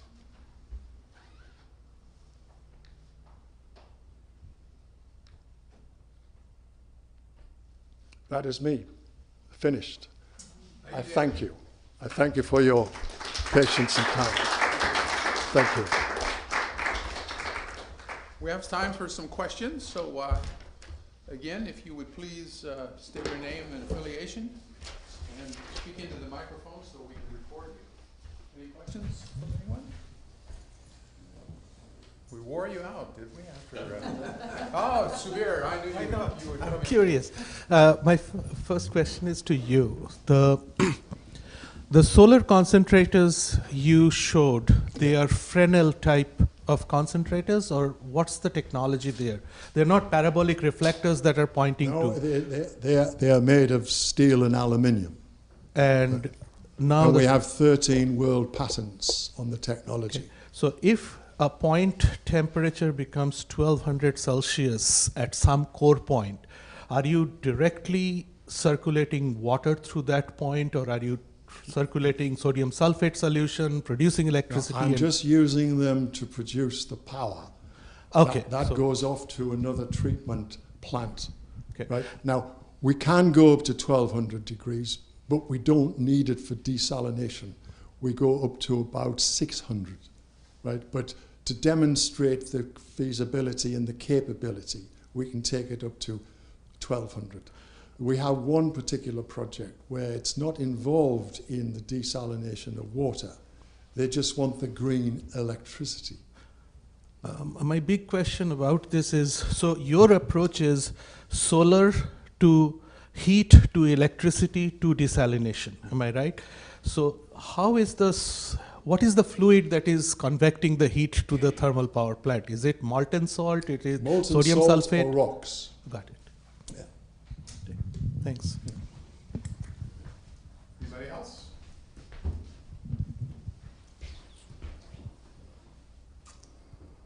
Okay, well, thank you very much to all three of our speakers this afternoon.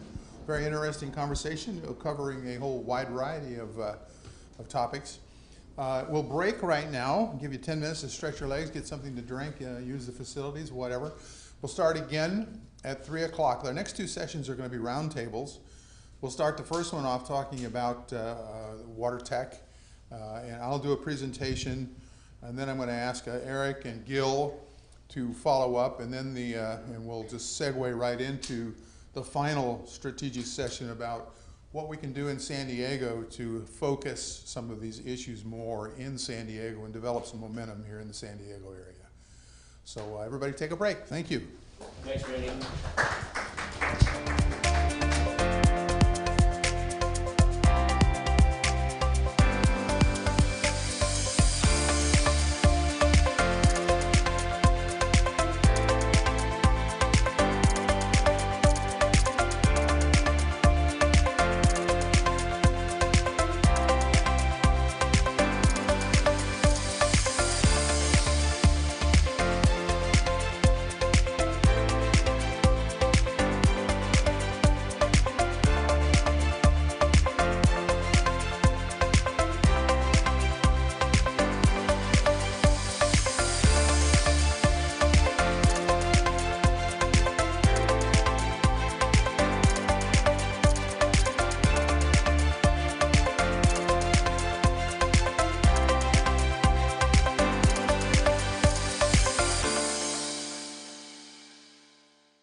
Okay, I think we will go ahead and get started. And I think we will lose some people at this point. We're getting late in the day. We're wearing people out, and so we will proceed to the roundtable portion. The two roundtables we're doing this afternoon, one is entitled "What's the Future of Water Tech?" And then we were going to talk about how San Diego can become a global force in water innovation. This is something that we've discussed for a long period of time at BlueTech and the Maritime Alliance, and it's a difficult thing to do. As I said earlier, there's about 3,000 people in San Diego who make their living in desalination in the water treatment business, and it would be great if we could pull them all together in some sort of a cohesive force to advocate and explain and educate and inform people about water. But it's proven difficult to do, and one of the things that if we can come up with some ideas about how to do that, that would be helpful for BlueTech and Matt and his team to try to follow up with. So if we come up with any clever ideas, he'd love to hear them. I'm going to do a presentation now that's a high-level view of where desalination is today and how it gets used for water supply. And this is truly a high-level approach. As you've heard from some of the speakers today, population was just announced that it is now 8 billion people in the world. And by 2050, they're estimating it'll be 9.7 billion. And population growth is one of the things that drives desalination technology, because as the population grows, we consume the fresh water we have available, and we pollute the fresh water we have available. And desalination can help in both ends of that puzzle. In the news, and we heard this earlier, it's very interesting that a couple of months ago, the state of California, the California Coastal Commission, rejected the Huntington Beach desalination system and turned it down, refused to permit it. And a month later, Governor Newsom announced that we need to use desalination to address and help with our water supply problems in California. These two things seem to be diametrically opposed. They have, it looks like, given a positive nod to the Doheny plant, which is a much smaller project than Huntington Beach was.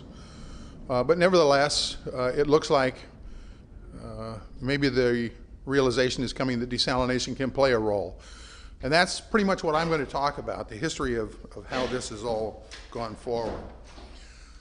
The solution, I call it diversified desalination strategies, the solution to regional water supply.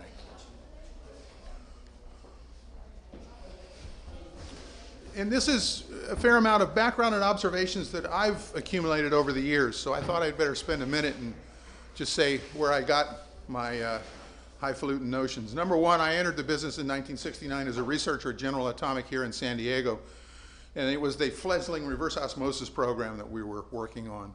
So I've been 53 years in this business, traveling globally and talking about water supply issues. I've been to city council meetings, water board meetings. I testified before the PUC on Catalina Island. I've testified before the FTC and at various state assemblies. I've met with government agencies all over the world, including PUB in Singapore and SWIC in Saudi Arabia. And in these global water supply challenges, they're often the same. Basically, the historic sources of water are inadequate due to population growth and pollution, just what we've been talking about. Solutions to water shortage? Every place you go, everybody talks about the same thing. Let's conserve water. Let's recycle wastewater for landscape. Let's use drought-tolerant landscape plants. Let's restrict residential water usage. That's in crisis situations. And I lived in Santa Cruz County where it rains 40 inches a year.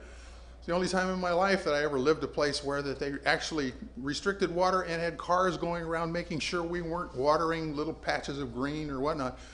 Because even though they got 40 inches of rain a year, it all ran off to the ocean. They used only well water, and their wells were getting low because of growth. So that is a technique that can be used. Reduce local crops in favor of imported foods. Cut down the avocado trees. We've done that all over San Diego. Eliminate the golf courses. Store water in reservoirs, and we're doing that as much as we can. Import water from distant sources, and this is what people do when they don't have enough water locally. If you can import it from a distant source, hey, do that. And then last but not least, desalination. All those solutions require public outreach. You have to educate your population. So when people consider what they're going to do, they can look at all these options and maybe even come up with a few others, but then they have to go through that education process, and some do it better than others. Pipelines. San Diego, and Southern California in general, has really relied heavily on pipelines. The State Water Project, taking water from the Delta and bringing it down to Southern California, was invested in many, many years ago and built up and done a tremendous job of bringing water to Southern California. And there are 3 aqueducts and pipelines that help us in Southern California. One's the State Water Project, shown here. The other is the Colorado River Aqueduct, which brings water from Parker, Arizona to Southern California. And then, of course, the Owens Valley water that the LA Department of Water Power tapped into many years ago and built a pipeline, which is since not being used very much because of how it's drained down the whole Owens Valley watershed. These things work, and they have worked well for Southern California, but there's a cost, and the cost is not just the building the thing, which is expensive, but eventually political influences come into play. The people whose water you're piping down don't like it. I lived in Santa Cruz, and everybody up there hated the aqueduct authority. And so it's a useful solution, but it has drawbacks, and not everybody likes that solution. Also, the State Water Project is the single biggest user of electricity in the state of California. It takes electricity to pump that water south, and when you pump it over the Tehachapi Mountains, right there by the Grapevine, it takes a huge amount of electricity. It is the single biggest user of electricity in the state of California, State Water Project. Desalination summary. And when I talk about desalination, I mean removing salt from water. Most people hear the word desalination and think seawater. Yeah, I guarantee you in the Middle East, if you say desalination, they're only thinking about seawater. But desalination is used for brackish water, and it's used for wastewater, and desal just means to remove salt from, and it can be from brackish water or seawater or wastewater. So when I say desalination, that's what I'm talking about. Brackish water, seawater, wastewater. 1977 was a pivotal year because that was the year that the first big desal plants were built. And since then, people have been using these diversified desalination strategies, trying to build a sustainable desalination innovations for drought proofing and quality of life enhancement. Desalination historical evolution was developed largely in the USA. 2 disruptive innovations patented with the aid of the US government, funded by US government for research. Spiral wound element was done under government, US government funded research and patented in 1964. There have been some patents since then. And the TFC polyamide membrane in 1979 by John Cadotte at Midwest Research. 99% of all the desalination membranes installed around the world use these 2 innovations today. So this was great investment by the US government. First spiral wound element, cute little thing, masking tape, rubber bands, glass tube, it was a window screen. And this was the first spiral wound element. Don Bray and Jules Westmoreland rolled it up in the General Atomic Lab in San Diego and became the basis for this huge business that was developed. Thin film composite polyamide membrane made with oil-based materials. Polyester fabric with a polysulfone coating on top and a polyamide thin film on top of that. And that's the polyamide membrane. From that, you make these giant desalination plants. And you've seen pictures of them today. Everybody's had pictures of them. These are 2 of the biggest ones in Israel, Ashkelon and Hadera, both built by IDE. This is Carlsbad, also built by IDE, but here in San Diego. This is the Orange County Water District. It's a wastewater treatment plant. Kind of looks the same. Pressure vessels, membranes inside, both spiral elements and polyamide technology, but treating a different stream, treating wastewater. Also in 1977. And then the world's largest desalination system of any type at the time, the Yuma desalting plant, was 108 million gallons a day. Represented a 20% increase in the installed reverse osmosis base at the time it was built or contracted in 1977. All three of these machines, the first large seawater system in Kingdom of Saudi Arabia, only 2.3 MGD, but the first multi-million gallon per day plant, 1977. The Orange County plant, the first one, 5 MGD, and then the Yuma plant, all contracted in 1977, all awarded to General Atomic Company here in San Diego. So General Atomic and Fluid Systems, its successor company, were major players, had major input into this whole desalination business growth. Today, the global growth in membrane desalination is rapid. 2015, there was 528 million gallons a day of seawater installed that year, 264 of brackish water. 2019 was up to 2.1 billion gallons a day, 438 for brackish water. Seawater is growing at about 21% a year. If you look at the chart or the graph, it looks like this. This comes from Global Water Intelligence magazine. They publish the statistics on this stuff and keep track of how the business is growing. Desalination concerns, and we've talked about that some today. Desal plants, if you talk to people who aren't interested in it, they'll say, the energy consumption is too high. Or it has an environmental impact. We've talked about entrainment, impingement of the plankton on the intake screens. And then people are concerned about the high salinity brine discharges. Just recently on the Doheny plant, one of the big complaints was that someone was complaining that the brine discharge from the RO unit represented a toxic waste that was being dumped into the ocean and going to destroy the ocean. And a complete misstatement, and so fallacious as to be ridiculous. There's been so many studies on brine dissipation. Sodium chloride, it dissipates so quickly, and they put distributors on these outlets. Perth did a whole study with dyes to show how quickly the brine distributor dissolved and spread. CTEX in Mexico did the same thing with dyes and overhead cameras or satellite shots to show and prove what was going on. So I mean, it's a real stretch, and people seem to think that seawater is all the same. Seawater in Southern California is 32,000 milligrams per liter. Seawater in Kuwait is 46,000 milligrams per liter. Is that a toxic waste? No. It's just saltier seawater because they don't get as much circulation, they have a high temperature, they get a lot of evaporation, and the salt builds up. And when we put our seawater systems in Kuwait, we have to plan on that 46,000 milligram per liter feed water. And now social concerns. People are saying that only the wealthy can afford desal. They said that when we put the plant in Catalina Island. And then desal plants may displace low-income families from beach communities. So these are the kind of things that people talk about. And there's, I think most of those things can be dealt with, have been dealt with in many cases. The Doheny plant's going to have an under the ocean floor intake, so the entrainment impingement thing goes away. If you put your intake below the benthic zone, the plankton are largely untouched. I mean, I think a fair amount of this is more a concern about that first item, which energy consumption is too high. You don't have to burn fossil fuels to run seawater plants. You can run them with any power you've got, including solar, wind, wave, hydroelectric, and subsurface. That is, put the unit below the surface and let the pressure of the ocean drive the process. Doesn't have to be fossil fuel. Innovative solutions. The climate changes and so does desalination, and frankly, that's what we've been talking about all day.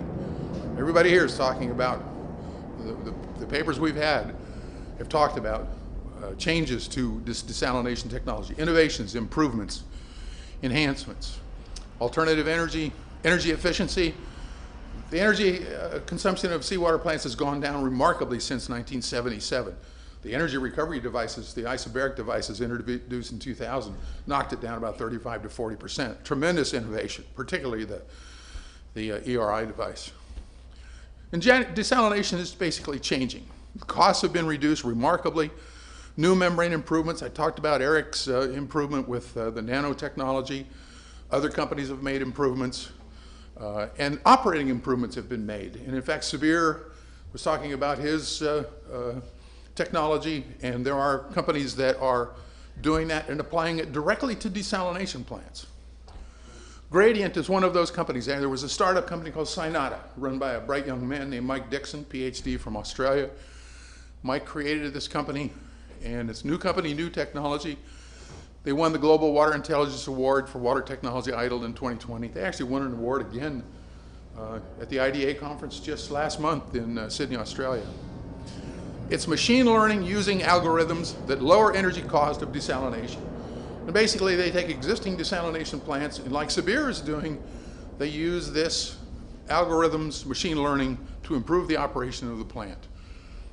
They take the raw data input, they go through data cleaning, training machine learning, optimization algorithms, validation, and then optimize outputs. And if you look at this slide, you can see that the energy consumption not using their system is the red lines, and the green lines shows what it was when they used their technology to help operate that plant. And basically, they improved the plant operation by about 10%, equivalent of removing 13,000 tons of carbon dioxide as a 300,000 cubic meter per day seawater, or taking 4,546 cars off the road. Everybody puts things in those kind of terms these days because it is directly, it means something to a lot of the folks who are not desalination people, but who are concerned about these kinds of issues. The value of desalination to secure water supply. This is really the key. Desalination provides a new supply of locally sourced water without relying on inputs or rainfall. It drought-proofs your area. Once the new water is in the system, it can be used a second time via a wastewater recycle or recovery RO system. You can do it for landscape irrigation, or if you use one of the systems like Orange County, for drinking water. Coastal communities can be self-sufficient, and inland water supplies can be focused on inland populations. For example, instead of bringing the Colorado River water to Southern California should desalt seawater, give the Colorado River water to Las Vegas, Phoenix, Mexicali, inland places that have no real choices. And I think we need to think globally about water and water partitioning, particularly since the aqueducts aren't popular anyway. Singapore Island, just to give you an example, what I'm talking about is being done already successfully. Singapore Island, dense population, small landmass, 5.5 million people, 281 square miles. San Diego is 3.5 million people in 4,000 square miles. They have historically relied on captured rainfall, cisterns, and they have one reservoir lake in the middle of Singapore Island. Then they built a pipeline from Malaysia. They worked the deal. If you don't have it locally, you don't get enough rain, although they get plenty of rain, but it all rushes the point. It all goes to the ocean. Put in a pipeline, and they did a deal with Malaysia. But sure enough, the Malaysians and the Singaporeans started to have some disputes about certain things, political things. And when you have a pipeline, the people who are putting the water into the pipeline sometimes think that they really should have a big say in everything you do. And Singapore's a pretty independent place, and they got tired of that quick. And they made a decision to create a local reliable water supply, and they challenged their PUB agency to do it. And note, all the energy, Singapore is imported. They don't have any, they're not a rich oil nation. So the Public Utilities Board oversaw the transition. They did public outreach, and they did it great. They educated their public. They talked about new water. They did conservation. They didn't just rely on seawater desalting. First, they put in seawater desalting plants, and they put in the big Tuas plant at Sing Spring. And then they looked at wastewater reuse. Today, there are 3 big seawater desalters in Singapore, Tuas 1 and Tuas 2, and then one out on their island. They've got a little Simcoe Island next to Singapore. It's an industrial area. And they have 5 wastewater desalters. We've heard about that already, about 200 million gallons a day of capacity. And what they're doing is just what I said. They're desalting seawater, and then they desalt that wastewater. So they're using that water twice, not just once. And they've made a reliable, safe, affordable water supply. They're not the only ones. Israel, dense population, 10 million people. Small landmass, 8,630 square miles, 2 times as big as San Diego County. Historically relied on captured rainfall and thermal desalination. But population and economic growth required that they have a whole lot more water reliably. And by the way, all their energy is imported. They're not oil rich. The government also oversaw the transition. They now have 5 large seawater desal plants built in 10 years, probably 20 years now. Ashkelon was first and largest. I showed you pictures of it. Hadera, Palmahim, Sarek, and Ashdod all followed. The result is they've got 400 million gallons a day of seawater desalination capacity using reverse osmosis, mostly built by IDE, but also another company called GES, and Sadit was a Spanish company that built their first Ashdod. But IDE also builds plants not just in Israel, but they built Carlsbad, and they built Santa Barbara, and so IDE is a big part of that. Mark Lambert, who was here, there's Mark. Yeah. Mark ran IDE here in San Diego for a good long time. He talked about that earlier. So Israel's another place that's using this diversified desalination solution. Australia, big place, very arid, with historic wet drought cycles, just like San Diego. Population 26 million. I think a lot of people are shocked when they realize that Australia, big old place, not very many people, not relatively speaking. They embarked on a conservation and public education program, made a decision to drought-proof by increasing water supply. They built the mega desalination plants, very big ones at Sydney, Melbourne, Adelaide, Perth, and Gold Coast. They built wastewater reuse plants as well at Luggage Point, Gibson Island, elsewhere. Warren's been to Luggage Point, actually made Luggage Point work. Warren did a great job there for the people with CH2M Hill, I think, and Jim Logier. And their energy supply, they've got some energy there in Australia, but not much. They have to import a lot. Result, the seawater desalters were commissioned, but the drought cycle ended. They had a lot of rain. I don't know if you're aware of this, but just about the time they got the plant built, it started to rain, and rained hard, and they had some floods. So they mothballed the Sydney plant, and people were saying, we told you not to build it, you wasted all that money, blah, blah, blah.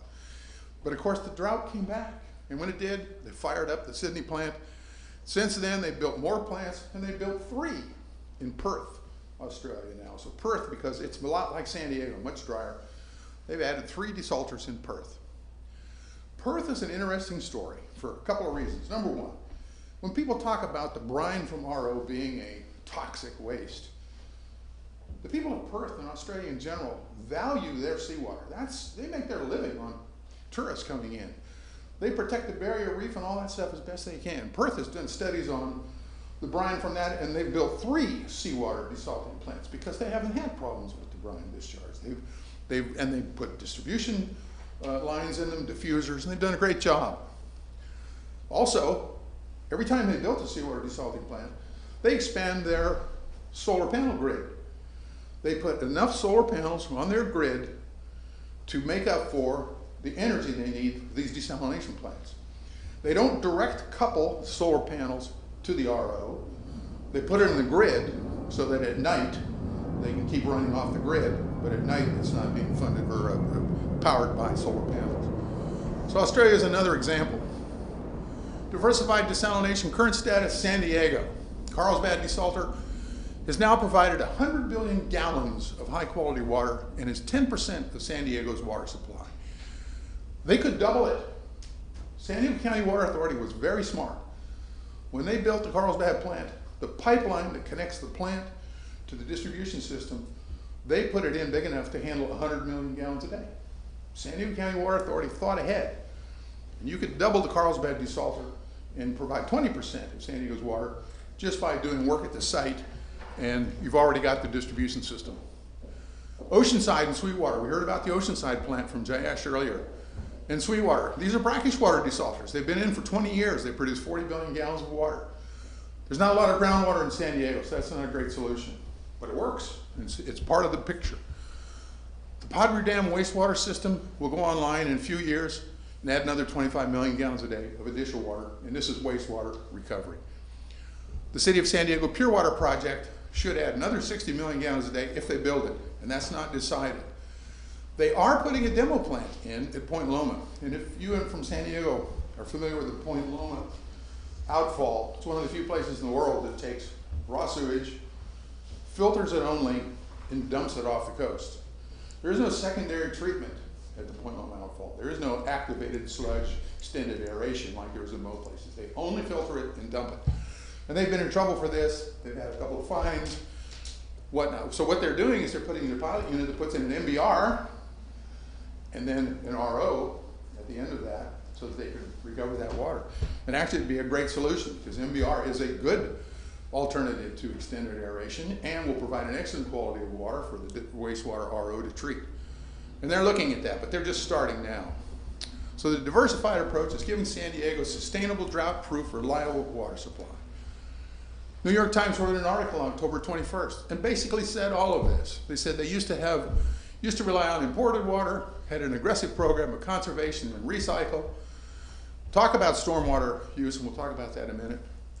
And during the current drought, San Diego has been better prepared than other areas of California, and that's all true. If you watch the news at all, we haven't been under restrictions in San Diego, and a lot of that's because they did some planning ahead, but also because we get 10% of our water from the desal plant. Conclusion, desalination is a tool. It's changed and improved over the last 50 years. As we heard in here today, could improve a whole lot more. Desalination offers the benefit of a diversified, drought-proof water supply.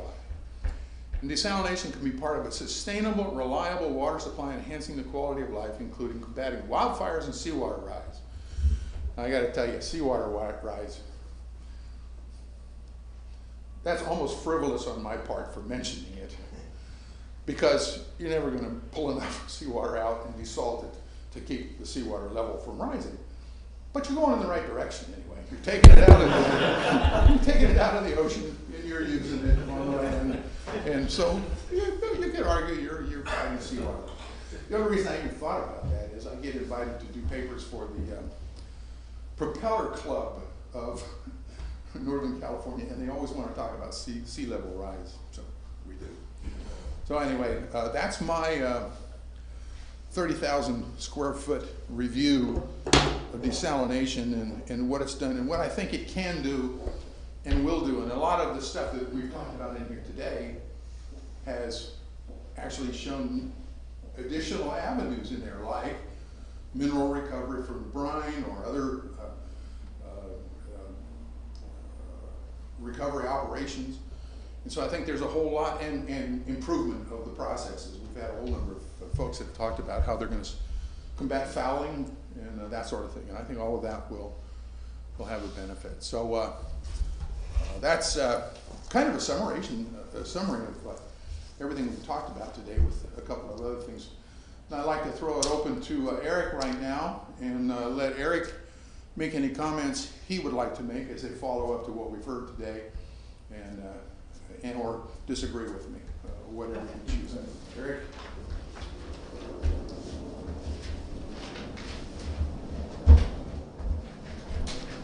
You can give me the last word, or nearly the last word, yeah. I want to give Gil the last word. He gets the first, he gets the last. Yeah, no, I agree with everything you said, Randy.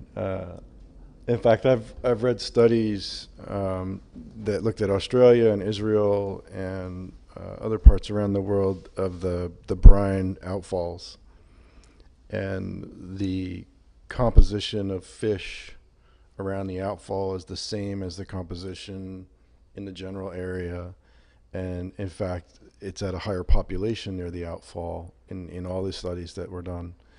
And the conclusion was that the only risk to the fish is that the fishing industry gets wind of the fact that the fish are at a higher population near the outfalls and they overfish that location. Yeah. So, I was asked, are we going to start the last session? Yeah. I was asked to put some thoughts together on how does Southern California at large and San Diego in particular become again the center of water technology innovation, and as Randy described, the original lobe suryarogen membrane that came out of UCLA was really commercialized by General Atomics, which through a series of corporate transactions became Fluid Systems, and then Koch Fluid Systems, and then Koch Membranes, and now I think they have a different name, Koch Separation Solutions, something like that. They got out of the systems business, and that gave Gil an opportunity to get into the systems business, and now they're back in the systems business again. But Southern California, the UCLA connection, the San Diego connection, not only General Atomics and Fluid Systems set up here, but then there were other companies that built up. Hydronautics originally started in Goleta, just north of Santa Barbara. They were acquired and then moved down to San Diego, and then Tricep started up in the same facility that they vacated, which is now Microdyne Nadir / Man and Hummel.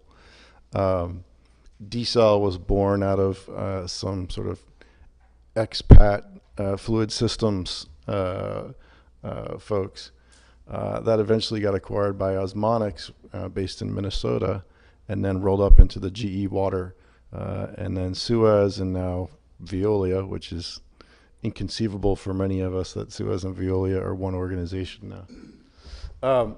But there's lots of history, lots of pioneering folks, Randy, Gil, Mark, other folks in the room and in the region. So what happened, right? Why did it all start here, so to speak, and then why are we not the center of the world anymore?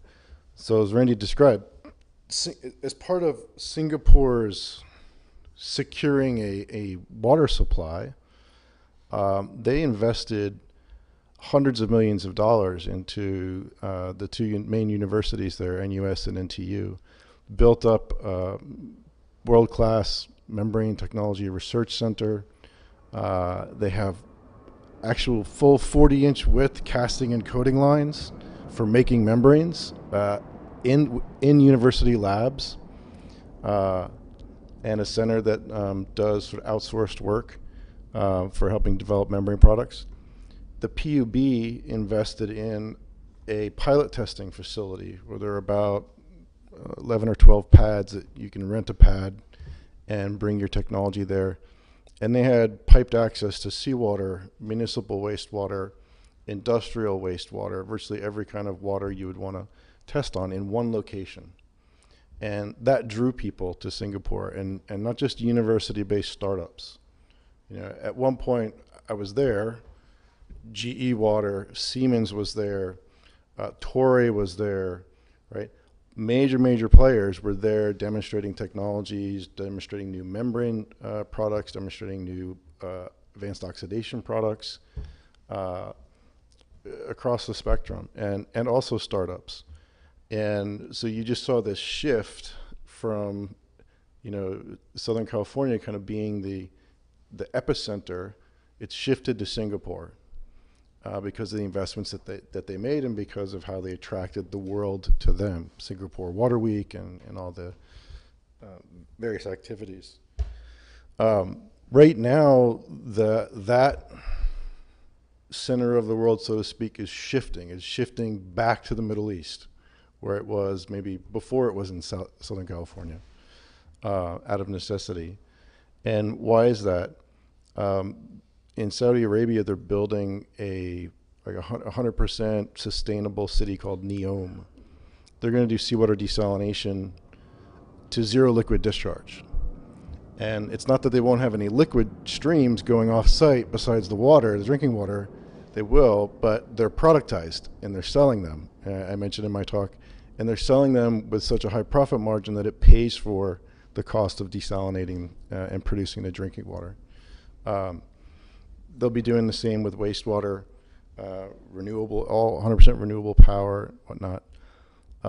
Saline Water Conversion Corporation, they have patents and they have processes that myself and other people have mentioned throughout the day today. to do the same thing, capture divalent streams and clean brines to sell to industry, and paying for the desalination. They're starting to host international meetings and convenings with folks and bringing thought leaders in.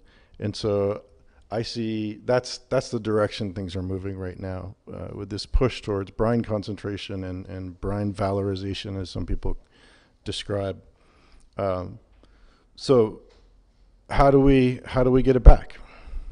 Right? That's the fundamental question. So Gil, you want to come up and we can talk about it?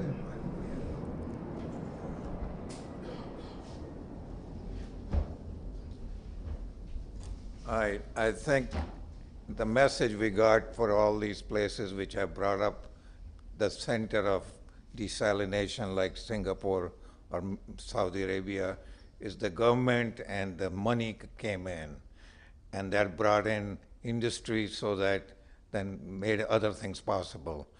And I think, I'm not sure we are ready to get our government come in and fund us, but that's one of the things we have to do.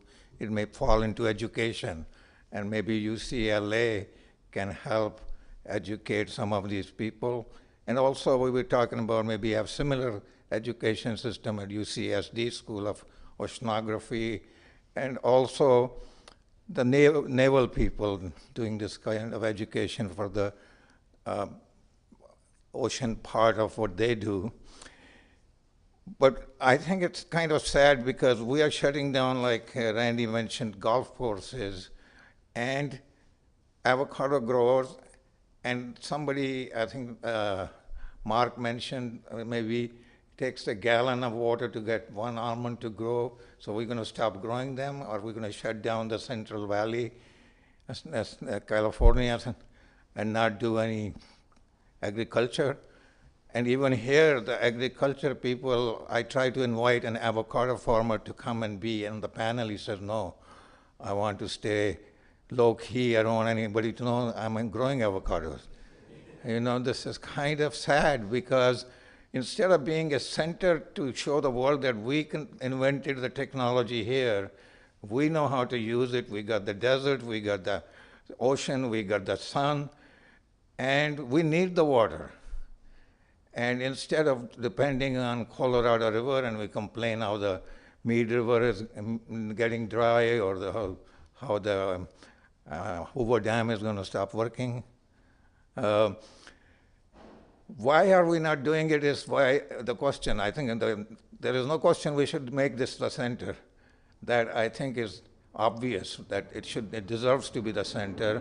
It has the potential to bring in people like Eric Hoch's group, and he creates enough PhDs in this business that we could use them all in this area. So I think that maybe we're looking for how to do it.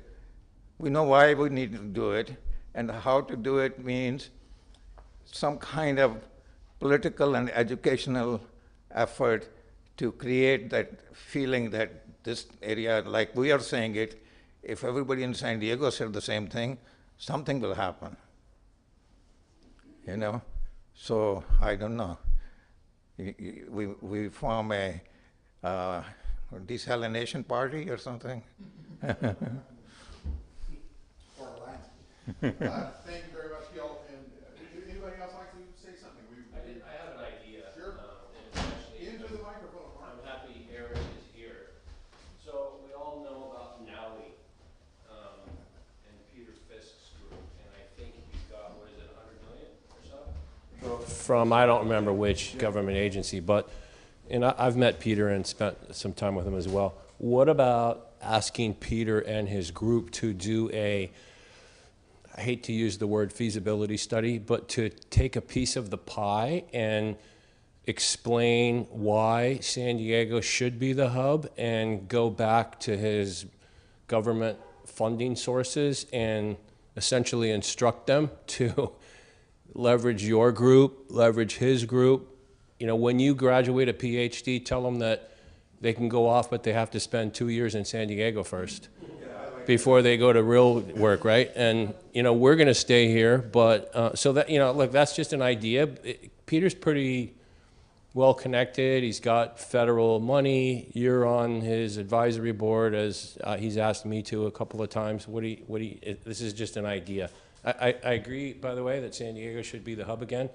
No doubt in my mind. This is where it is. Gil's point about we live in a desert with access to water, and we should turn off the Colorado River valve that comes to us and force ourselves. That would do it, right? And so, anyway, I'll stop with that. Yeah, I think those are the things. When we will have to do it, it will happen. And we have a lot of room for interns from your place. So for anybody who doesn't know, the Mark is referring to NAWI is the National Alliance for Water Innovation. It was initially $100 million of funding from the U.S. Department of Energy, and the DOE called it the Water Energy Nexus Desalination Hub, right? NAWI was the acronym for the team that won the competition for the $100 million. And that team comprised Lawrence Berkeley National Lab, the National Renewable Energy Lab in Colorado, Oak Ridge National Lab in Tennessee. And initially there were 19 universities, of which UCLA was just one. And there were a handful of industry partners.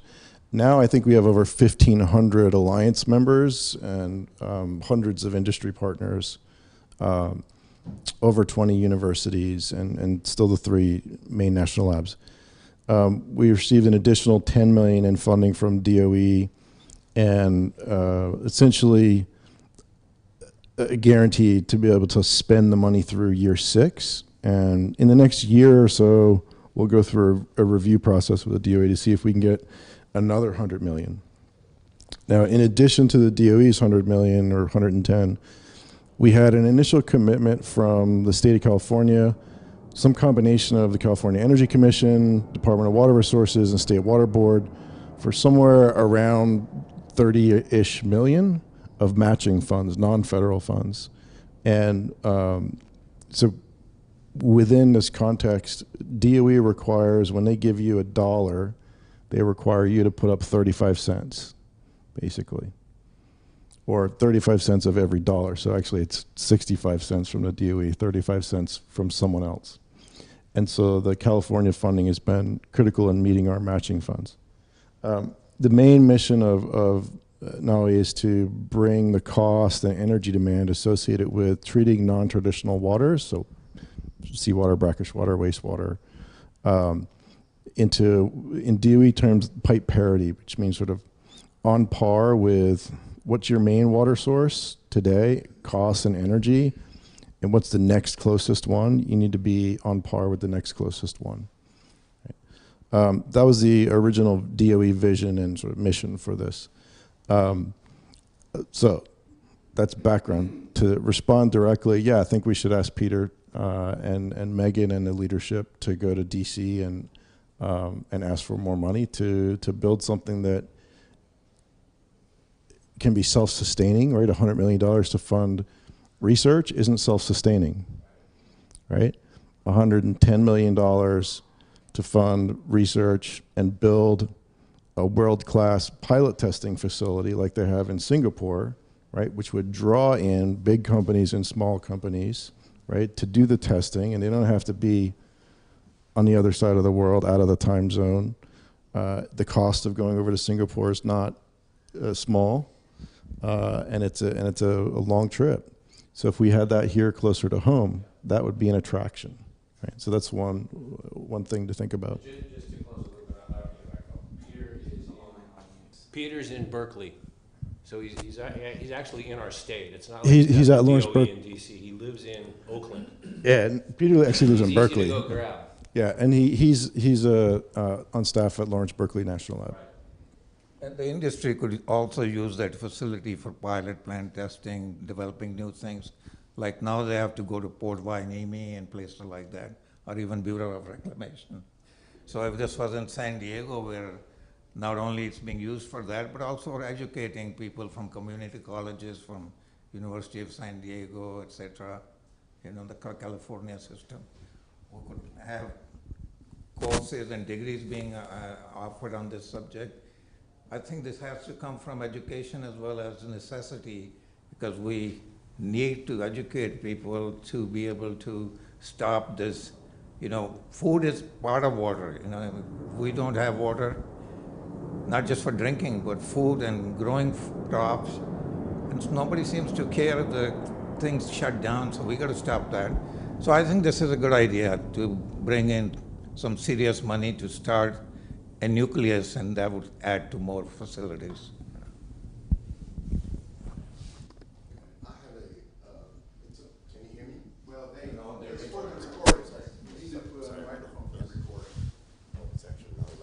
Okay, so one of the other things, I mean, I've been to Texas and other places, and further outside the U.S., NEOM and places like that, there are a lot of incentives to bring in startup companies, to set up shop and expand manufacturing facilities and whatever. You're the best person to answer this because you've done this. How does San Diego County and this surrounding area, if somebody wants to come and set up shop here, what are the incentives available to them in general? I would add, and what are the disincentives? Right. Yeah, well, Right. I don't think there are any incentives available because it's not a economically, you know, bad area. You know, those are not normally given to where they want to bring in more industry and so on, free land and so on. We're working on a deal like that in Texas. But here, I don't think there is such incentives available and actually make it more difficult for you to come here. One of the things from the slides I presented is if you notice in a lot of those places, it was the government that instituted the effort. In Singapore, it was the government that said we have to do this and encourage PUB to do what they've done and take the role they have. In Israel, it was the government that made the decision. In Australia, it was the government that made the decision. And even in Saudi Arabia, the whole SWIC program and all that is funded by the royal family, and it's because they know how important water is, and they spend money like crazy to make sure that they are can provide the water for their folks. The Maritime Alliance BlueTech Week has tried to get the city of San Diego interested in. In fact, we made a proposal to create a pilot site on property on Harbor Island where Fluid Systems used to have their pilot units. In fact, there's a well there, and a seawater well that was perfectly, I mean, we used it all the time, and we were trying to get interest in that, but it really just, it didn't catch hold. And we had meetings with Mayor Faulkner when he was mayor at the time, and he seemed to have some interest, but somehow or another, it really just hasn't gained the momentum that we need, and I'm not exactly sure how to overcome that. I think Matt's young and energetic and is willing to take on the chore, but I don't think that's going to make it any easier, so it's one of those things. Anybody else? Yeah, Warren. This is Warren Casey. He's been all over the world starting up and fixing desal plants for everybody. He knows everybody who doesn't speak English. Yeah, my name's Warren Casey with LG Nano H2O. In regard to bringing things back to San Diego, and I live in the service world and troubleshooting and whatnot, and nobody really calls me when everything's working right. So, but I do see a lot of, in terms of bringing technology, well, first of all, if I had a problem, I would be glad to go to you three guys and get input about a problem. But what are your thoughts about training, just flat out training, operation for seawater desalination, or any kind of desalination system? Because that's, from my perspective, that's one of the biggest problems. The technology's there, the science is there, but they don't know how to operate it. And I've never really been to Singapore to see how they train their people or whatnot, but you know, we all know training's a big part of it. And especially this equipment that goes out and is operated has no safety factors at all. It's not like nuclear plants. But what are your thoughts about adding training to this area, or, you know, hands-on or whatever? Well, I can tell you that, and I was remiss in saying this, when we talked about building a pilot system here in San Diego, we also talked about a training center. And we thought that would be a good idea, because we agree completely that a good, robust training center, taking advantage of the fact that there's all this desalination know-how in San Diego, that it would be a great opportunity.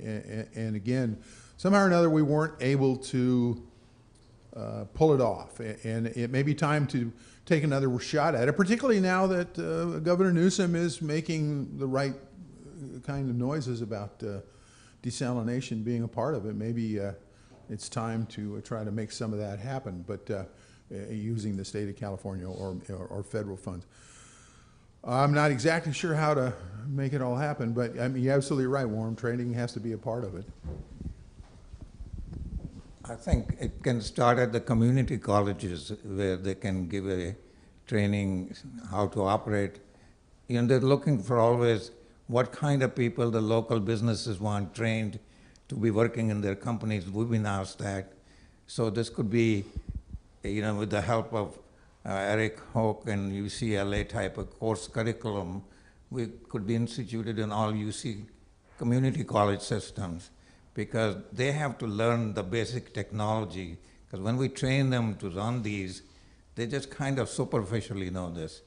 And so if we have these already pre-educated people with some kind of certification, then they can be further trained to actually operate and run the systems, which is very badly needed. We understand this because we have to send our own people who are busy manufacturing to go and train people in the field.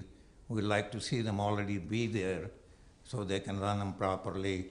And we always tell operators, trained operators make us look good because they run the systems well. I think training is a great idea.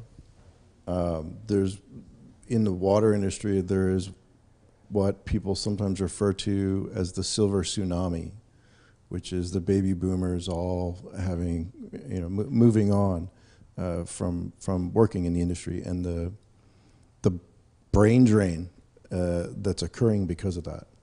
So, and it's really at every level. So I could see the need for not just operator training, but, you know, process engineers to be trained to be able to do what you do. That's what I meant. I mean, not just operator training, but that too. Well, Warren is too humble, but he has saved many membrane companies from going out of business, from lawsuits, from failed installations, because of how good he is at what he does. I think including NOH2O at one point or another. And I'd go even beyond that to think about integrating some kind of a design institute with continuing education credits, because what I've seen, with the exception of Gil, a lot of really poorly designed RO plants, inadequate pretreatment, the wrong hydraulic design, set up at the wrong recovery for the water chemistry. And when somebody has basic knowledge and a tool like a design software, you can easily, after the fact, see this was fundamentally the wrong design for this water chemistry. And Arian and I and Subir were in business for many years, correcting a lot of those design mistakes. So I'd say at every level, you know, there's room for training, for education to support the industry.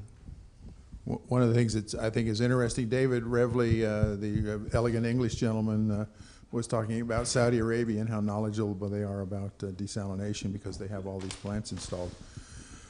They have built a new facility, which is a training and desalination headquarters about an hour outside of Jubail, and they hired 3 Americans to come and educate them about how to set up a whole desalination program. And I think it's, because there's a lot of seawater desalting installed in Saudi Arabia, it really isn't where the knowledge is. The knowledge is in the places that have developed the membranes, developed the techniques, written about them, tested them, gone out in the field and fixed them in all sorts of weird places. Not just running plants in one location. One of the things I learned early in my career You get people who work and run one location, and maybe they run 5 different plants, but they're all the same because it's all the same water. And so they learn to do the same thing for every problem. And then you send them somewhere else where the water's different. They do the same thing, and it doesn't work. And it's like you were just saying that they had a process approach that was wrong. And we see this a lot. Warren has seen it. We had a company called Aquamedia, and they all did everything in the Silicon Valley area. But then they put a plant in Texas and a plant in Arizona and a plant in, I think we had them all over, including outside the United States. And the guys who went there to run them did the same things they did on the waters in San Jose, and it didn't work. And we had to re-educate them and hire new people and all of that. So it is an interesting thing. And that knowledge does reside in San Diego because there are so many people who have spent so much time all over the world dealing with all kinds of waters. And somehow or another, we need to coalesce that and bring it together. What I'll try to do is summarize all of this and sit down with Matt and the Maritime Alliance folks. They do have connections with the city of San Diego and with the state. And Matt's actually had some good connections with the federal government, Department of Commerce. And so perhaps we can put together some sort of an approach that incorporates training facilities, some pilot studies, and some of this other design know-how, and see if we can't bring some focus to San Diego. This area. Yeah, true. The whole, there's so many boutique chemical companies that are focused on this business that started in San Diego. You're right, pressure vessels too.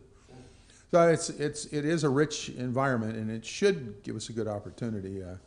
We got to pull it together. We weren't able to last time. Maybe we can do something different this time. And maybe, like I say, if Governor Newsom and some of the other Coastal Commission folks are changing a little bit and thinking desalination may be a part of the overall picture, maybe we can get them to join us, because I do think we're going to need some kind of government help to pull it all together, as they did in Australia, Israel, Singapore, SWIC, Saudi Arabia, other places. Yeah, I agree. I think one of the points that in the process design area, I used to do training, seminars. I did this for 20 years, 3 times a year, and for 2 days, 16-hour seminar. So one of the things I used to tell them is reverse osmosis is a deceptively simple process. So you look at it as a pump, the membranes, we got it. And then you find out there's such a thing as recovery and flux. And you overflux, what does that mean? So you could study all this, and people would forget that just changing the pressure to get a little more water is not a good idea, because that changes the recovery, and that causes fouling. So there is a lot of little details in the process design and engineering and understanding how everything is critical that must be brought to the training, people being trained. Otherwise, they kind of know it, but this science behind it, the details behind it make the difference. Anyone else? Comments, suggestions? I have a big one. Chris Ward. I'm going to speak up. You're not a desal guy. Are you? Well, I mentioned this to actually Mayor Gloria once, right? Okay. Yeah, San Diego has this moniker as America's finest city, right? Which means really not a whole lot to anybody.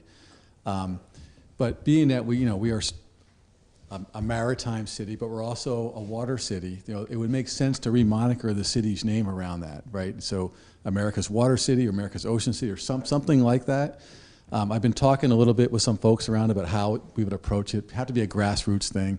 There'd be a lot of competition from biotech and other people to say, what would it, why aren't we America's biotech thing? But the thing about water and the ocean is it's long lasting, right? It's always going to be an issue, right? So there's always going to be industries associated with it. But what Mayor Gloria said to me when I brought it up, he goes, well, you have to get in line with everybody else who wants to rename the city, right? So, but I think we have a good case, right? Because water would connect to biology, water would connect to the ocean, the Navy, it would connect to just about every other industry we have.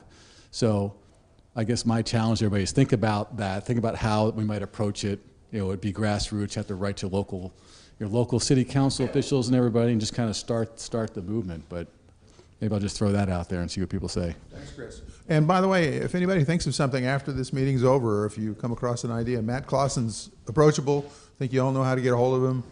Let him know and fill up the pipeline. Would you like to say something? Oh, yeah, I could. I was actually going to ask, is Matt here? Who is Matt? I should know. Matt is the guy who organized this whole event. He's in the other room. He's in the other room right now with red hair. That's how green I am. Okay. He is here. You're not green, Roger. You're blue. That's right, blue. Thank you. I met him this week. Okay, well, if there's nothing else, thank you, everybody. I appreciate all your time sticking with us. Yes, Roger? Thank you. As a native here, I grew up in Imperial Beach all my life. My dad was Junkman John, who's Junkman down in South Bay. And so I know Western Salt very well. I know the history, the land sold. I know who owns it now. But as far as I know, it's still a functioning salt operation. They have the salt ponds, they have the salt big mountain. Everyone see the white mountain down there? You can see it. It's a huge mountain of sea salt. Does the beneficiation of salt, is there any economic factor in the beneficiation of salt? And then also having the South Bay easily connected to a 12-foot diameter ocean outfall, does that make my hometown area, that existing Western Salt location, a candidate to draw source water and then export brine either as a salt product or the waste stream, I don't know if that's a proper term, through the outfall? Does that model work? Because I'm ready to dedicate a lot of my time to such effort. It might have some merit. For years, Cedros Island, which is one of the islands in the Mexican chain off the coast, has made salt on that island using reverse osmosis to pre-concentrate, and then I think they have electrodialysis to do the final step. And then they, of course, spread it out and let it dry in the sun and have gangs of people collect it and put it all together. So I don't know that anybody's ever thought about using that whole Western Salt operation. Also, a good point. the Otay River Valley, the Western Salt location is at the foot of Otay Valley, which Lower Otay and Upper Otay drain. Yeah. It's not that far, and I know with the, I know it's improv, but we've called it the toilet to tap, and I got to get the right language down lately. But their approach is to pipe to San Vicente. A desalinization facility in that location could easily pipe into Lower Otay. Yeah. That's a good point. Let me know. I'm ready to jump on board and give it all I got. Okay. Good. Thank you. No, I hadn't thought about that, but you're absolutely right. Okay, I think we're going to wrap it up here. One thing Matt wanted to say was that at the end he sometimes makes some final comments. I'm not sure he's going to in the other room, but if you want to stick around, and then I think they're going to go to the Stone Brewery and have a couple of beers. So if you've got some time or have some interest, go to the next room and wait and follow Matt if he heads towards the brewery. I think he'll let people know. Thank you very much, everybody. Thank you.